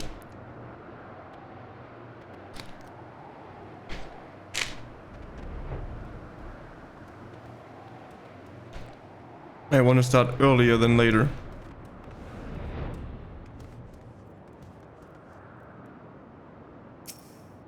So we can get more done.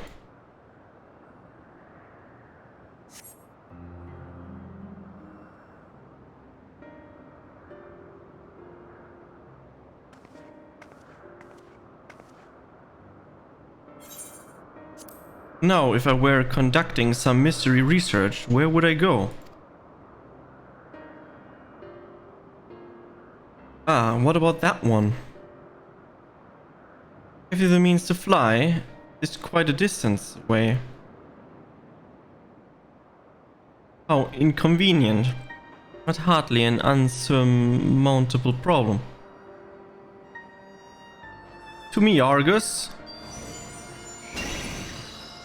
Look, it's Argus. My friend, would you mind creating a double to carry Gachi here over to that island?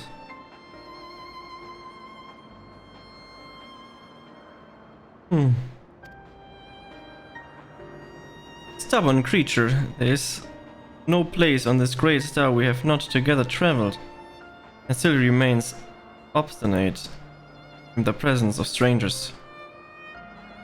Argos has rather exacting standards, I am afraid.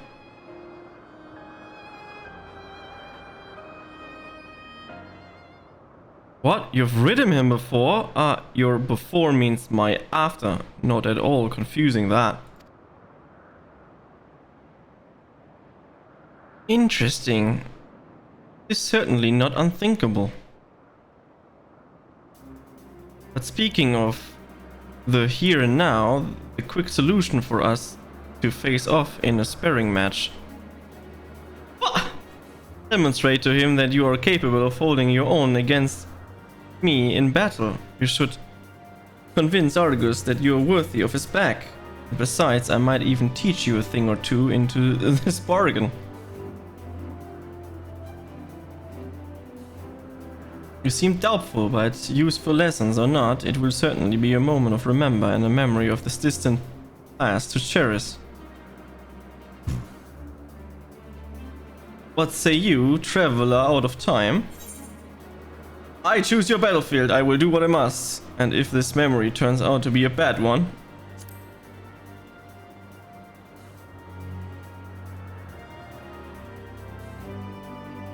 I admire your confidence. Clear your mind and prepare your weapons. I will await you at the clearing over yonder.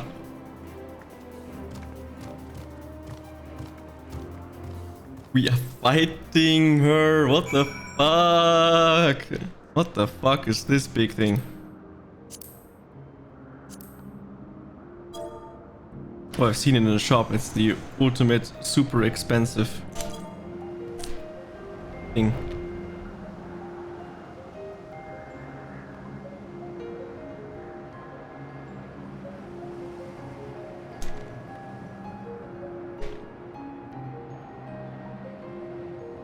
It's good whale. There she is. It's still too high.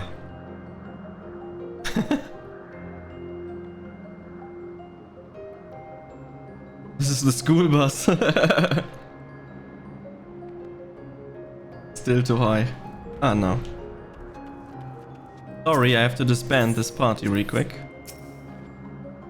Shall we begin? Be warned, I'll go easy on you. I'll definitely die. I'm still wearing level 80 gear. Let neither side hold back.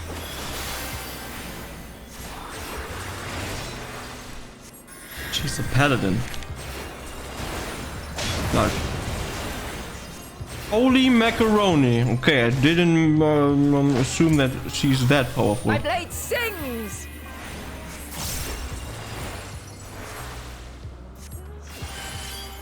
Okay. Okay, I'm almost dead. Okay.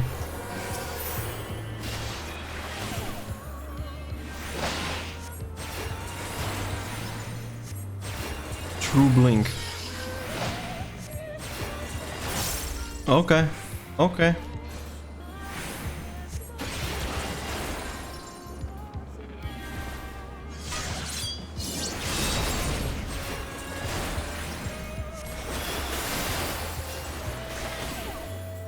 Circle of Brilliance. Okay.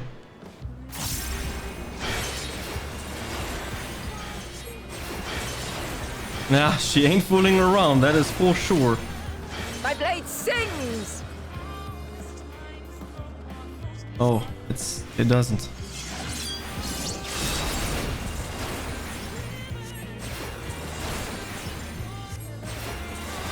Impressive. I shall have to try something different. Also mantle. I don't know what that does, but I guess we'll figure it out. Oh, she turns into a fucking monk.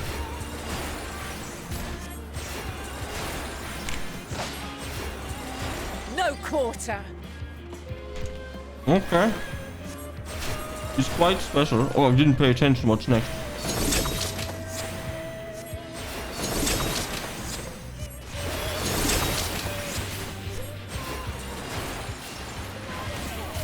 Have a taste. Okay, I know that thing. Okay.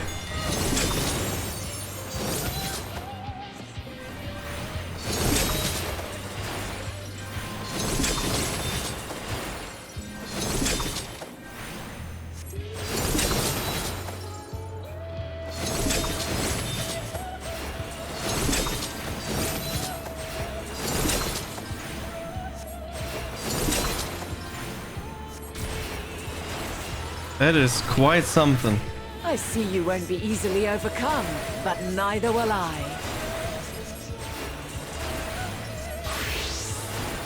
She turns into a white mage. What? Or some kind of mage.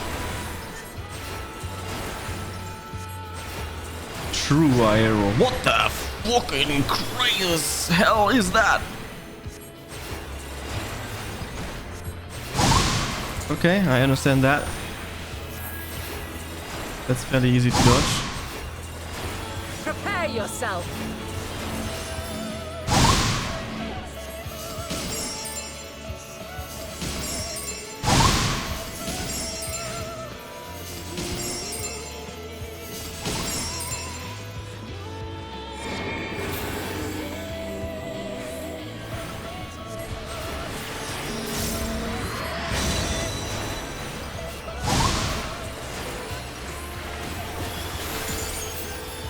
She for sure ain't fooling around.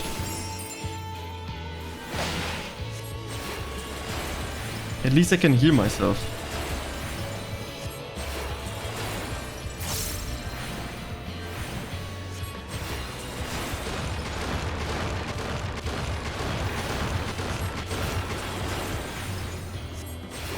I would have these techniques as well as a white mage. Like, what the fuck? Very well. Let us move to the final trial. Okay, okay, okay, okay.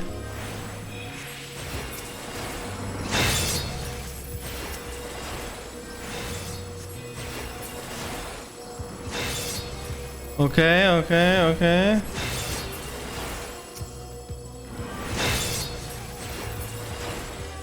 Oh, they turn. Do they get more and more and more? What the fuck?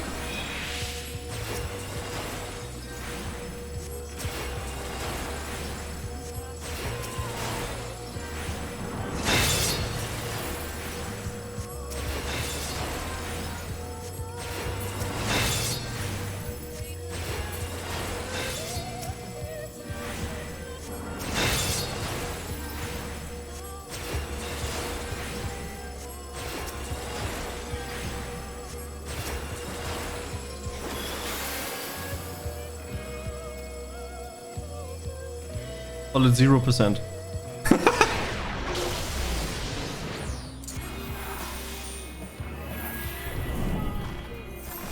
Break your chains, shed your burdens, and show me your strength of will.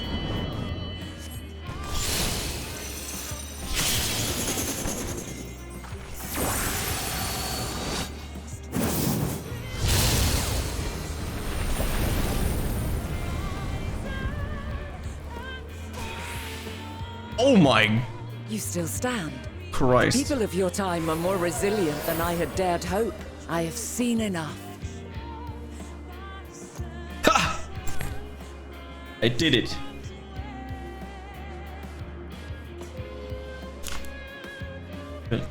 I always love when the machinists start acting up and I have to go to stuff every 5 minutes and I should. That sucks ass. 'Twas my intent to finish it, but clearly I underestimated you.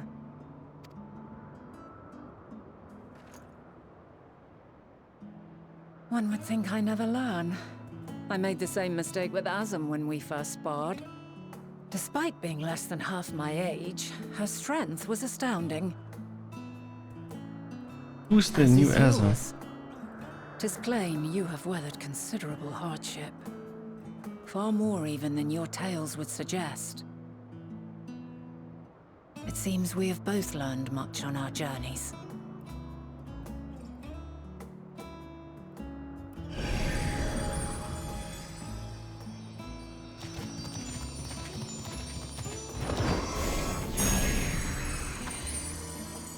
Split in two.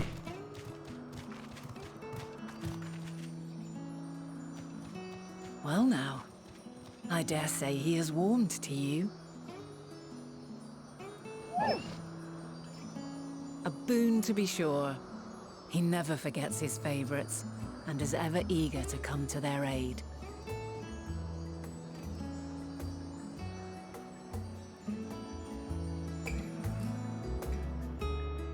Could this be this is the reason why he does this in the future? You can have this as a mount? What the fucking crazy shit. Argus will soon have just standing on the very spot where the Matia made their departure into the night sky. With luck we will learn something of Hermes' intention. My hope is that we find no connection or feasting with Oblivion, and we might have Hermes and the considerable expertise working for us rather than against us.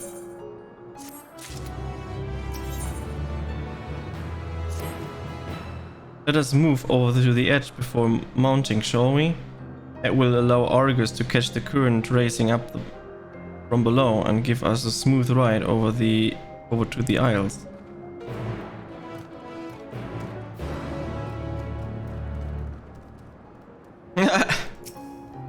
Look at him. Can be in a party again.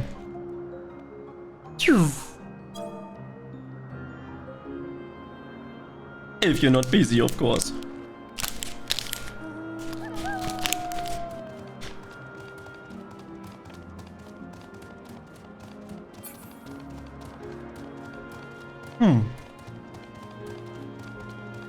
I will at least collect one ether current. Why not?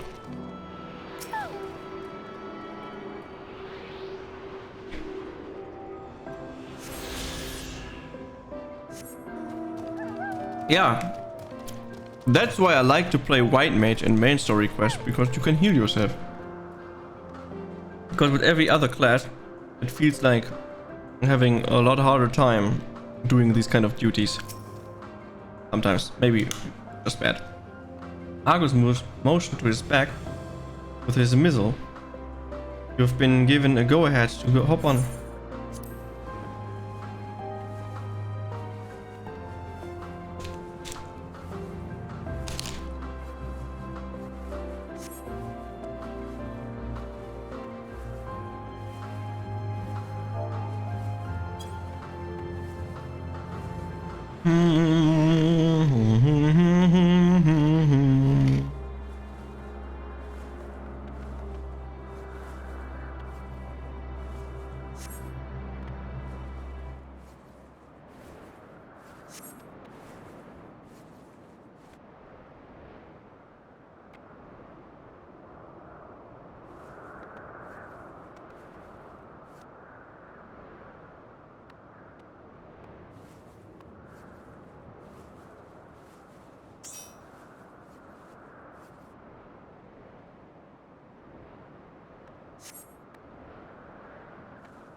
Sorry, I'm eating an energy bar, so couldn't read the text.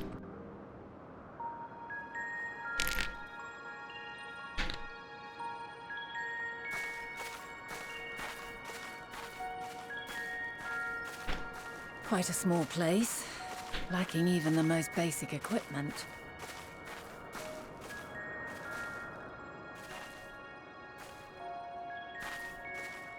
The present may yield no clues, but we may yet try perusing the past. Have you done this before? We can look into the past. So you cannot control the power freely. Worry not. I shall assist you. She can. Crazy. Come and stand before me.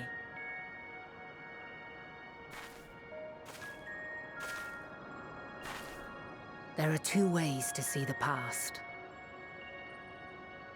The first entails peering through the walls of the soul in the moment a subject is recalling a memory.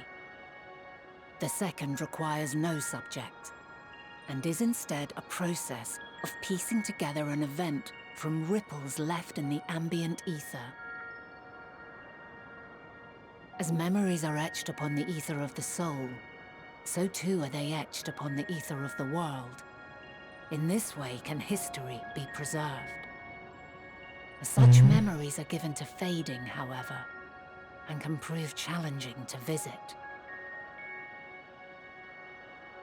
But come, let us try. Close your eyes.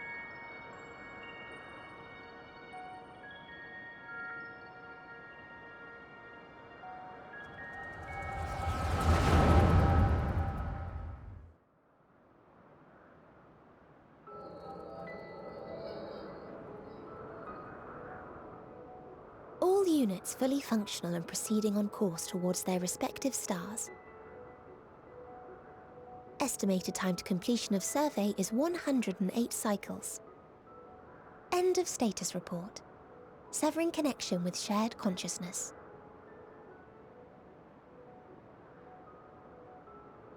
Did you hear that, Hermes? All is well.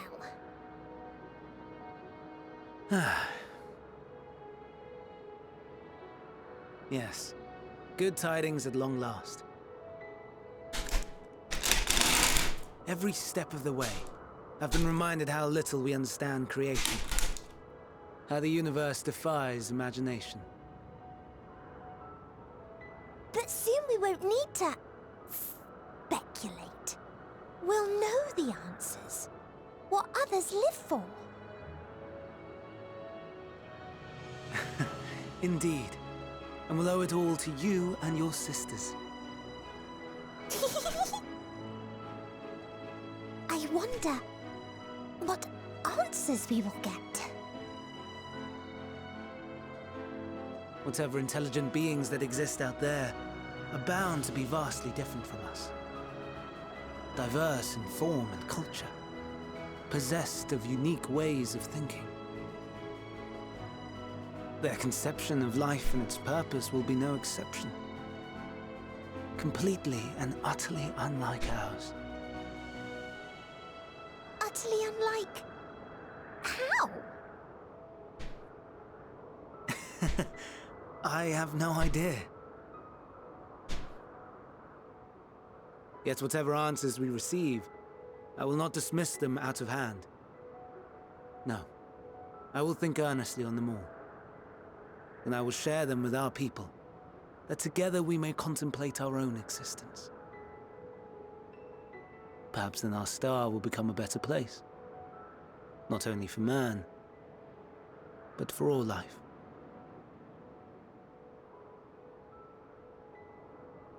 Meteon, though I gave you wings to soar the heavens, I did not teach you how to walk the earth. So loath was I to bind another living being. In the course of your long journey, you will learn from those you meet, learn to walk and run and so much more. And when you return, older and wiser, we will have a celebration to mark your homecoming and coming of age both. Will there be apples? Covered in syrup? And how are you supposed to eat them? Rather than food, perhaps...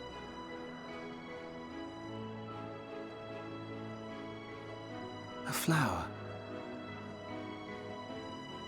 Yes.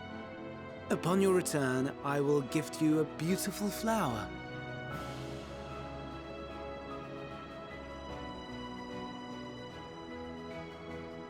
What?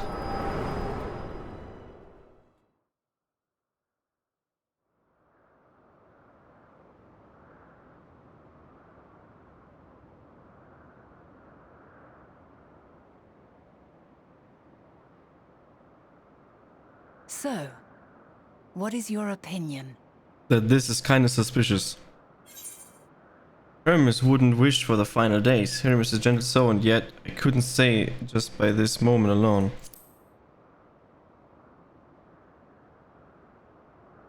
A gentle soul, but... I understand. He is a gentle soul, and well-intentioned. Yet it does not take ill intent to beget ill. We must consider the possibility that something may have gone awry. Perhaps it was oversight, or simply an accident.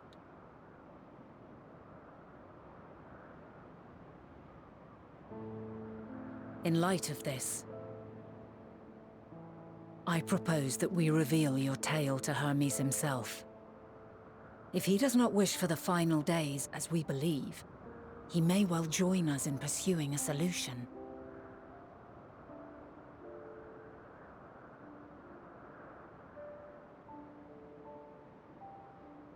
Then it is settled. Let us seek out our friend with all swiftness. 'Twould not do to let such a pure soul be blackened by tragedy.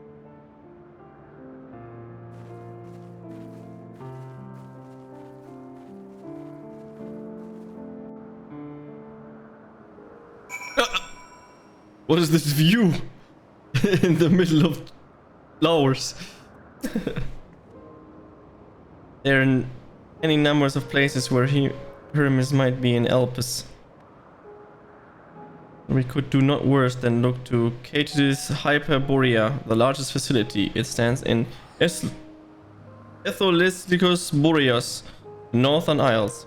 I wonder, Gachi, for an institution which claims to studiously research every species destined for release into the world, did you not question how they find room for them all, and so few islands? The answer lies within Catis himself. I touched upon the practice before, back to the archives, where a vast area is stitched together out of multiple conceptual spaces. The same holds true for the interior of this facility and its magically constructed environs. 'Tis there within those sprawling habitats that these chief overseers and most of the Elpis observers conduct the bulk of their work. Come to the simplest route is via the noise north of Poetis Oikis. It's like up there in the north. Hello, I'm Beg.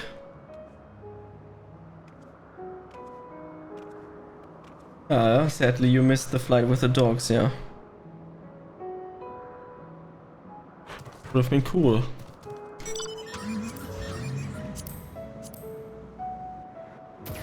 We have to go here.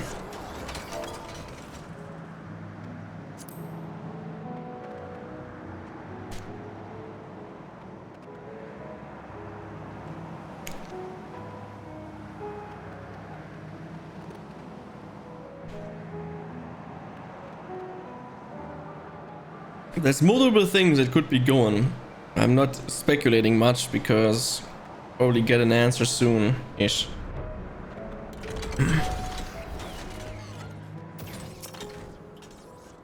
The event I told you about.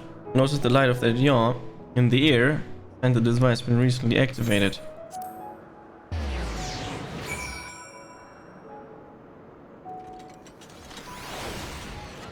Ah, better not. Ah, good then. Noise acknowledgement. You as my guest should now have the authority for use it as you wish. As for the way Chytisis Hyperborea, we follow this path and turn left at the crossroad. That seems to be the case.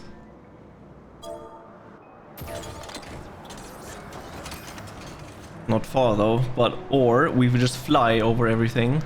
Of course, why not? Oh hey look, a friend of mine is here. Better not.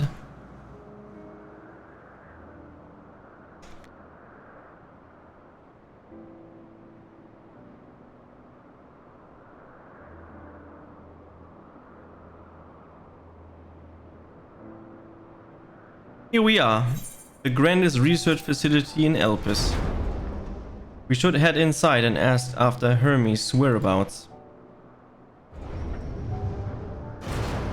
Hermes is at another facility, as we have just discovered. Ah! Look who it is. Hydelidulus. Mechis.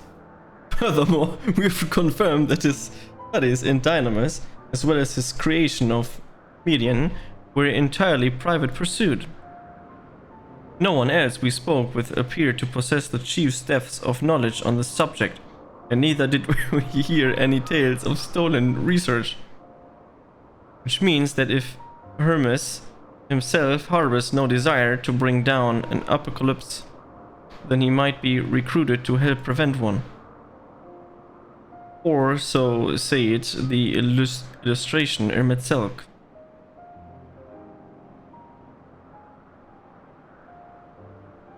According to your story, the 14 divined the connection between the celestial currents in the final days, but were never able to pinpoint the root cause of the calamity.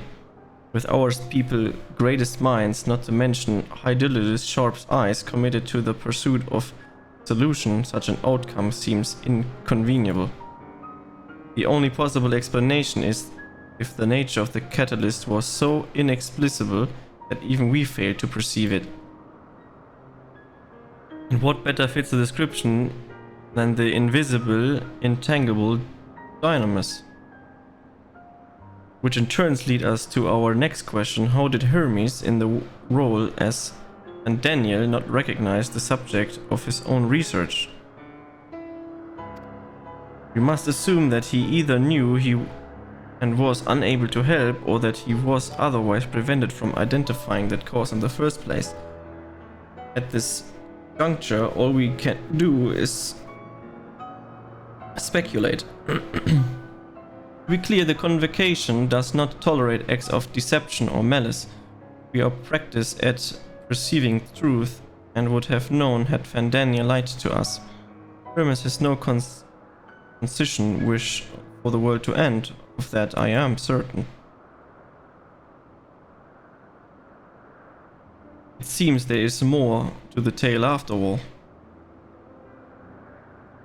Yeah, Fandania wanted to kill everyone. And himself, especially. You conducted an investigation of your own, you see.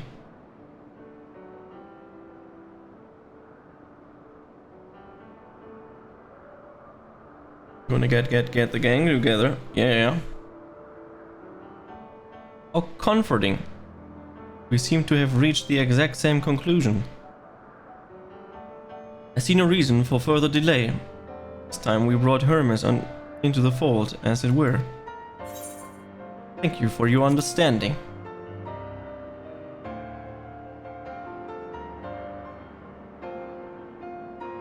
Take your thanks.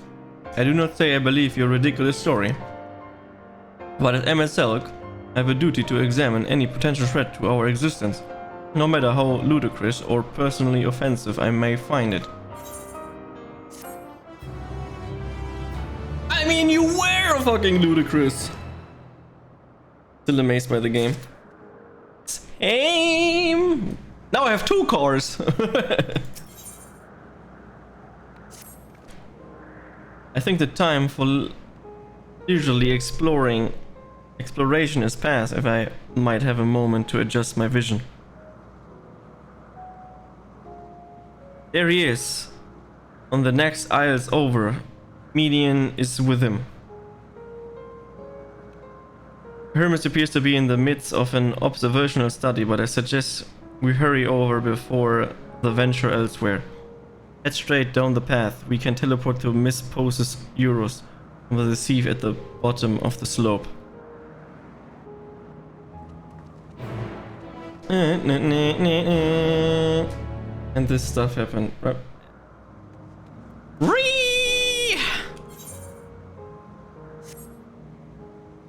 How about we all get into one party and then we all ride in one car? Let's go. Time to drive.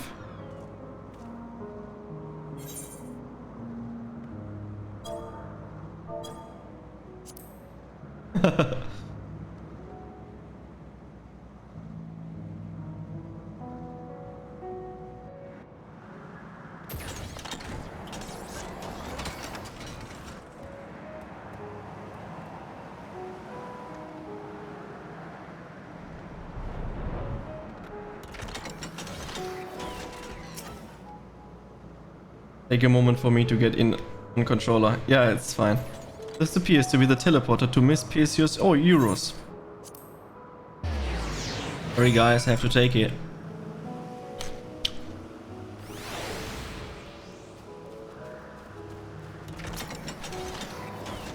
They are close by within the Hungarian Gardens. It would be this circular enclosure you see just up ahead. Well then, Gachi, make yourself useful and bring Hermes out here to us. If I were to go, I would assume I was only there to press him on the Fandaniel matter. Of all of us present, you stand the best chance at convincing him to put aside his work for the moment. The creations, if they are not exactly. Then again, perhaps Gachi can handle them. She did survive a bout with Venet after all. Not. Off you go to find Hermes, but do prepare to come to blows with the garden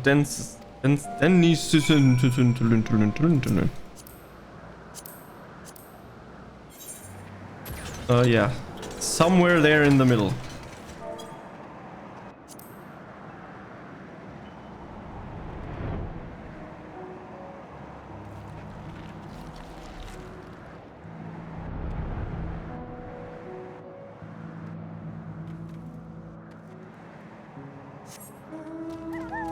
This is easier. Where is he?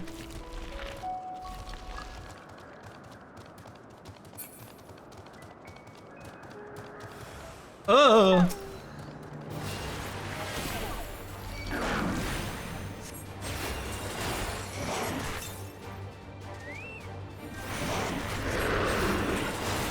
Time to defeat some monsters. Oh my god.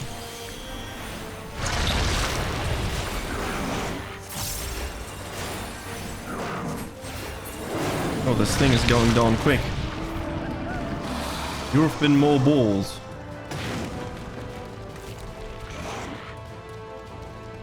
Dun, dun, dun, dun, dun, dun, dun. Yeah, I knew it. Probably have to kill a lot of things before stuff happens.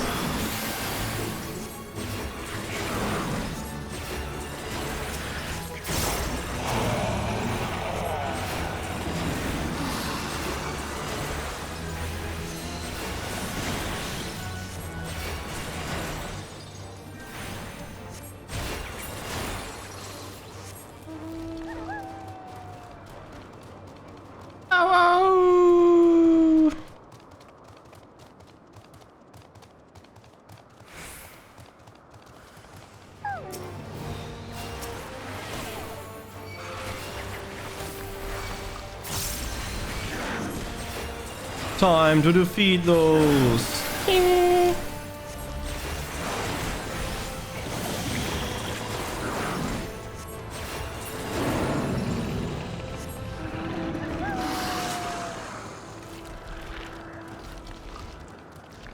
I would assume that he's somewhere in the middle.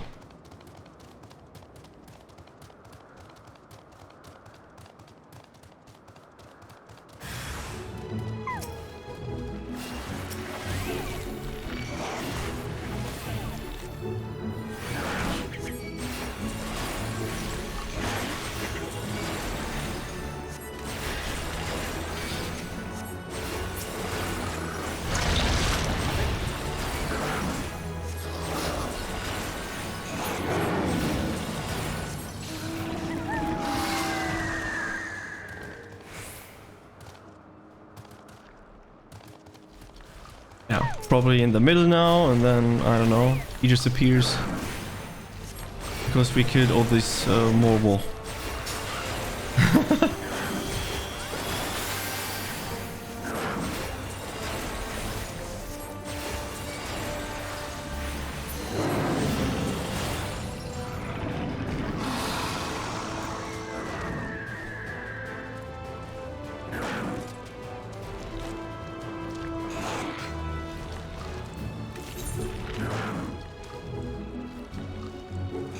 Why is there this point? Do I need a special buff or some shit?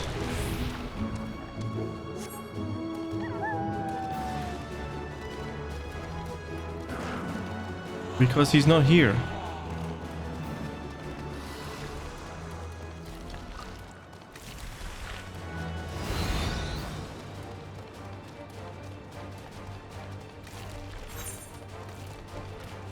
Ah, no, that's... Have to just go down. Okay. He needs to be somewhere. Can it be that he maybe is downstairs? No, he's definitely upstairs.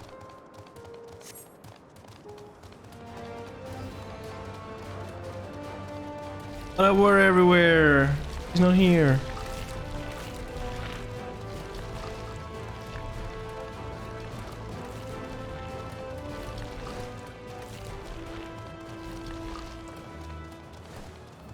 Oh, he's here. Behind the stone. Gachi, what are you doing here? I thought you were keeping Idolidus and MXLF company. They can hide pretty well. Ah, important matter and unrelated to my decision on Fandaniel, you say? And yes, I will come as soon as my work here is finished. It will not be long, I promise, but you should really wait outside the garden with the others. There's no place for idle exploration.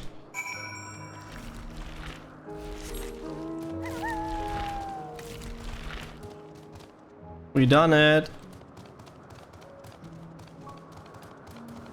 Time to go back to Heidelin.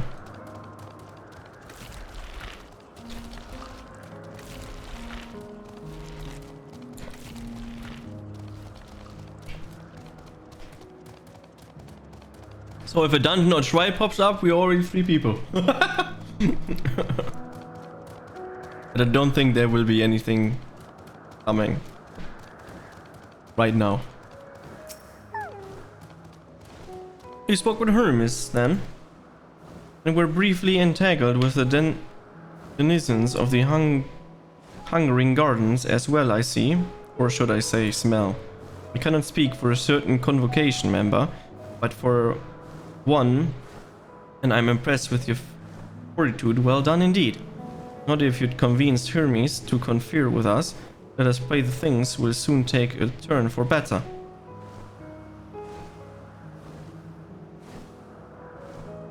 Or as fascinating as it would be to meet the MXelf who would recreate Emerald in the depth of the ocean, I think it's the best for all concerned if such tragic events never came to pass. Be it in our future or your past, assuming yours is not truly written in stone, naive hope that it is. Words without sound. Hermes said he would not be long, yes? Then we shall wait here until he emerges.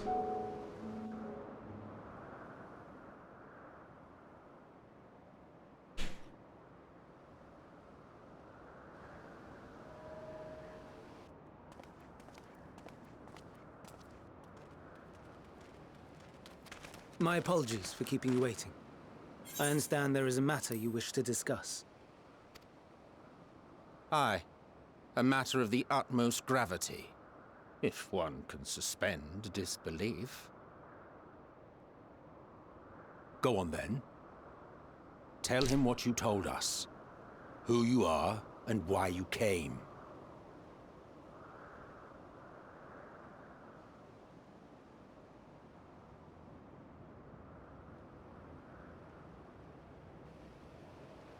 The final days.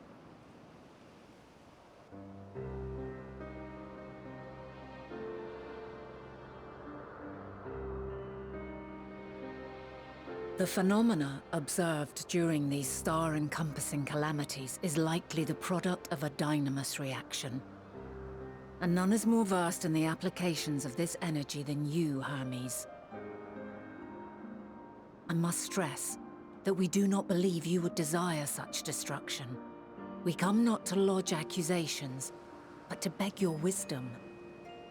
And so, distressing though the exercise may be, I ask that you share with us your opinion on the matter, on the assumption that our visitor's tale is true. Even you, Vana.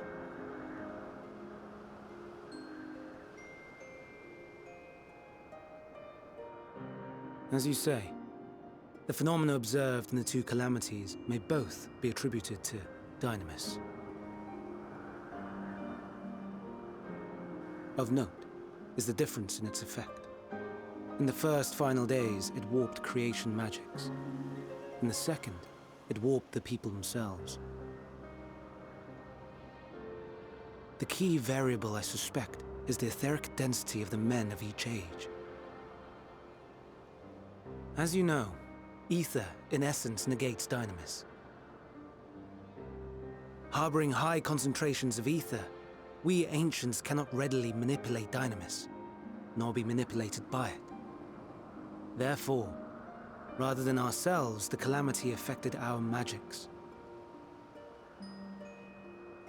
In contrast, having been sundered, the people of the future are composed of but a fraction of our ether.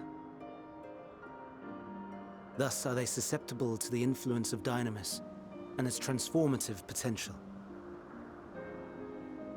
But that would explain only the mechanism, not the cause. Though perhaps...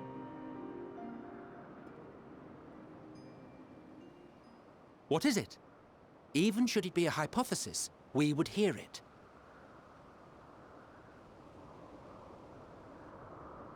Dynamis is an energy put in motion by feelings. Feelings for which there must first exist a source.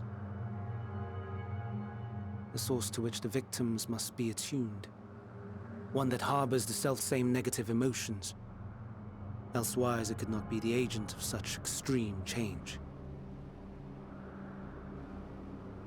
So it wasn't the stagnation of the celestial currents. Someone, or something, is instigating the star's demise.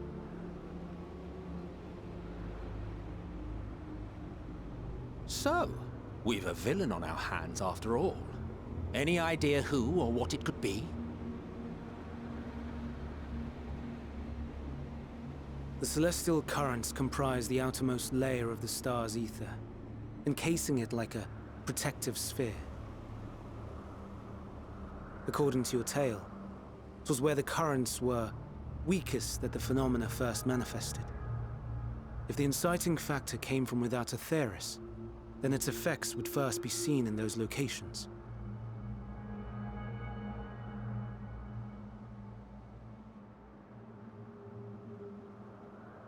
Greetings. Can you hear me?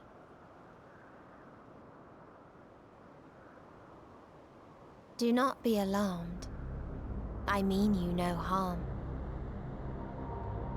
I wish only to hear your words, share your feelings, know your thoughts. May we please be friends? Meteion. What is it? Executing scheduled task, suspending individual self and connecting to shared consciousness.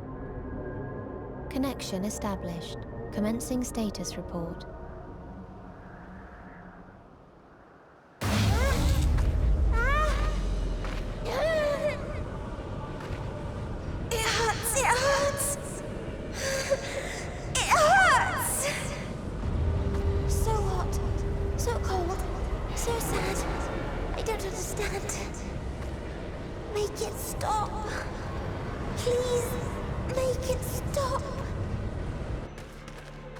Steady, Meteion. Steady. So scared. So lonely. The pain. It's too much. Why? Why do we... They hurt. Hate. This is wrong. All wrong. She's gone? But how? She has altered her etheric density in order to blend in with her surroundings, an ability for avoiding confrontation. Most effective. Frustratingly so. I can't see her either. Not even a trace. Stay away. Please. This is wrong. My mistake. So please. Are you all right?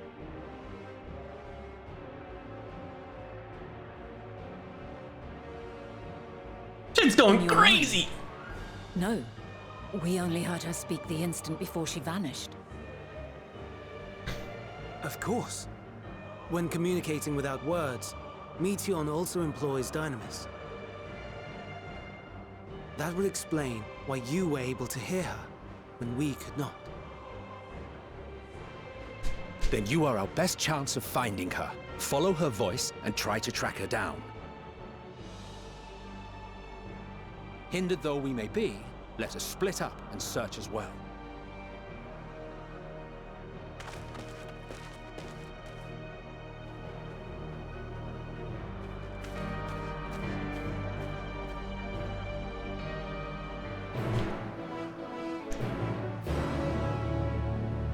This took a dark turn, what the fuck?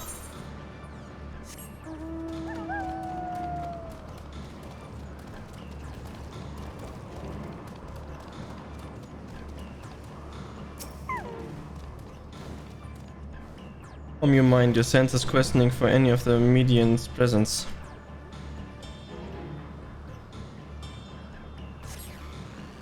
You fail to hear her voice, she must be elsewhere.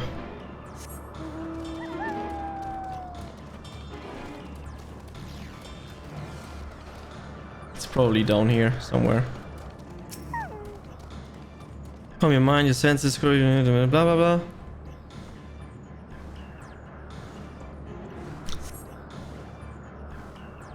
It seeped into my mind. Our voices reporting. Our humans mustn't hear them. I have to run to hide. Tango's voice grows distance as the source seems to flee down the slope. I knew it.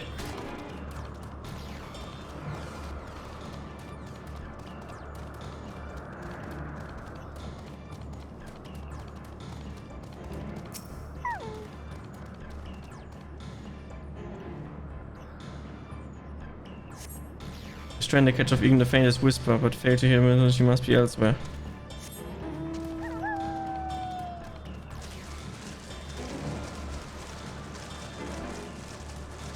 People are fishing here. Hello.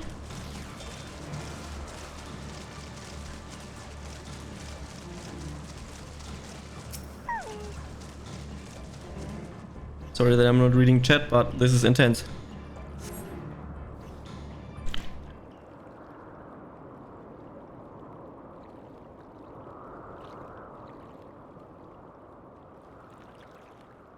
Greetings and salutations.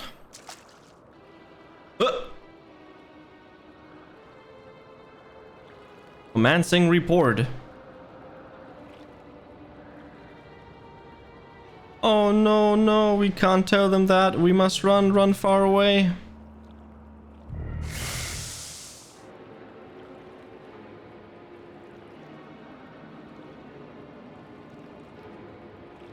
Please don't follow me. His anguished voice fades as you sense her climbing to the top of the ridge.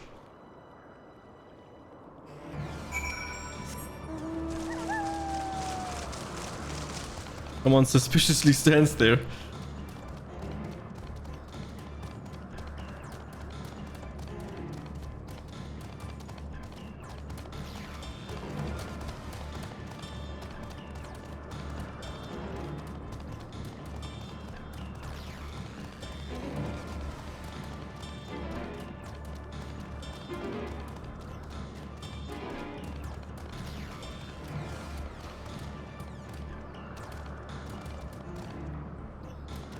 There's no way that you cannot jump up here.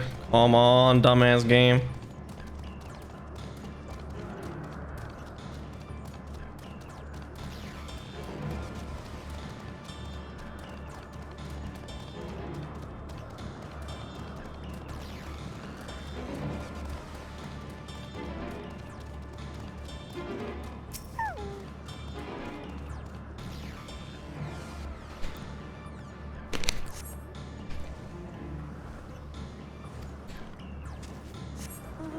Not here.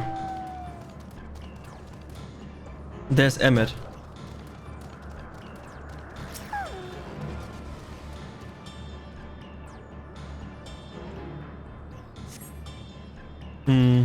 Nope.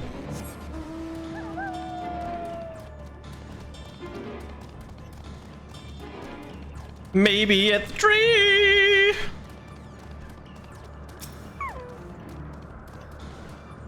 Any tree enjoyers? How did it come to this?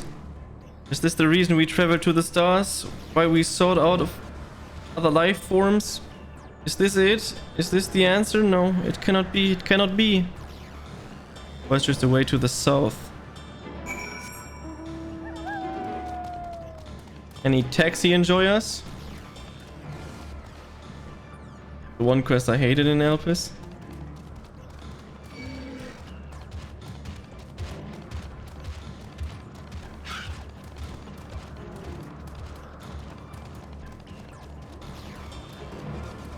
I mean the, hey, you have to inspect and then it's nothing there and you have to go and go and go and go and go. Of course it's fairly annoying.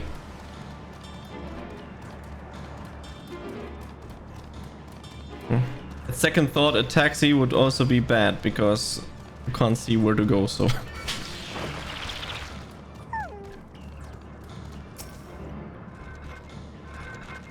But maybe you can guide me assistance in killing those pieces of shit.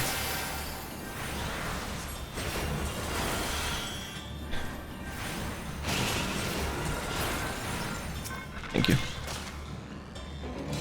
Probably also the wrong one, but better than nothing. Yep. Nothing.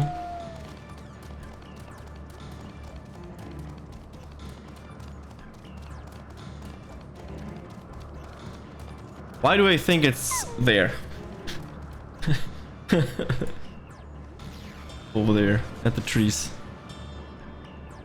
Where we are going.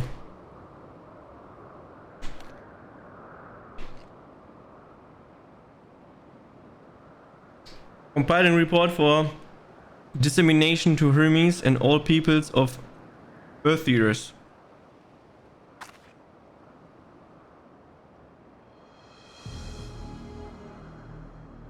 Processing expedition data, processing profiles on intelligent civilization, formulating answers to the question, finalizing report. Oh, Gachi, you mustn't listen.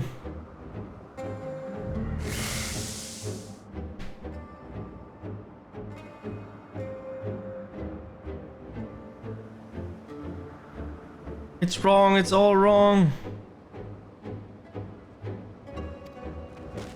Comes from the lake, yeah, of course. Any signs of Meteon? Panicked and confused, which will make it all more difficult to predict her movements. Pyramids, what do you make of this situation? The Metea are linked to a single mind, a shared consciousness which connects them across in any distance. I suspect something has happened which disrupted the usual harmony. How might we access this shared consciousness of theirs? Much as you would approach any sentient being directly. In the Metean case, that means speaking to any incarnation within physical reach. So unless we can track down the Metean we just lost, we have no means to communicate with them.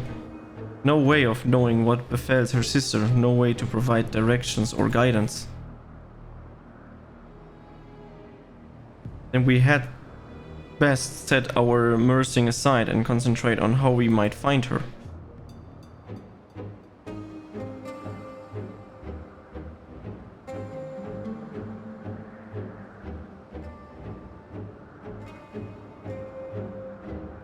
He's not looking too well, I would say. Oh my dear Meteon, why did you witness out there that frightened you so? Why did you seek to keep it from us? How terrible could it possibly be? I don't know, she found Zodiac. Correct me if I'm wrong, but Meteon renders herself invisible by matching her etheric density that her first surrounding, does she not? If so, could we not then disrupt her concealment with a surface of ether? Much how Ernest's MX solidified your presence when we first met you. Don't be absurd, I can hardly channel ether, recipient whose whereabouts are hidden from me. You mean the dude we killed 1 hour into the expansion? It was not our 1 hour, it was 20 hours in or some shit. Which is why we must all work together. Actually, we continued the search in the same manner as before. This time with you in Tau. Once she ascertains Metean likely location, you proceed to reveal our wayward familiar with a swift ethereal downpour. Very clever, and thankfully she has made herself easier to capture by fleeing towards Leith. Assuming she is made visible, it should prove me no great feat to herd her into a corner. Then we have our plan. Gachi and MXL will be our tracker and trapper respectively, while we others predict and obstruct Metean avenues of escape.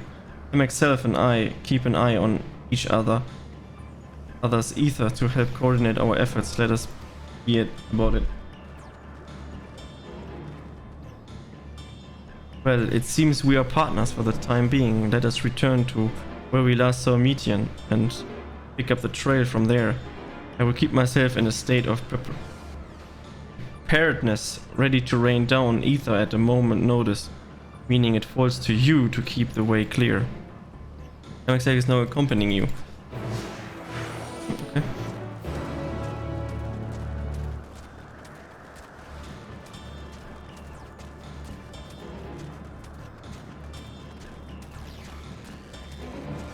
Who doesn't even exist as of the time. Yeah, makes sense. Calm your mind and senses in the Meteor's presence.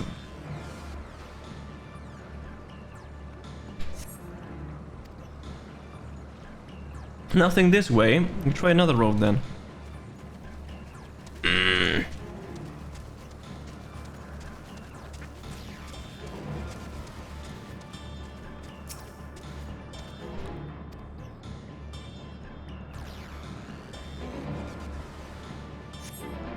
Why can't I fly? Are my functions being restricted? Hide, yes. I just have to hide. Then. Where no one can find me. Towards the water edge. So went into the lake as if it wasn't tiresome enough. Well, at least that open expanse would make her easier to find. We won't lose her this time.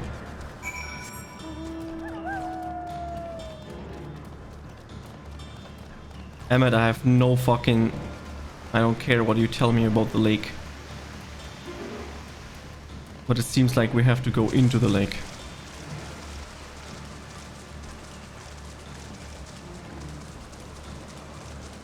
Here are the stones that look promising.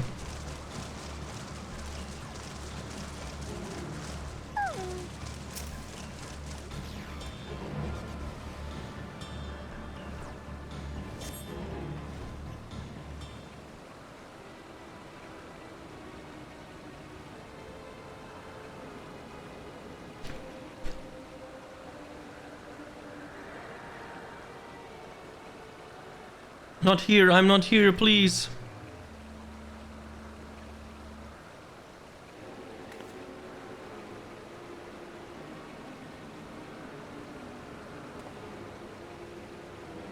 By that rock, is she? Very well.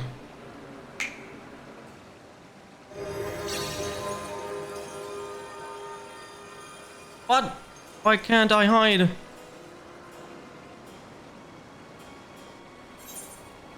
There's no need to run, Mition. We will hear your report, good or bad.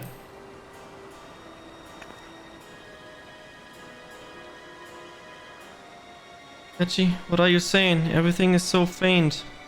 I'm sorry, I'm not strong enough. Stay away, I'm begging you. Don't make me say it. It will break him. His poor, fragile heart. Hermit's heart? No, we have a chance. No, we have a chance.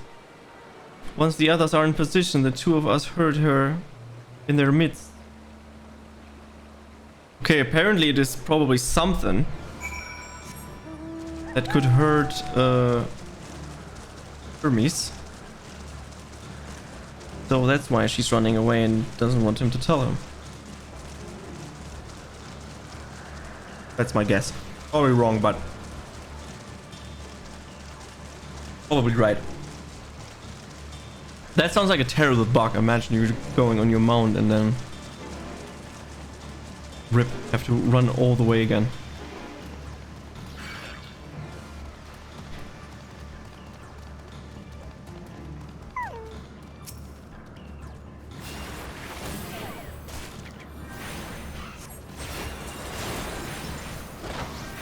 Yeah, kill Emmett Selleck here in the past, easy.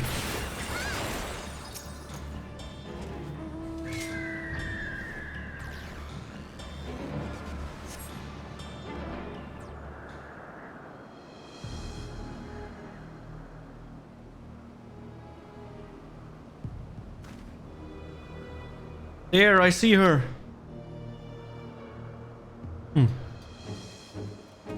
Me too. She's running.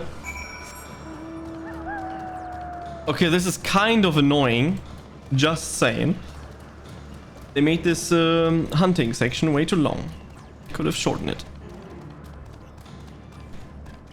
I mean, yeah, it fills up with suspense and stuff, but... Dude. Why?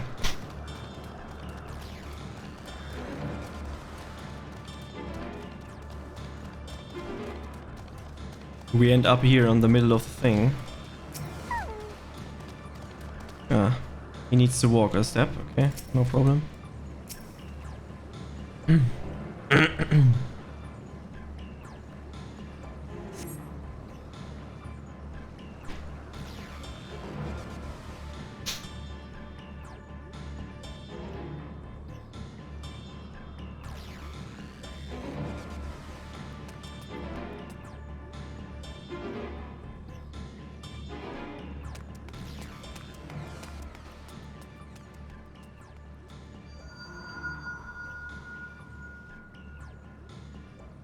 Aha! Give chase. We shall herd her into the shelter.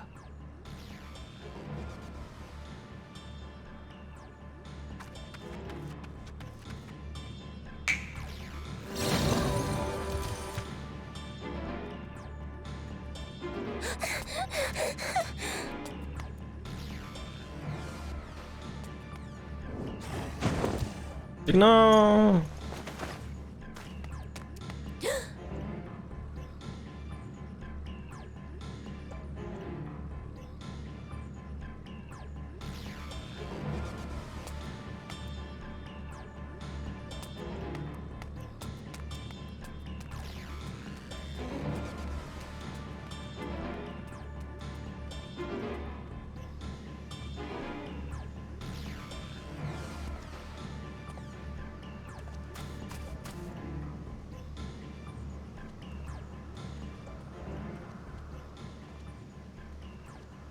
Please, Mission.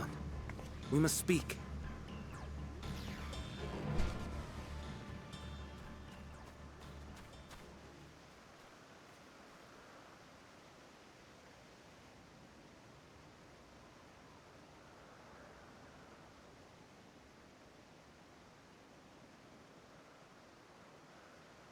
I'm sorry, Hermes.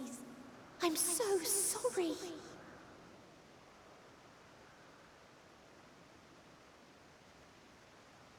If someone can hear these words, then please.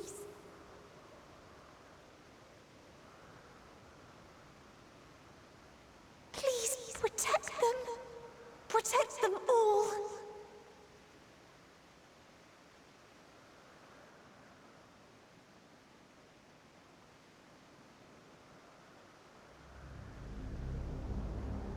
Individual self-suspended. Connection with shared consciousness stable. Our survey is complete. We shall now report our findings.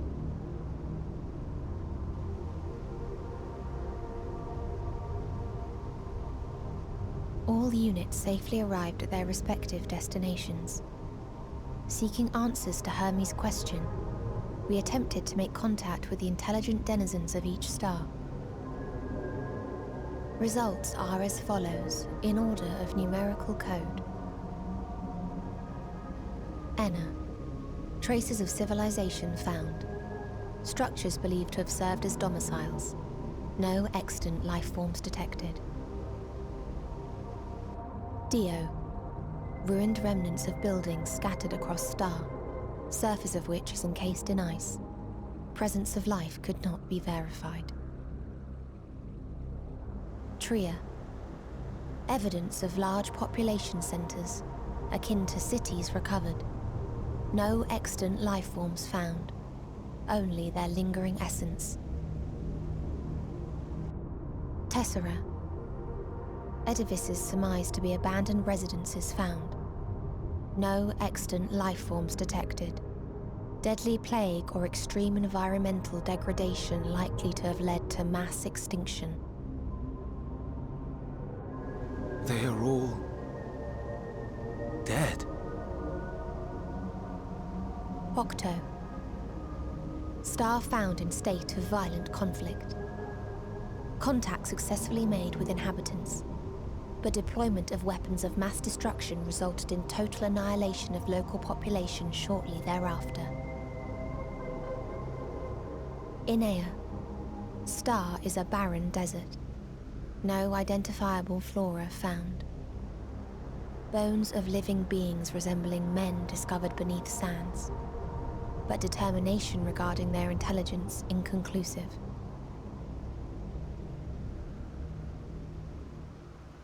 Remind me, Hermes, what exactly was the question you entrusted to Meteion? I tasked her with asking what others live for. What gives their lives meaning. Did you consider what may happen if the premise of the question is flawed? To be able to answer it, one must be living and desire to continue doing so. But if Meteion finds no living beings in the course of her journey, or none who desire to live, what then? What answers would she derive from their silence?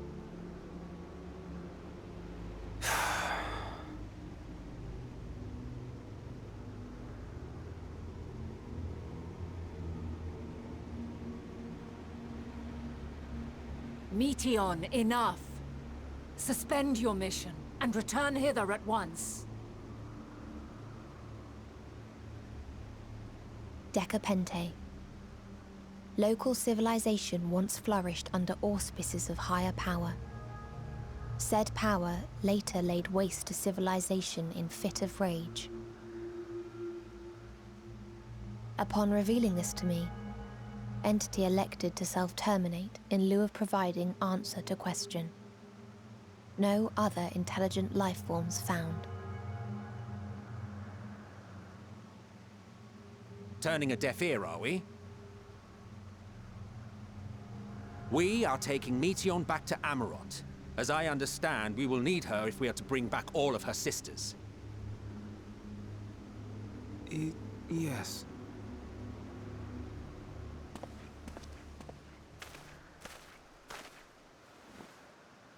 Meteion.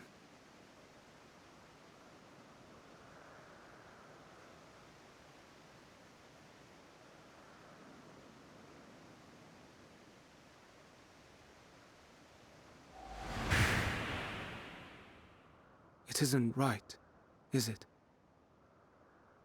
It isn't right to turn away from the answer. Even if the answer is pain.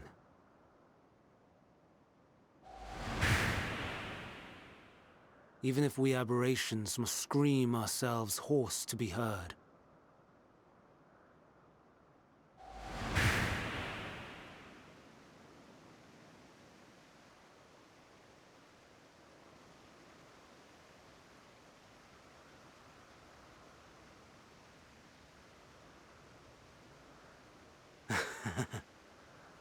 Aye.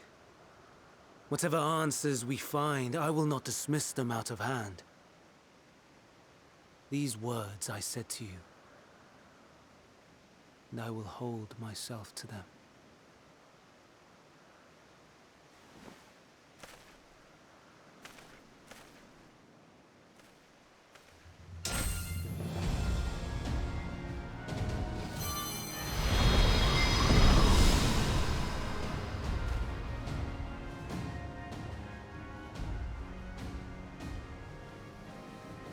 What is the meaning of this? You cannot take Meteion, not until she has finished her report. All else must wait.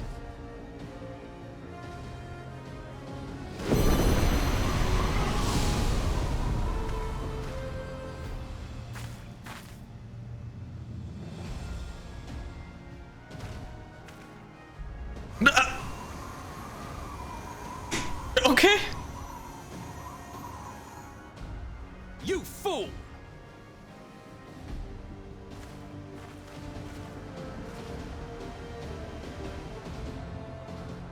He can't live with the answer that everyone is dead and he doesn't know the full answer. I want to know it all.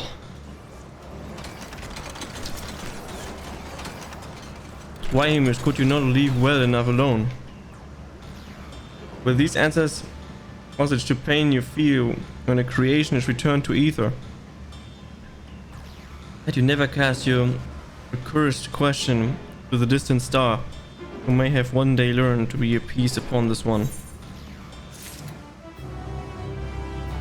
Can't live with it that every creation and is the ethers there, that they all want to die and kill each other. Because that's what happens all the time. Hermes has heeded to Catis. Considering the expansion dimension of the place, even we may have a difficult time to locate his ether. All I can say is that he entered from the rooftop and likely arrived at the uppermost point in the facility. So do we pursue him? Of course we pursue him, no matter what Hermes might be thinking. Meteon is a potential threat that needs to be brought under our control. The convocation duty to safeguard this star takes precedence over any personal stake in the matter. Not Gachi? It's clear we stand on a precipice, but we have yet to determine beyond a shadow of a doubt that Meteons is in the hand which tips us over the edge. Nevertheless, if we are to learn the truth of the final days, we must give chase. And even in neither Hermes or Meteon is ultimately responsible, we cannot leave them to suffer this torment alone. Agreed on all counts. To Atis Hyperborea we go.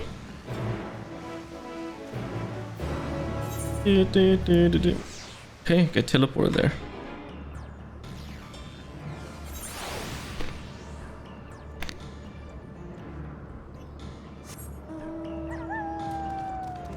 Wahab is already waiting. What do you say, AFK?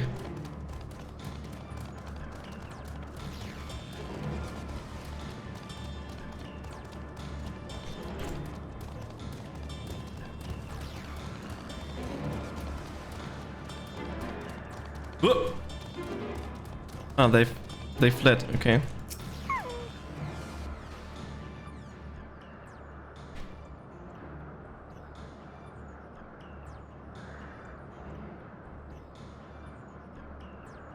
What have we here? Excuse me, has something happened inside Catis? Mistress Vinod, I'm so glad you're here. No one knows what prompted it, but the alarm was sounded and Catis put into a state of alert. Procedure dictated that we evacuate immediately, and we have yet to investigate further.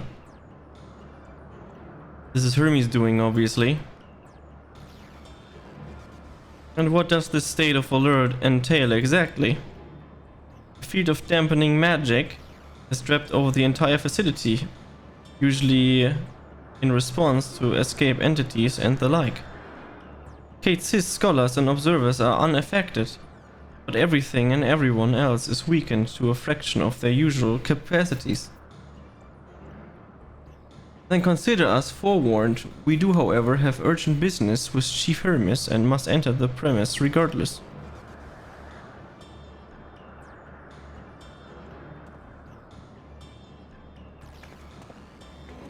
That said, if Hermes is willing to enact such measures, I wonder what other obstacles he has seen fit to drop in our path.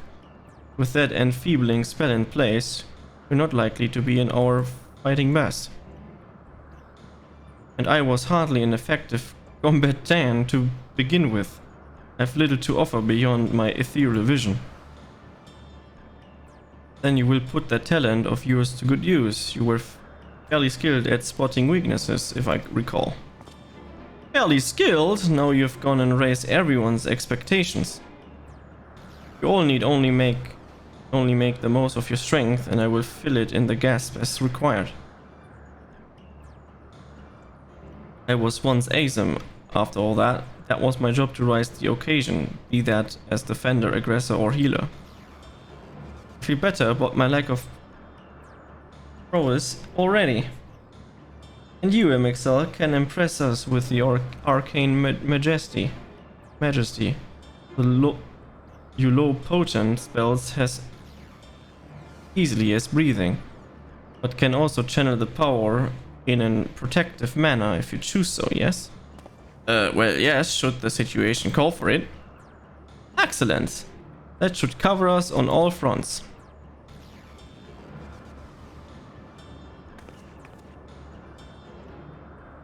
Your tale led us here, Gachi, so 'tis only right then you let us know. No matter what lies ahead, we will win through the Hermes and Meteon. And then we will face the future together.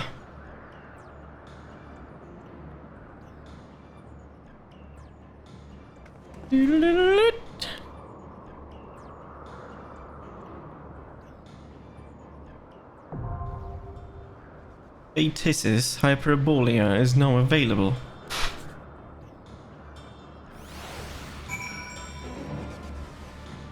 So I would guess that Harbor has no time to do it.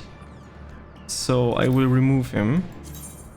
Because he is at work and he was already AFK. But we can wait. But I think he says he has... he's at work and he has to go everywhere from time to time. And Luca also said wait.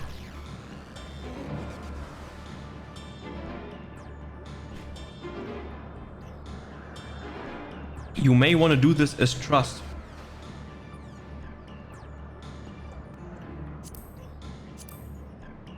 Take a look at the NPC party setup. Okay.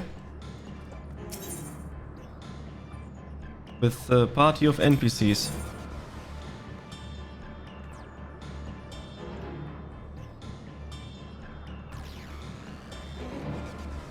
All-rounder, Solsa, the third eye. The classes might confuse you. Soulseer, all-rounder, the third seat. This is kinda interesting. Yeah, let's do with NPCs. Oh. Never seen that before. Could probably be fun. Let's do that. Thanks for the reminder. That could be actually funny.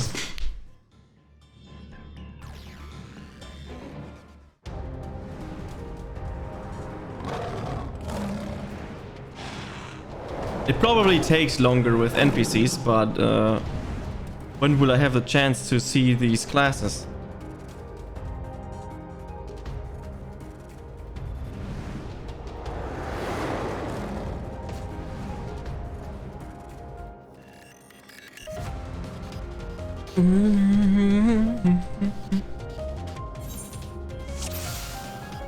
But first I'll need to eat some food. Okay, let's go.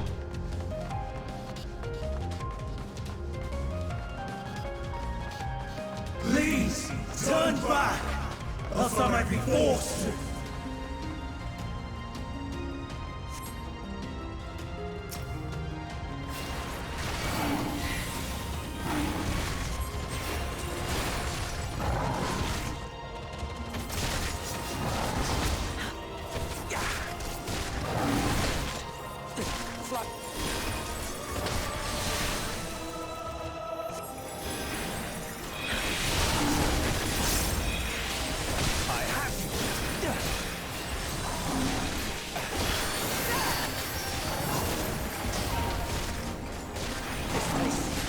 Is Heidelin bored?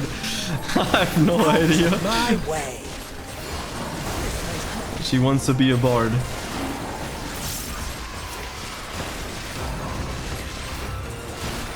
Pay attention to what they're saying.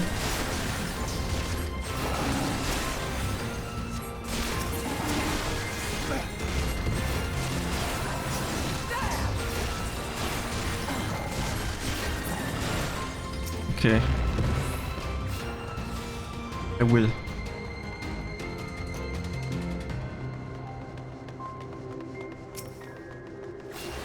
Be gone. Be gone, he says. Oh, I pressed the wrong button.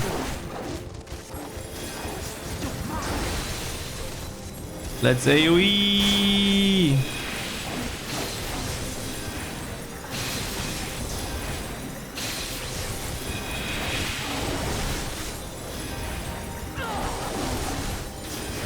Have at you!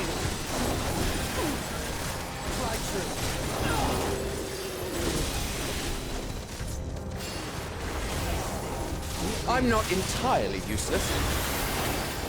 I'm not entirely useless.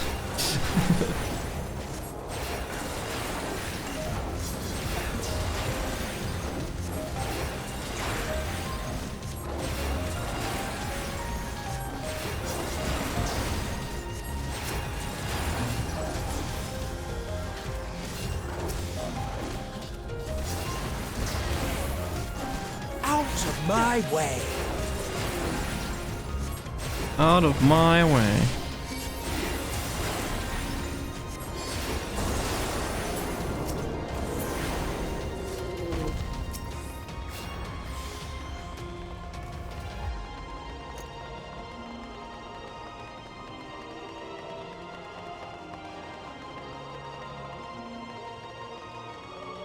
Let us make our way through the frozen sphere.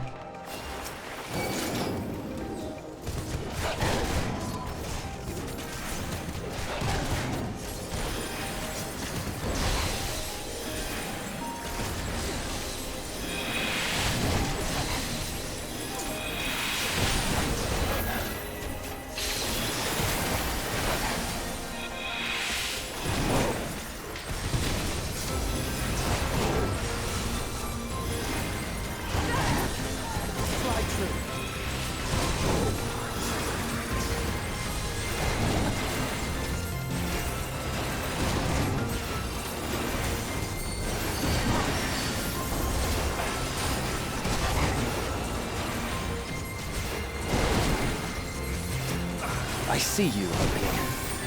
I have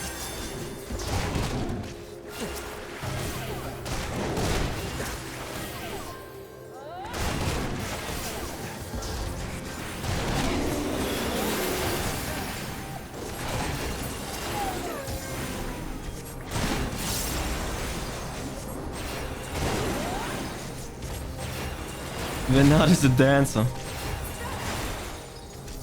Dancing all day.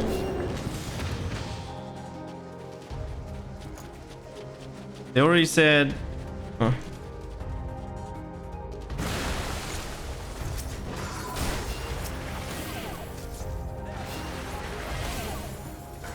Doesn't matter what they said.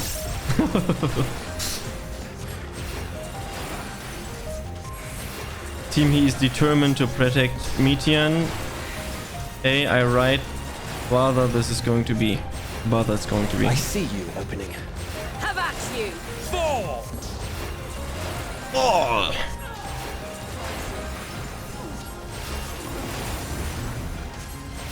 I'm not entirely useless.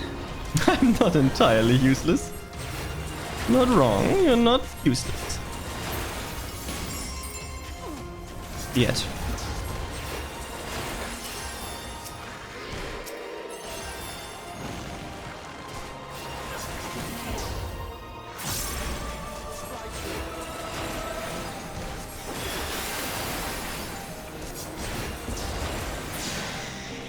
Doing shit DPS doesn't help.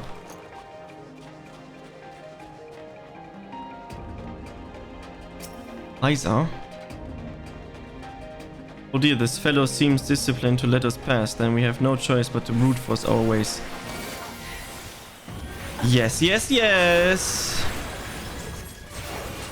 Okay, best option. Always copy what the NPCs are doing. If you have no idea what the fuck you're doing.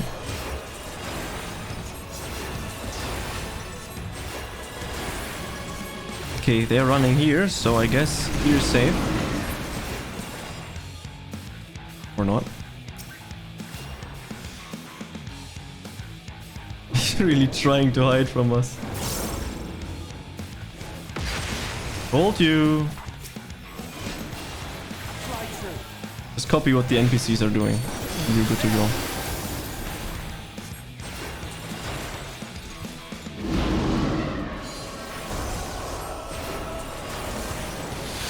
Stomp. Ah. I see.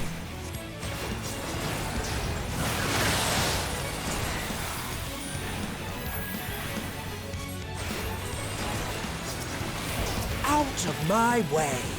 Out of my way. Fall!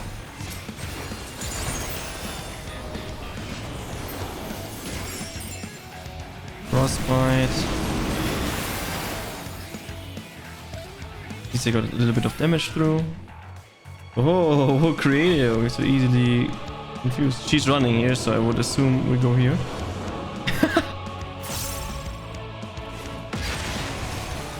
I wonder whose it is. Ah, it's some type of lion with a weapon in hand. Out of my way!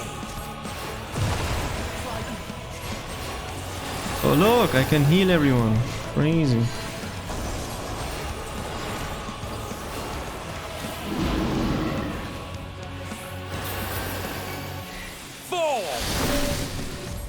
Oh!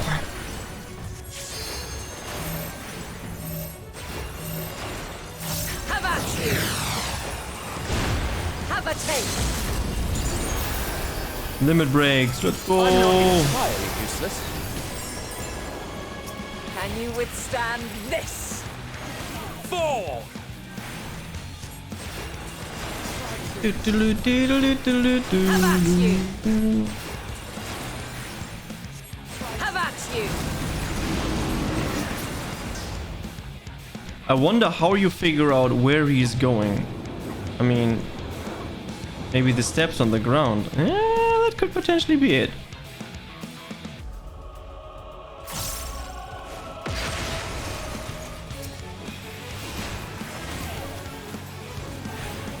Prepare yourself!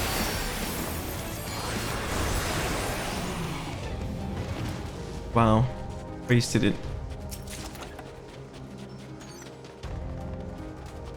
May you find peace in the ethereal sea. Come with. We mustn't try. We mustn't tarry.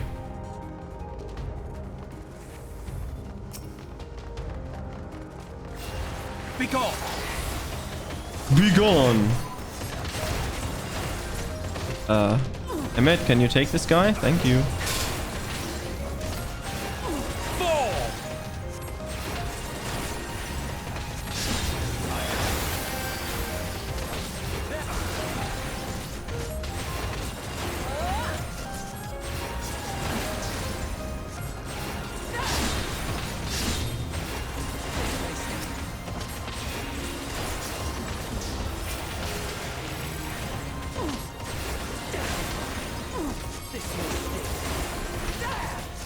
I'm not entirely useless.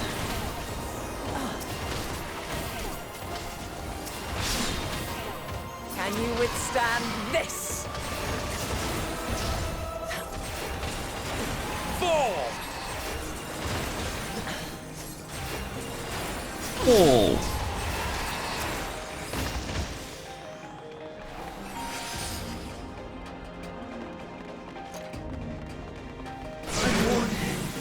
Stay away!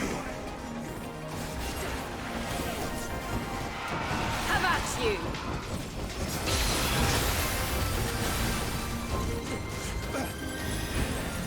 I see you opening. At least he has the courtesy to warn us. True, true, true. I see you opening.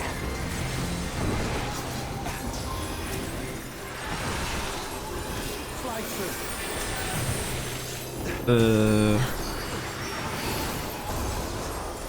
True finish.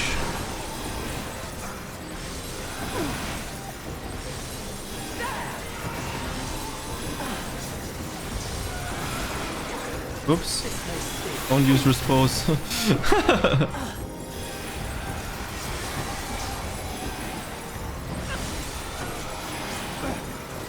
Okay, we're done with that. Out of my way! I'm not entirely useless.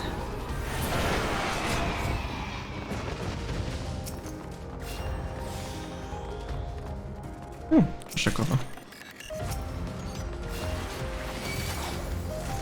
I mean, there is a journal that I could read, but that would be beneficial.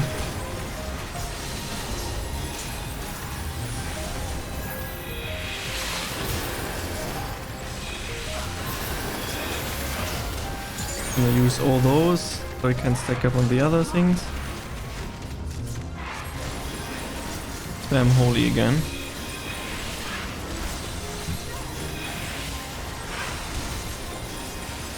No, don't use cure.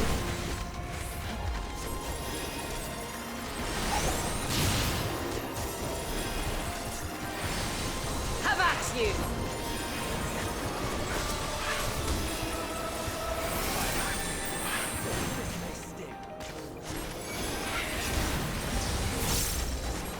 I know this seems slow, but I think as long as it's like 3 or more, this is the top DPS I can do.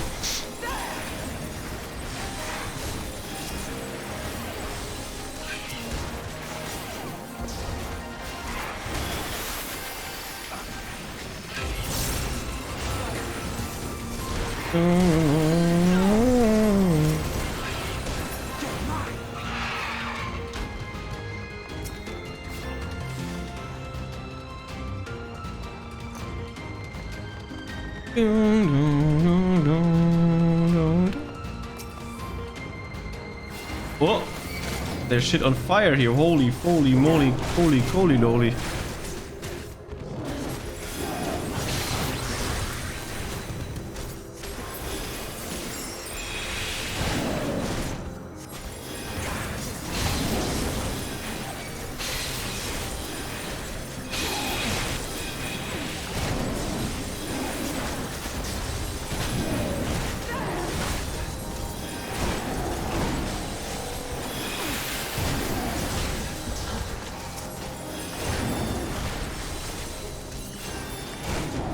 Out of my way! Out of my way.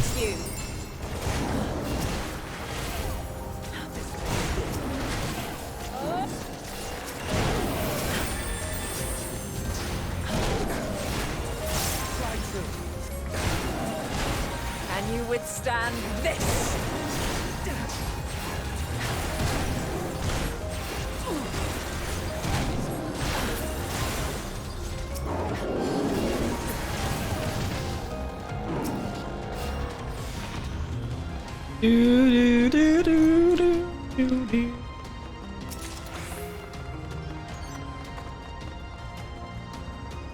What in the fuck is that? Laden Lord.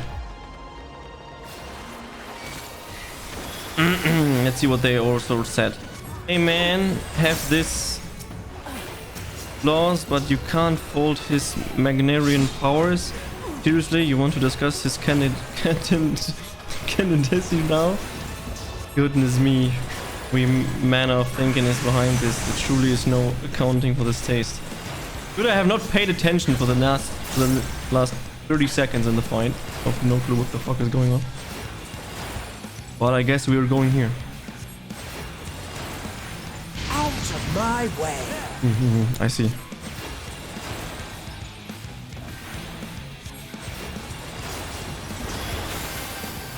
Inhale. Draws in ether. Okay. Have at you! Where does he pee poo poo poo it now? Ah, here and on the other side. Yeah, I seem to understand. Never mind, I seem to not understand.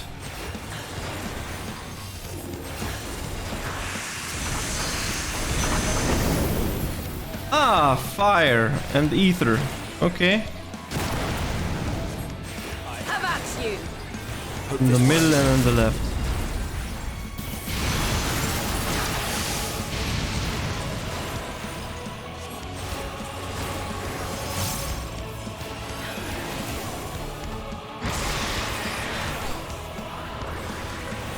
Would be really great if I would use the correct buttons. Inhale, and then we have a lot of fire going on, and then he's doing the ether things, so this would be the best position. Then we have this, so we put this and this and this and this in place.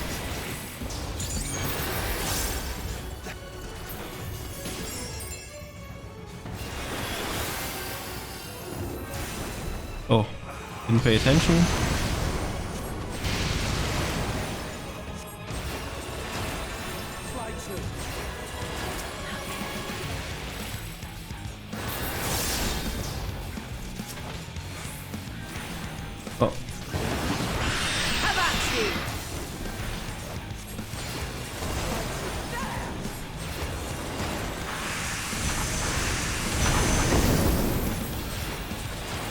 Where's he going to look? Like this? Okay.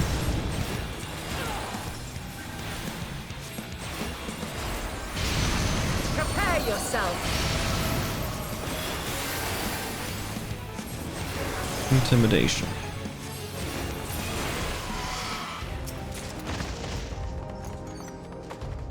If its concept is submitted, it will be certain to reject it. I will be certain to reject it. Makes sense. It passed for constitution, but it failed for intelligence. I cannot let you take Meteor. Not yet. Real close, I can hear it in his voice. I cannot let it. Not yet. Why not yet? Give her to me.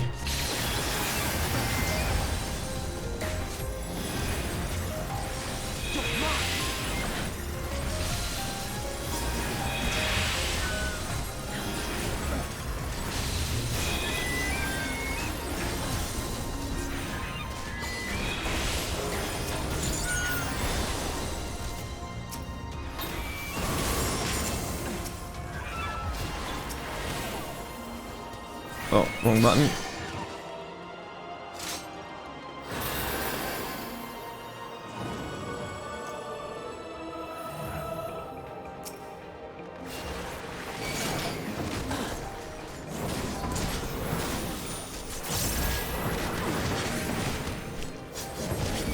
Okay, we're gonna spam Holy for a while.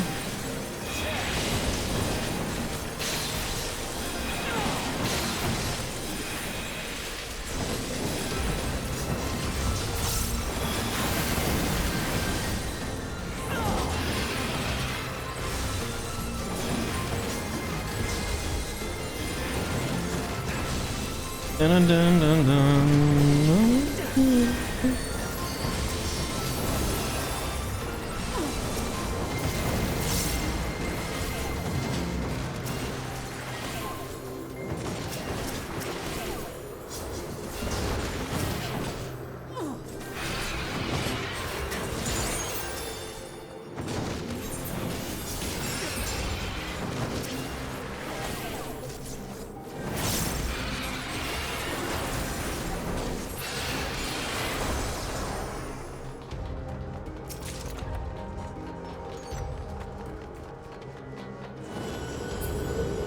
Central aerial artifice.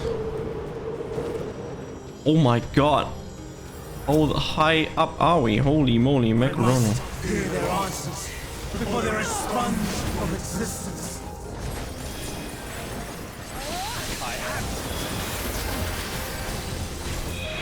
Enough is enough, Hermes. Stubbornness can be virtue, but this is a little excessive.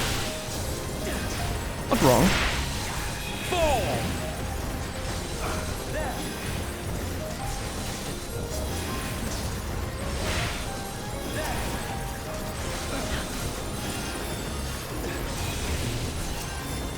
I'm not entirely useless.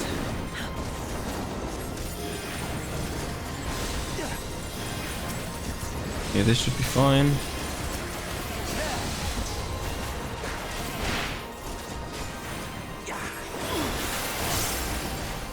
Have at you.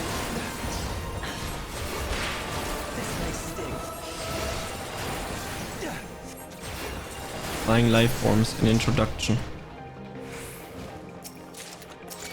Ah, more enemies. I see you, Ugly. Ahmed, you're still fine, right?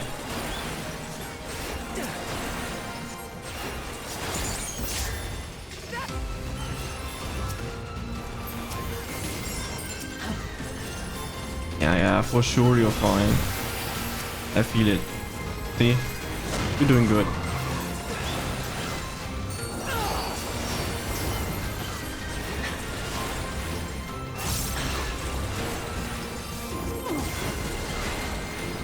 I'm not entirely useless.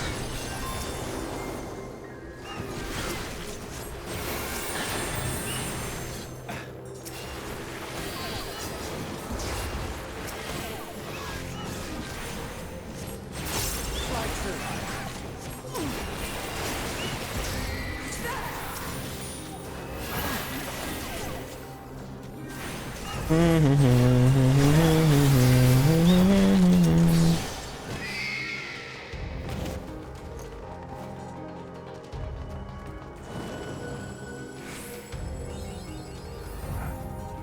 here.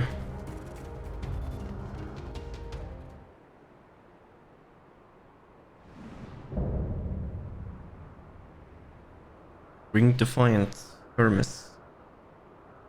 So, it comes to this. I have no wish to fight, but this time, I cannot yield.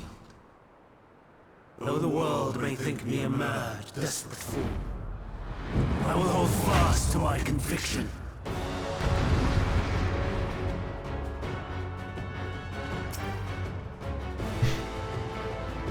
Yeah, you shouldn't be doing anything, you know.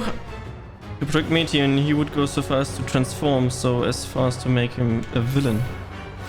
I will have the time and tranquility I require. Push. Gust and gale, gather to me!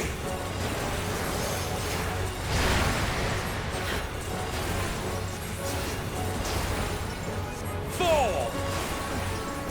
Ancient brand, unleash your power! Okay, we're going into this corner, okay. I was too slow, apparently. Dancing winds, pierce my foe! I almost died, what the fuck? Stars on high, fall as rain! Ah, Windburn, that's why.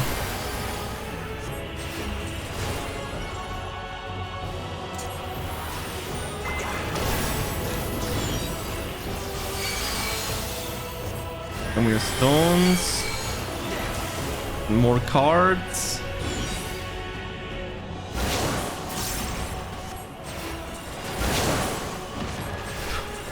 Oh, I see.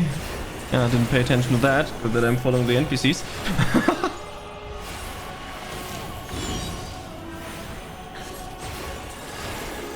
Ah, okay. How about you?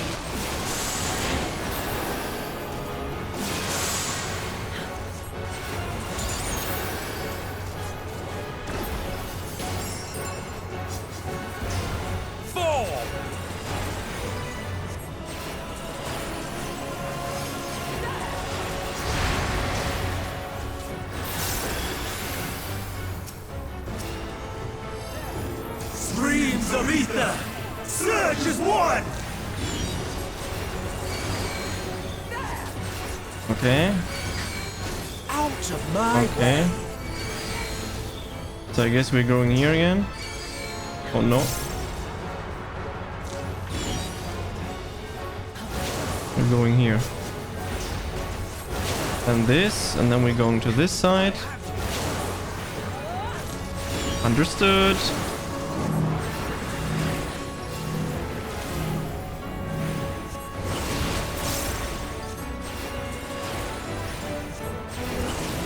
Sorry, I need to DPS for 5 seconds.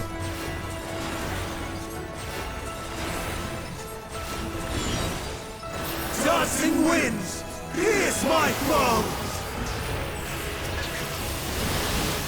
Oh my god, this almost killed me, okay? Good.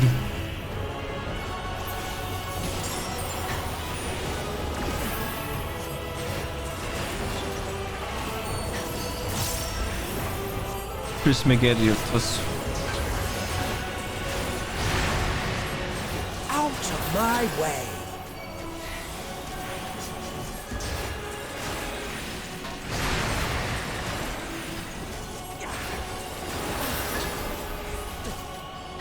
Stars on high, fall as rain!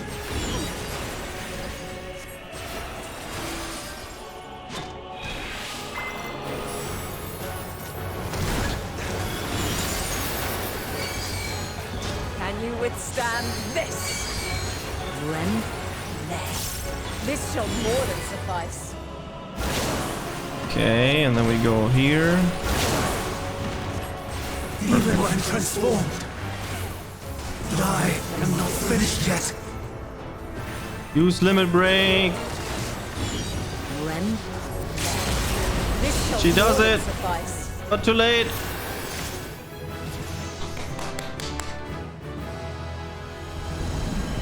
No! My power! What happened? We did this in the past now. Do we really kill him, or do we just kill his transformation form? Seems okay so far at the moment. That face that he just lol.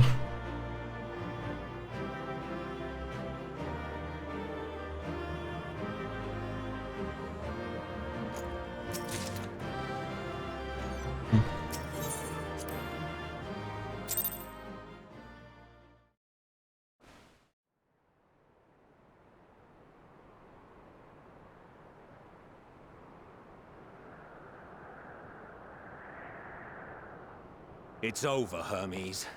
In the name of the Convocation, I hereby take Meteon into custody. And setting aside the matter of your nomination, you will come with us too. We require your knowledge to assess and resolve the situation.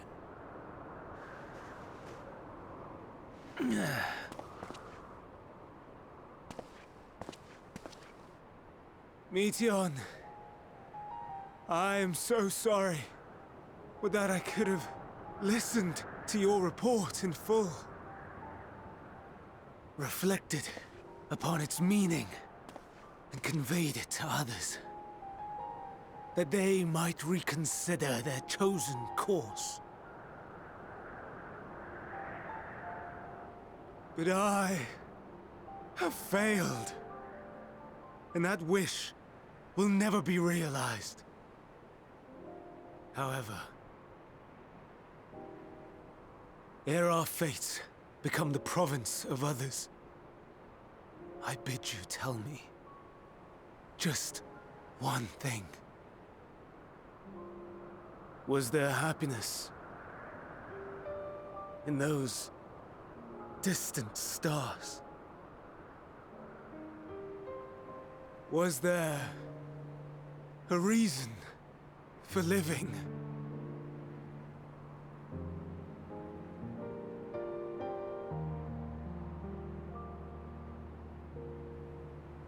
We conducted our search as per your instructions.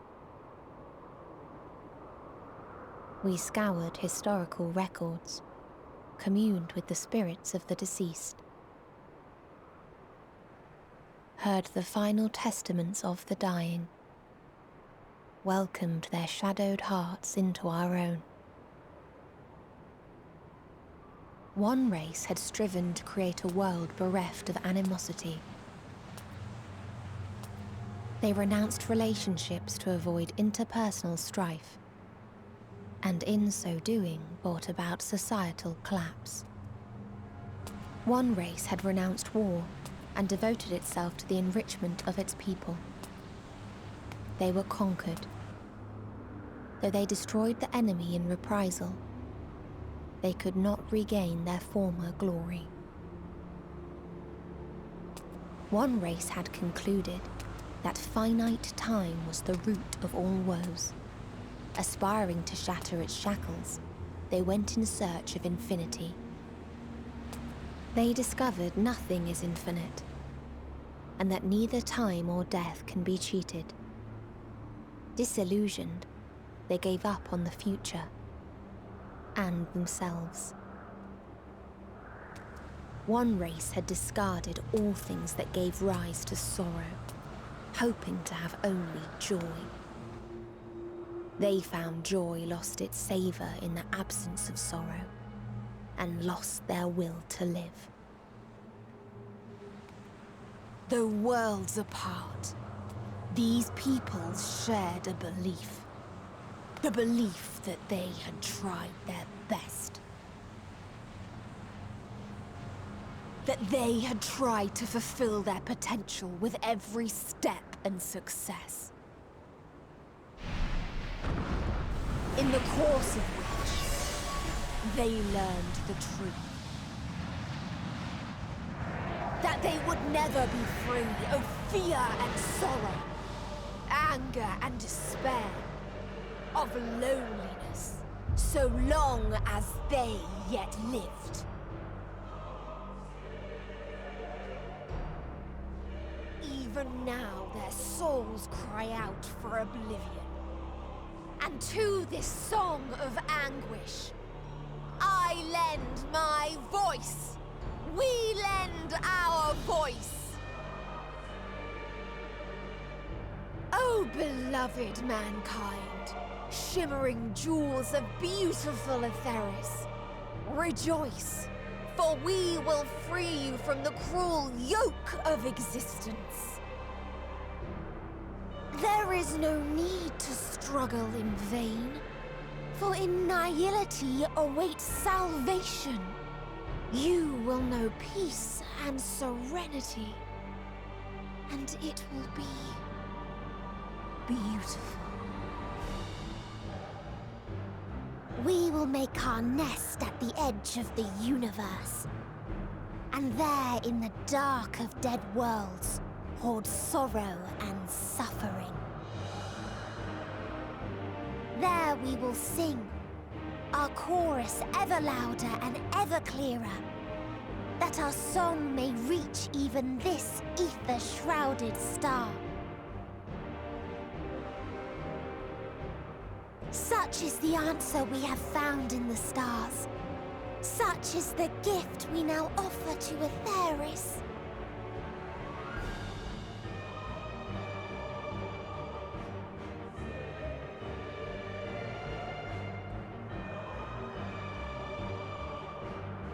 Who are you to decide our fate? To decree we live or die?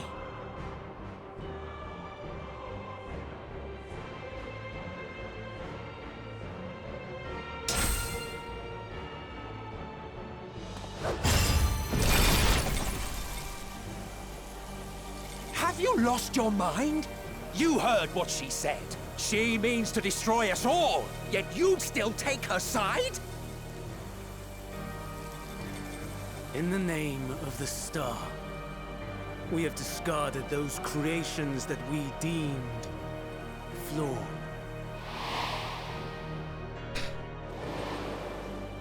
If we ourselves are flawed, does it not stand to reason that we too should be discarded? Fucking knew it. That is sophistry, and you know it! Perhaps it is. Perhaps I am wrong. Who is to say that you are right?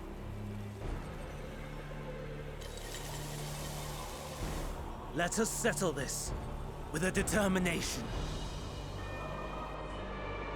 In my authority as Chief Overseer of Elpis, I will make a judgment on man's fitness to exist. If he can learn to value all life and retain his will to live, even should his end be justified, he will surely find a way to avert his demise.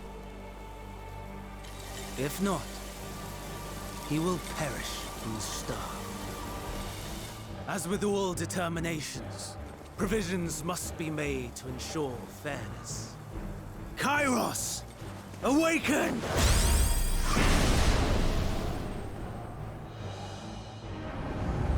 Memory reconfiguration system Kairos activated. Awaiting instruction. Command. Universal memory alteration. Target area. Catesis Hyperborea. Starting point. Arrival of Emmett Selk of the Convocation at Propylion. Endpoint. The present. Erase the memories of all events and replace with a vague recollection of the following. I was here, preparing to demonstrate the functionality of Kairos to Emmett Selk and hither days. Meteon's shared consciousness became unstable. She and her sisters could not sustain their existence, and all dissipated with a burst. The resultant shockwave accidentally triggered Kairos, which erased several days of memories from all present. Execute. Command acknowledged. Initializing. 3 processes remaining to execution. Bravo. I dare say one would be hard-pressed to make it fairer. Everything that you told us, everything that has happened, the fact we've even met, it will all be gone.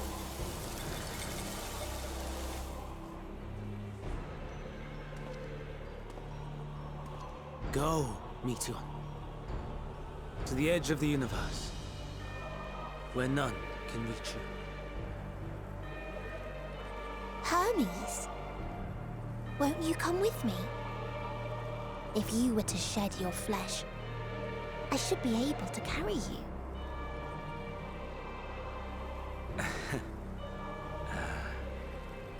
I will remain. As a man, I will oppose the oblivion you bring. Silly fool. Had you said yes, I would have granted you the gentlest end.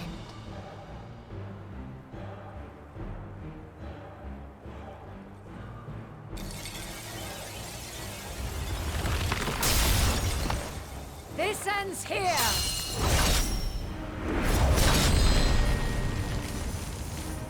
Fly, Meteon!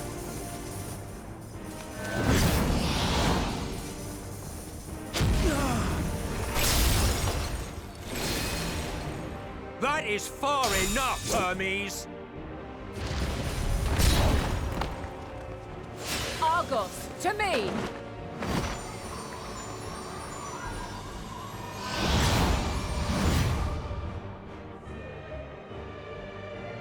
First process complete. 2 remaining to execution of memory reconfiguration. As if we needed more pressure. No matter what, you cannot forget what happened today. For it is the key to saving your future. Your world.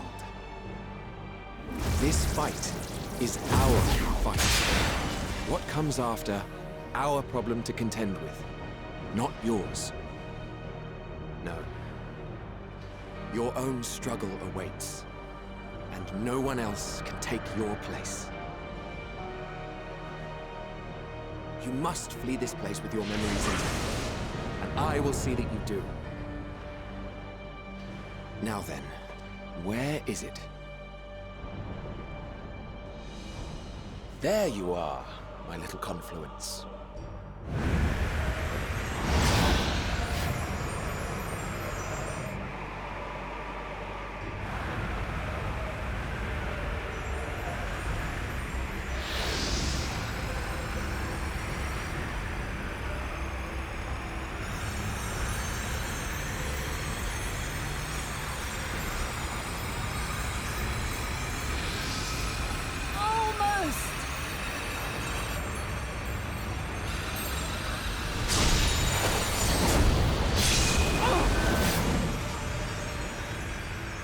Very well, then. You may elude us this day, but not forever.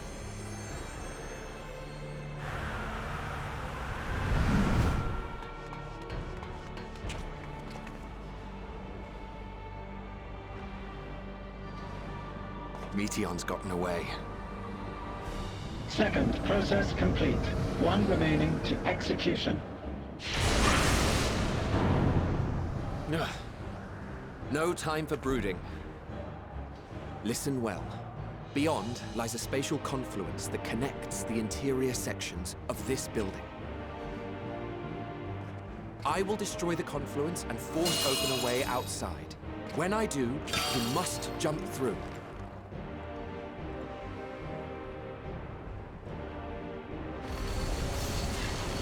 cannot tell you how sorry I am. But neither can I let you escape!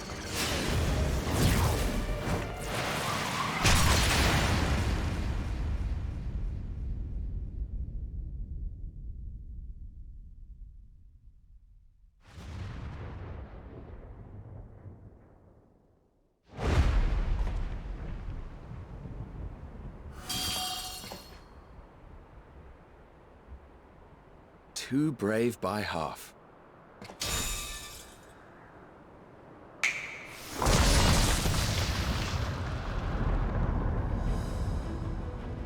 Exemplary work, as always, Emmett Selk. What? But how? I thought the confluence was... over... Over there? Yes. We were rather hoping we would. It was never anywhere but where it is now. The instant those two began making their way towards nothing, 'twas clear the plan was a diversion. I'm quite incapable of destroying a confluence, I must confess. A gambit brazen beyond words. Though we've grown accustomed to reckless improvision due to the antics of an incorrigible associate. Though, in the case of certain present company, incorrigible is an understatement.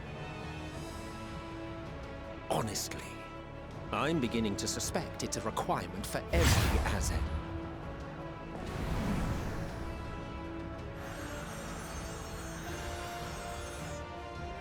There's no time! Quickly! Even now, I do not believe your tale. I would not suffer us to walk such a wretched path. Still, if it must be said, do not squander it. The legacy I leave you.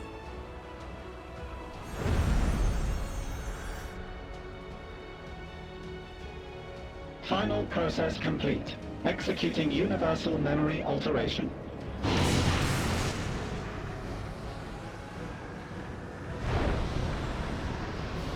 Go, Argos!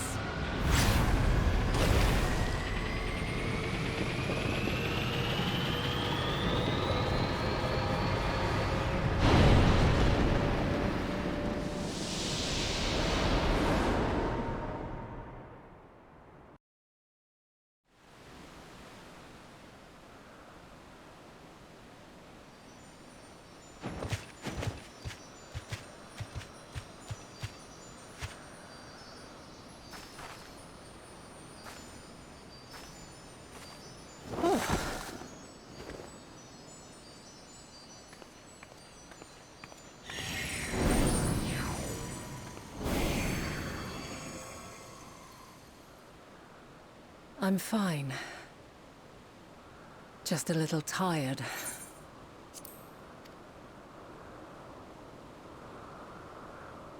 Can it be true? Are we the only ones left who see beauty in the world? In life? Are the stars above no more than husks of fallen civilizations?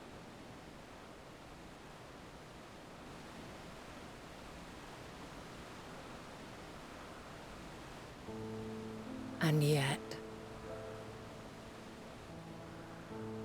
I feel her. Though she is unimaginably distant, I feel Meteon's presence, and the place where to we must go. Ere she made good her escape, I placed an enchantment upon her, one which allows us to follow her trail. She has already left the outermost bounds of Aetheris, and continues on her way. Given the vastness of the universe, it will still be no easy feat to track her down. But thanks to Emmett Selk and his Ladeus, all is not lost. We remember. So long as we remember, our fates remain ours to shape.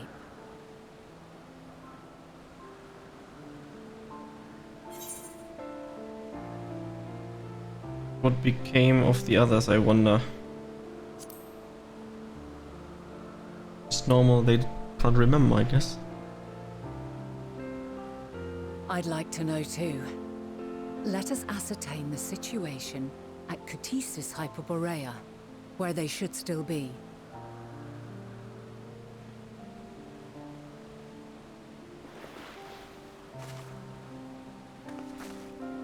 Given the likely state of their memories, however, it would be imprudent for us to approach them directly. In which case...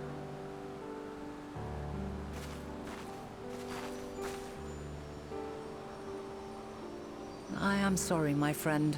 I've asked much of you this day. But may I trouble you one last time?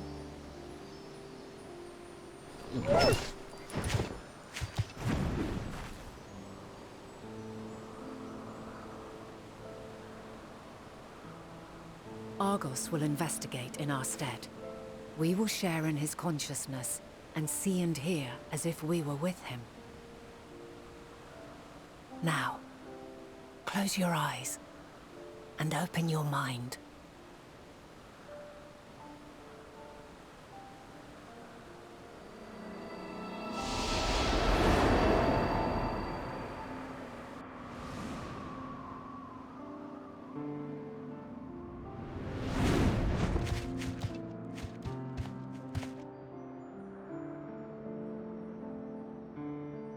Thank goodness you are unharmed. Unharmed? There is a gaping hole in my memories. I can scarcely remember arriving here in Elpis. Forgive me. I was preparing to demonstrate the functionality of Kairos to our guests. But Meteon, her shared consciousness became unstable. And she... So, that's what prompted the state of alert. And when you went to investigate, you were caught in Kairos's accidental operation. So it would seem. It's all a blur to me. Such an unfortunate accident.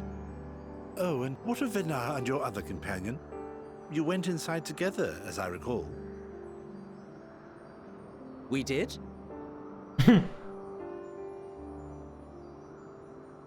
If Venar was with us, I have no recollection of it. But that there is her familiar, is it not? The fellow seems happy enough, so I think it's safe to assume his mistress is well.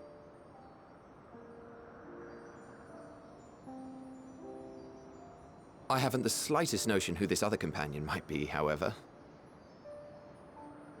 Ah, well, that individual struck me as a bit different, for want of a better word.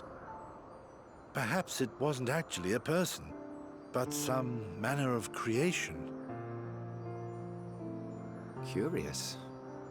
I must ask Venar about it when next we meet. Yes, you do that. Now, if we may tend to Hermes, whatever this Meteon did, it seems he bore the brunt of it. Once you are fit to travel, you will return with us to Amarot. We need to make certain there are no other ill effects. Also, I am here on business of the 14.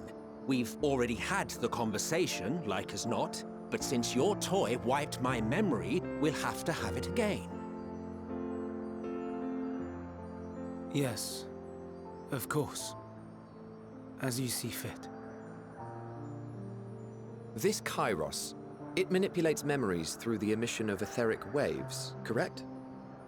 There is a theory which holds that memories scoured by blasts of ether are restored when the soul is cleansed in the underworld. If true, then perhaps when our time comes to return to the star, we shall remember these few days we have lost.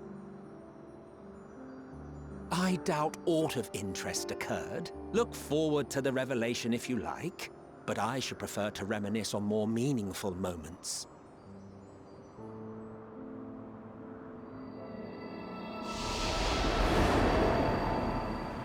Remember the lecture. Yep. Let us rest, if only for a while. After all, you and I... Oh, we still have a long, long way to go.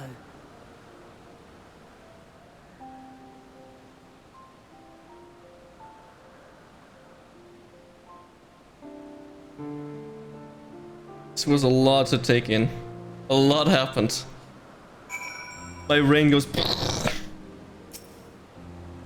You feeling at all recovered? I understand that your exertions were more than purely physical, but resting one's body, if only for a moment, is never without merit.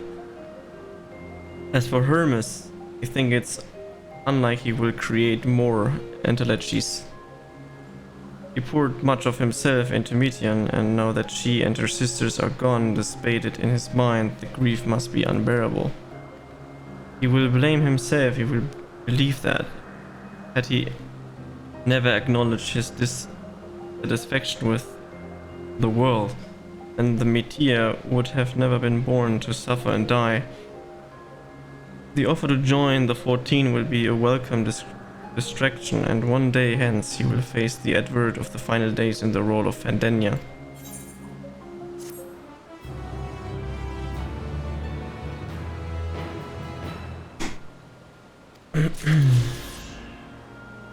He will remember it as Fandaniel, and that's why he's so fucking obsessed with dying, because he knows all the shit that happened there.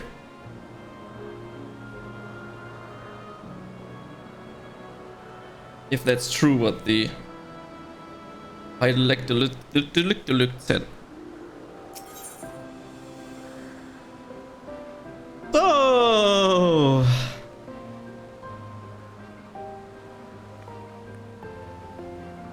Yeah, I guess we have to kill Matadian at one point.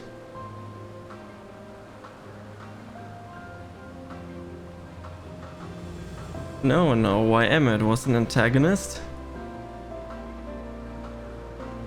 Actually, could be, but it's been so long that I forgot. Why? And what he did in Realm Reborn, by the way, and the other shit.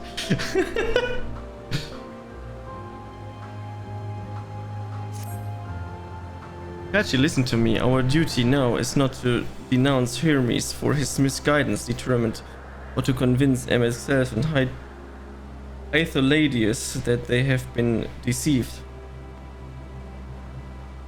He was in Shadowbringers? Dude, I forgot.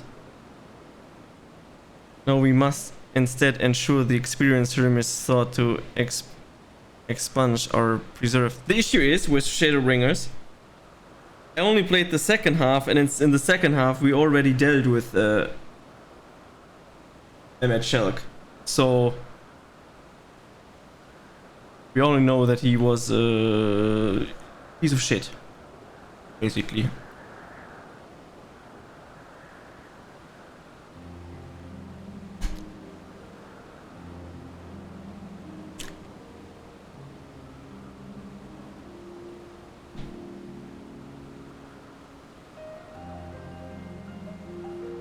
And he helped us a lot.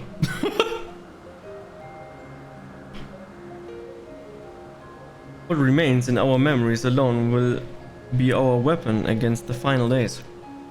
We must fight this battle in our age, and I in mine. Come, let us walk together once more. I will see you to the doors of Population.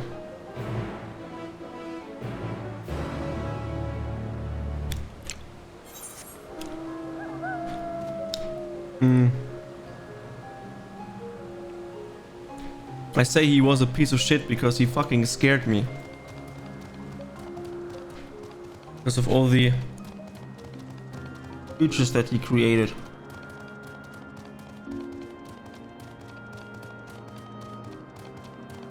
An armor rod.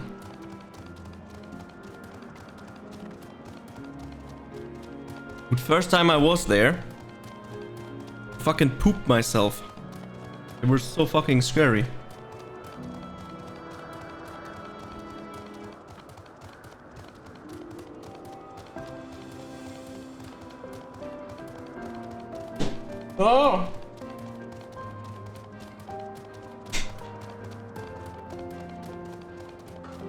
Good that I cannot fall down. Much running.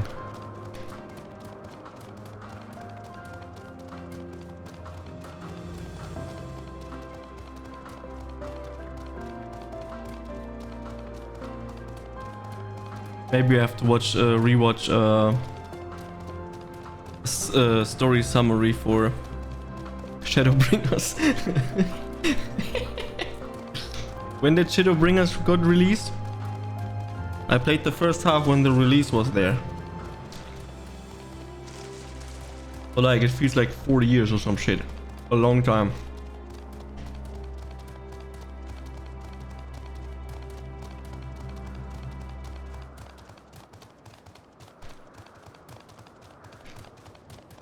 I know it's not 40 years or something, so I don't know. You see. The time in this age is drawing to an end. Upon speaking to Venat, several cutscenes will play in sequence. A lot of time. 2019. It was 4 years ago. A little less. Okay. We do this, but I'll be right back. And then shit is going to happen. I can feel it.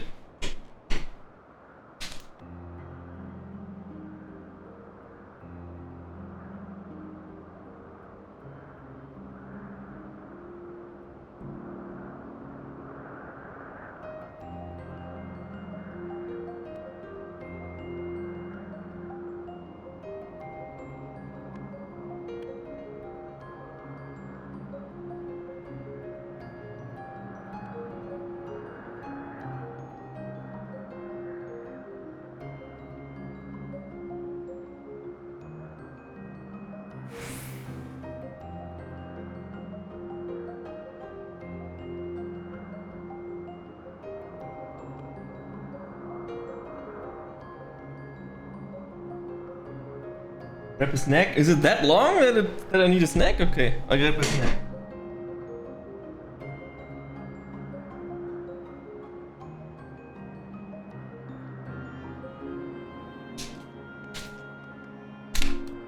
Okay, I have a snack. Okay, let's go.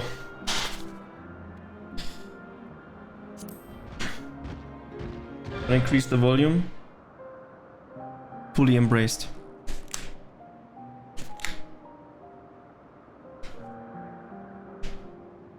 So, it is within. The portal that brought you hither, and will take you home.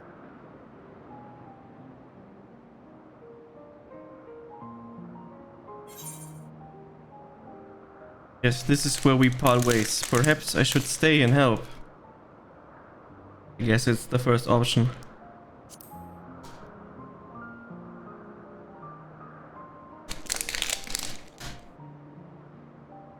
May you and yours emerge triumphant. Make use of the knowledge you have gained, that your days in Elpis and our friend's sacrifice be not in vain. With Meteion free to pursue her designs, 'tis only a matter of time until the final days are upon us. We must be ready.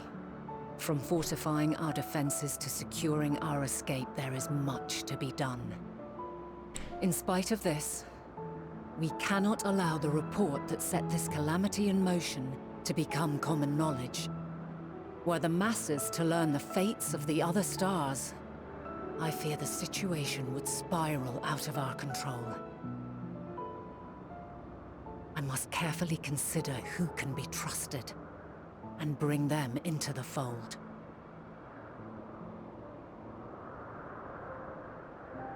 Ordinarily, I wouldn't hesitate to call upon the 14. However, it was the desire for a fair determination that drove Hermes to attempt to erase our memories. And were he made aware of his actions, there is no telling whether he would remain a friend or become a foe. Alternately, we might try to alienate him from the convocation. Yet in doing so, we would deprive ourselves of a brilliant mind who would be invaluable in the crises to come. Quite the dilemma. Which is why I must work independently of the Convocation. Regardless of how we proceed, if we are to permanently avert the final days, we must be equal to Hermes' challenge. We must prove that mankind is worthy to exist. And this hinges, I think, on how we confront the all-consuming despair that accompanies a senseless and seemingly inevitable end. Bewildered and divided, we would perish like the peoples of those celestial ruins. We could not hope to survive the final days, much less take the battle to Meteon at her nest. We must find a way to defeat despair, to unite and prepare as many as possible for the struggle ahead.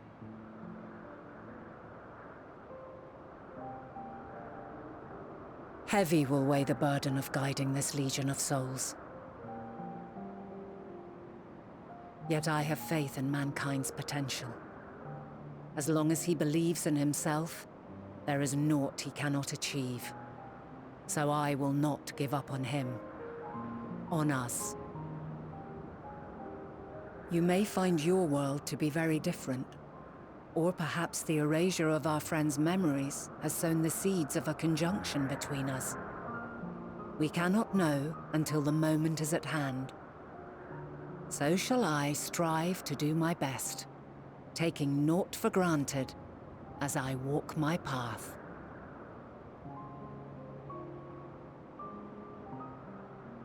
And I pray you walk with me to the end. As you move forward, so too will I, as will all, resolved to fight for the morrow. And when mankind has found the strength to stand against despair, we shall silence the song of oblivion. She who sings it will learn our journey is far from over. This I promise.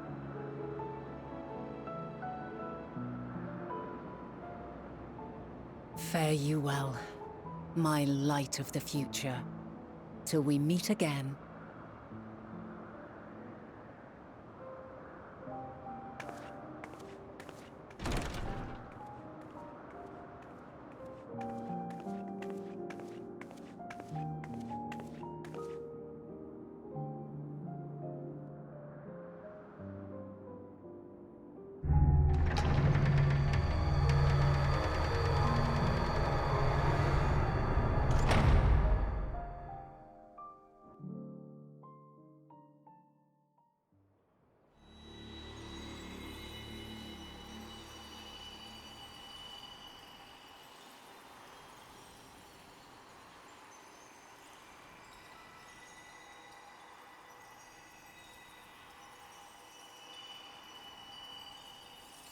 From this day forth, I shall strive to bring honor to the seat of Fandania.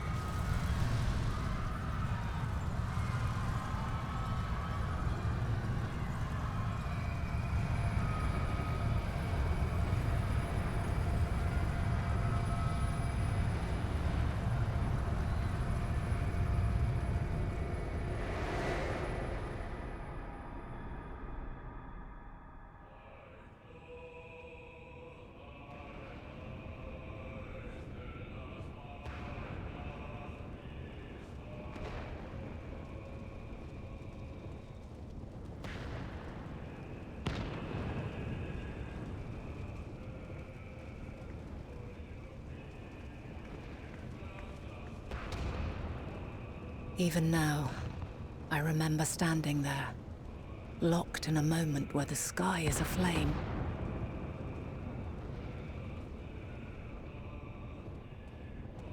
Where stars fall as tears, and screams darken the seas. Where resignation rots the trees.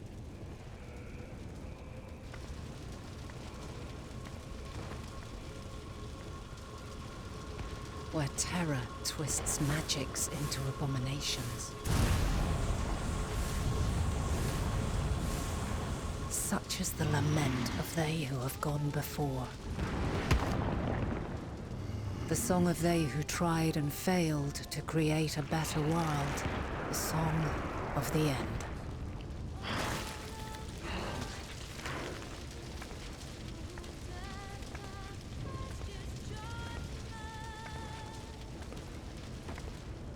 That which hides at the edge of the universe is no longer Hope's creation.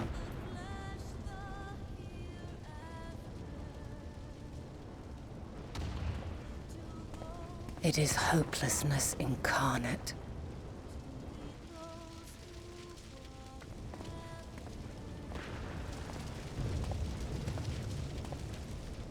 That day, mankind saw half of its number sacrificed to bring forth Zodiark.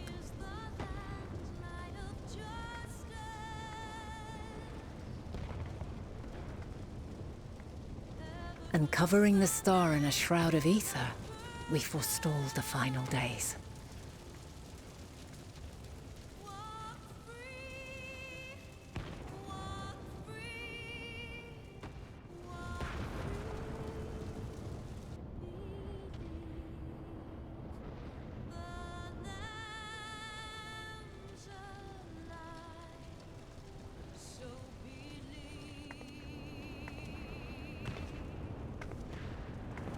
Yet the cries echoed still.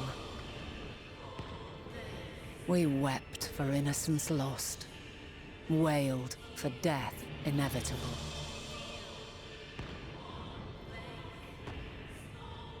A reality too terrible to bear. And for too many who sought comfort in gilded memories of joyful days and tranquil nights.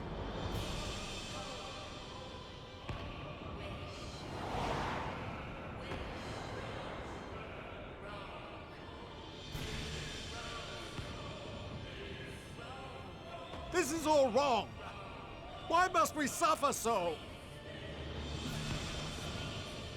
It needn't be like this. No. There must be a way to restore things to the way they were.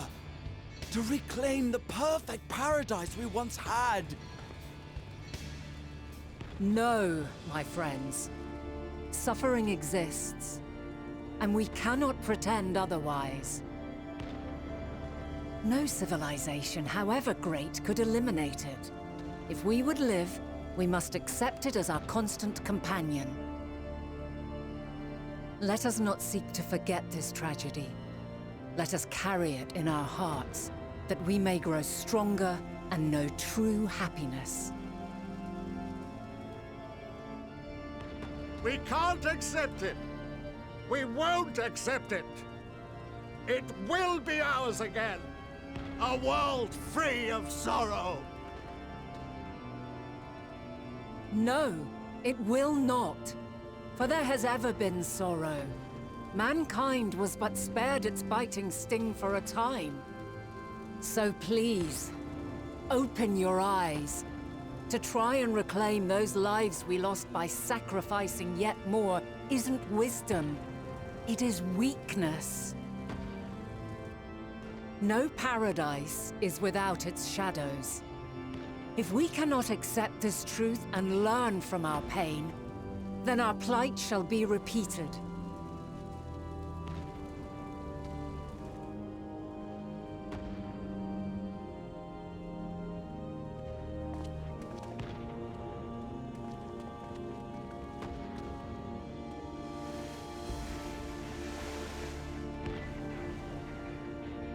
O mighty Zodiark! God, born of our boundless faith, we bid you, hear our prayer.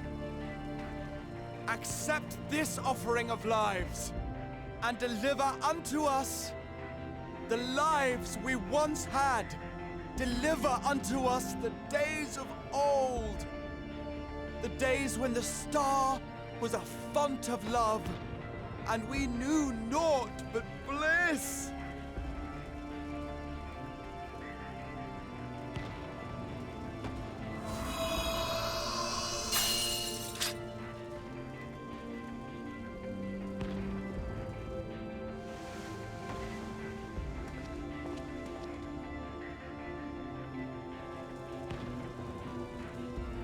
You would destroy it? Our beautiful world?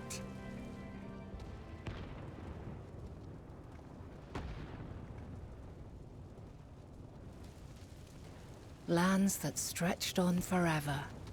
Skies one could drown in. The heartbeat of nature, silent yet strong. And amidst it all, a people.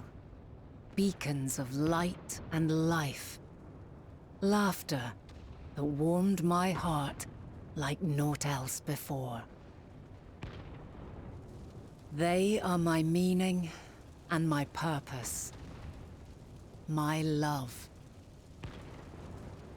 In spite of, or perhaps because of this, I choose to believe in mankind's potential, in his ability to find a way forward. So let there be no way back. From that temptation, I sunder us. No more shall man have wings to bear him to paradise. Henceforth, he shall walk.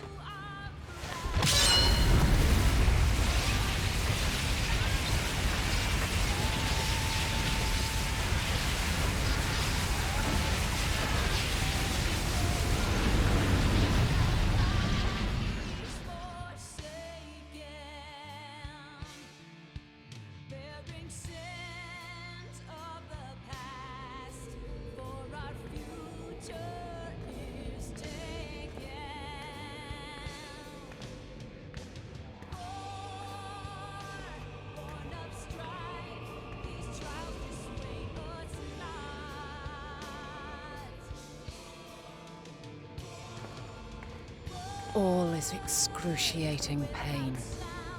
I breathe fire and torment.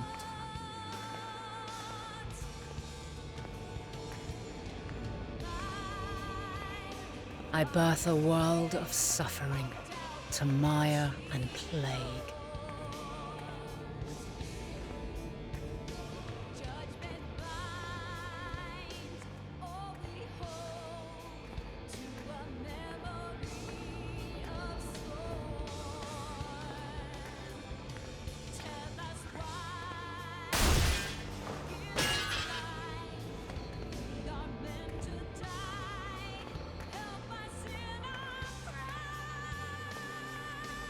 In one fleeting moment, lives come and go, ever moving towards the unknown.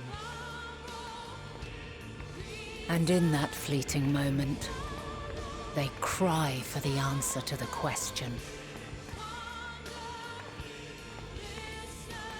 Why, given life, are they meant to suffer, to die?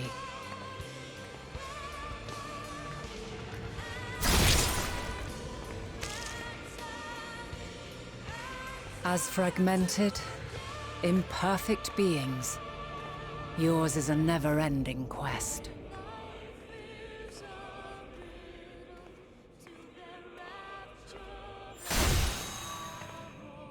A quest to find your purpose, knowing your end is assured.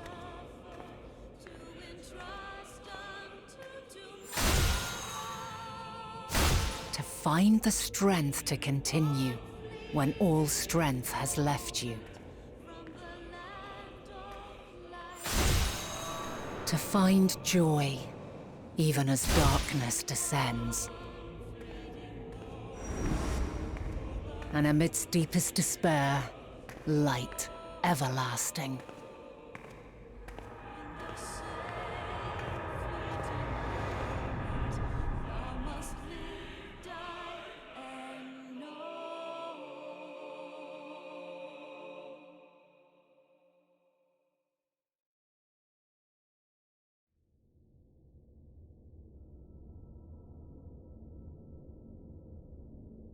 A conjunction has begun to form, an intertwining of your time and mine.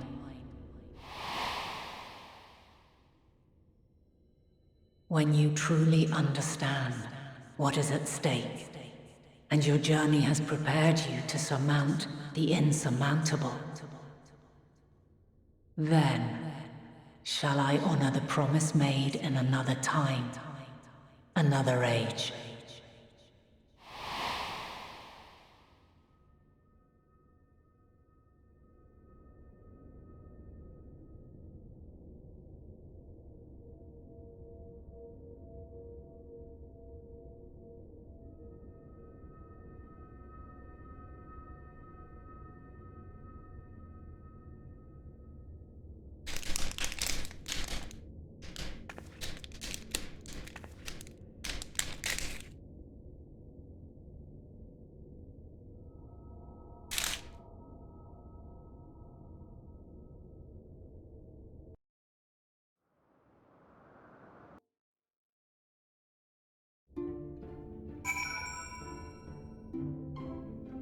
If that wasn't epic, then I don't know.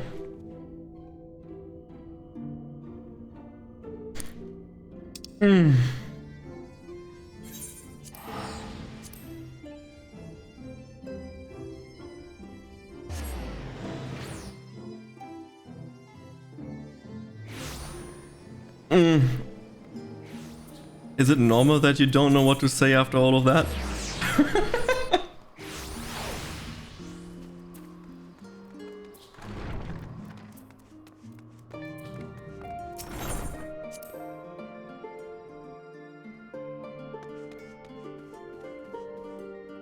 What Kroll says. Hachi. Impeccable timing as always. I've heard you were off in the first as part of our efforts to investigate the final days. Well, as so often seems to be the case, while you were away, we've had some few developments, which we can discuss in just a moment. For now, however, I cannot tell you how wonderful it is to have you back.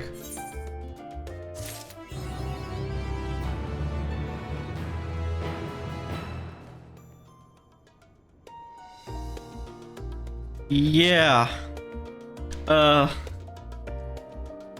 It's already late and I don't really wanna continue right now because I think this is the perfect end for the day.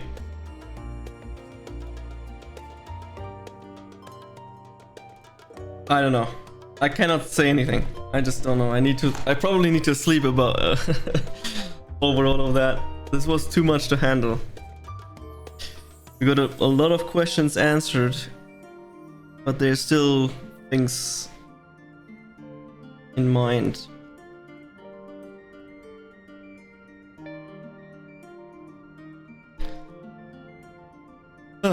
Yeah, whatever. I will say thank you for watching, everyone that watched. And I'll be continuing tomorrow. Hopefully a little bit earlier. So we can play more. We can once check how far we are in. But since the quest says already level 88, I would assume that we are not very far away from finishing. As the heavens burn. Meaning we are 76.85% through with Endwalker, but this includes also the new quests. So I don't know how many new quests there are, but there's still only less than 30 quests left with the new quests. So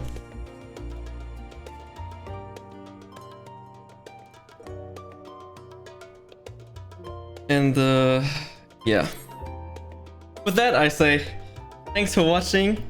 See you tomorrow. I hope I can stream earlier. I wish I could start at like 2 PM so I can power through another 10-11 hours. That would be amazing. And with that said, I just gonna turn off the stream. Thanks for watching. Bye bye.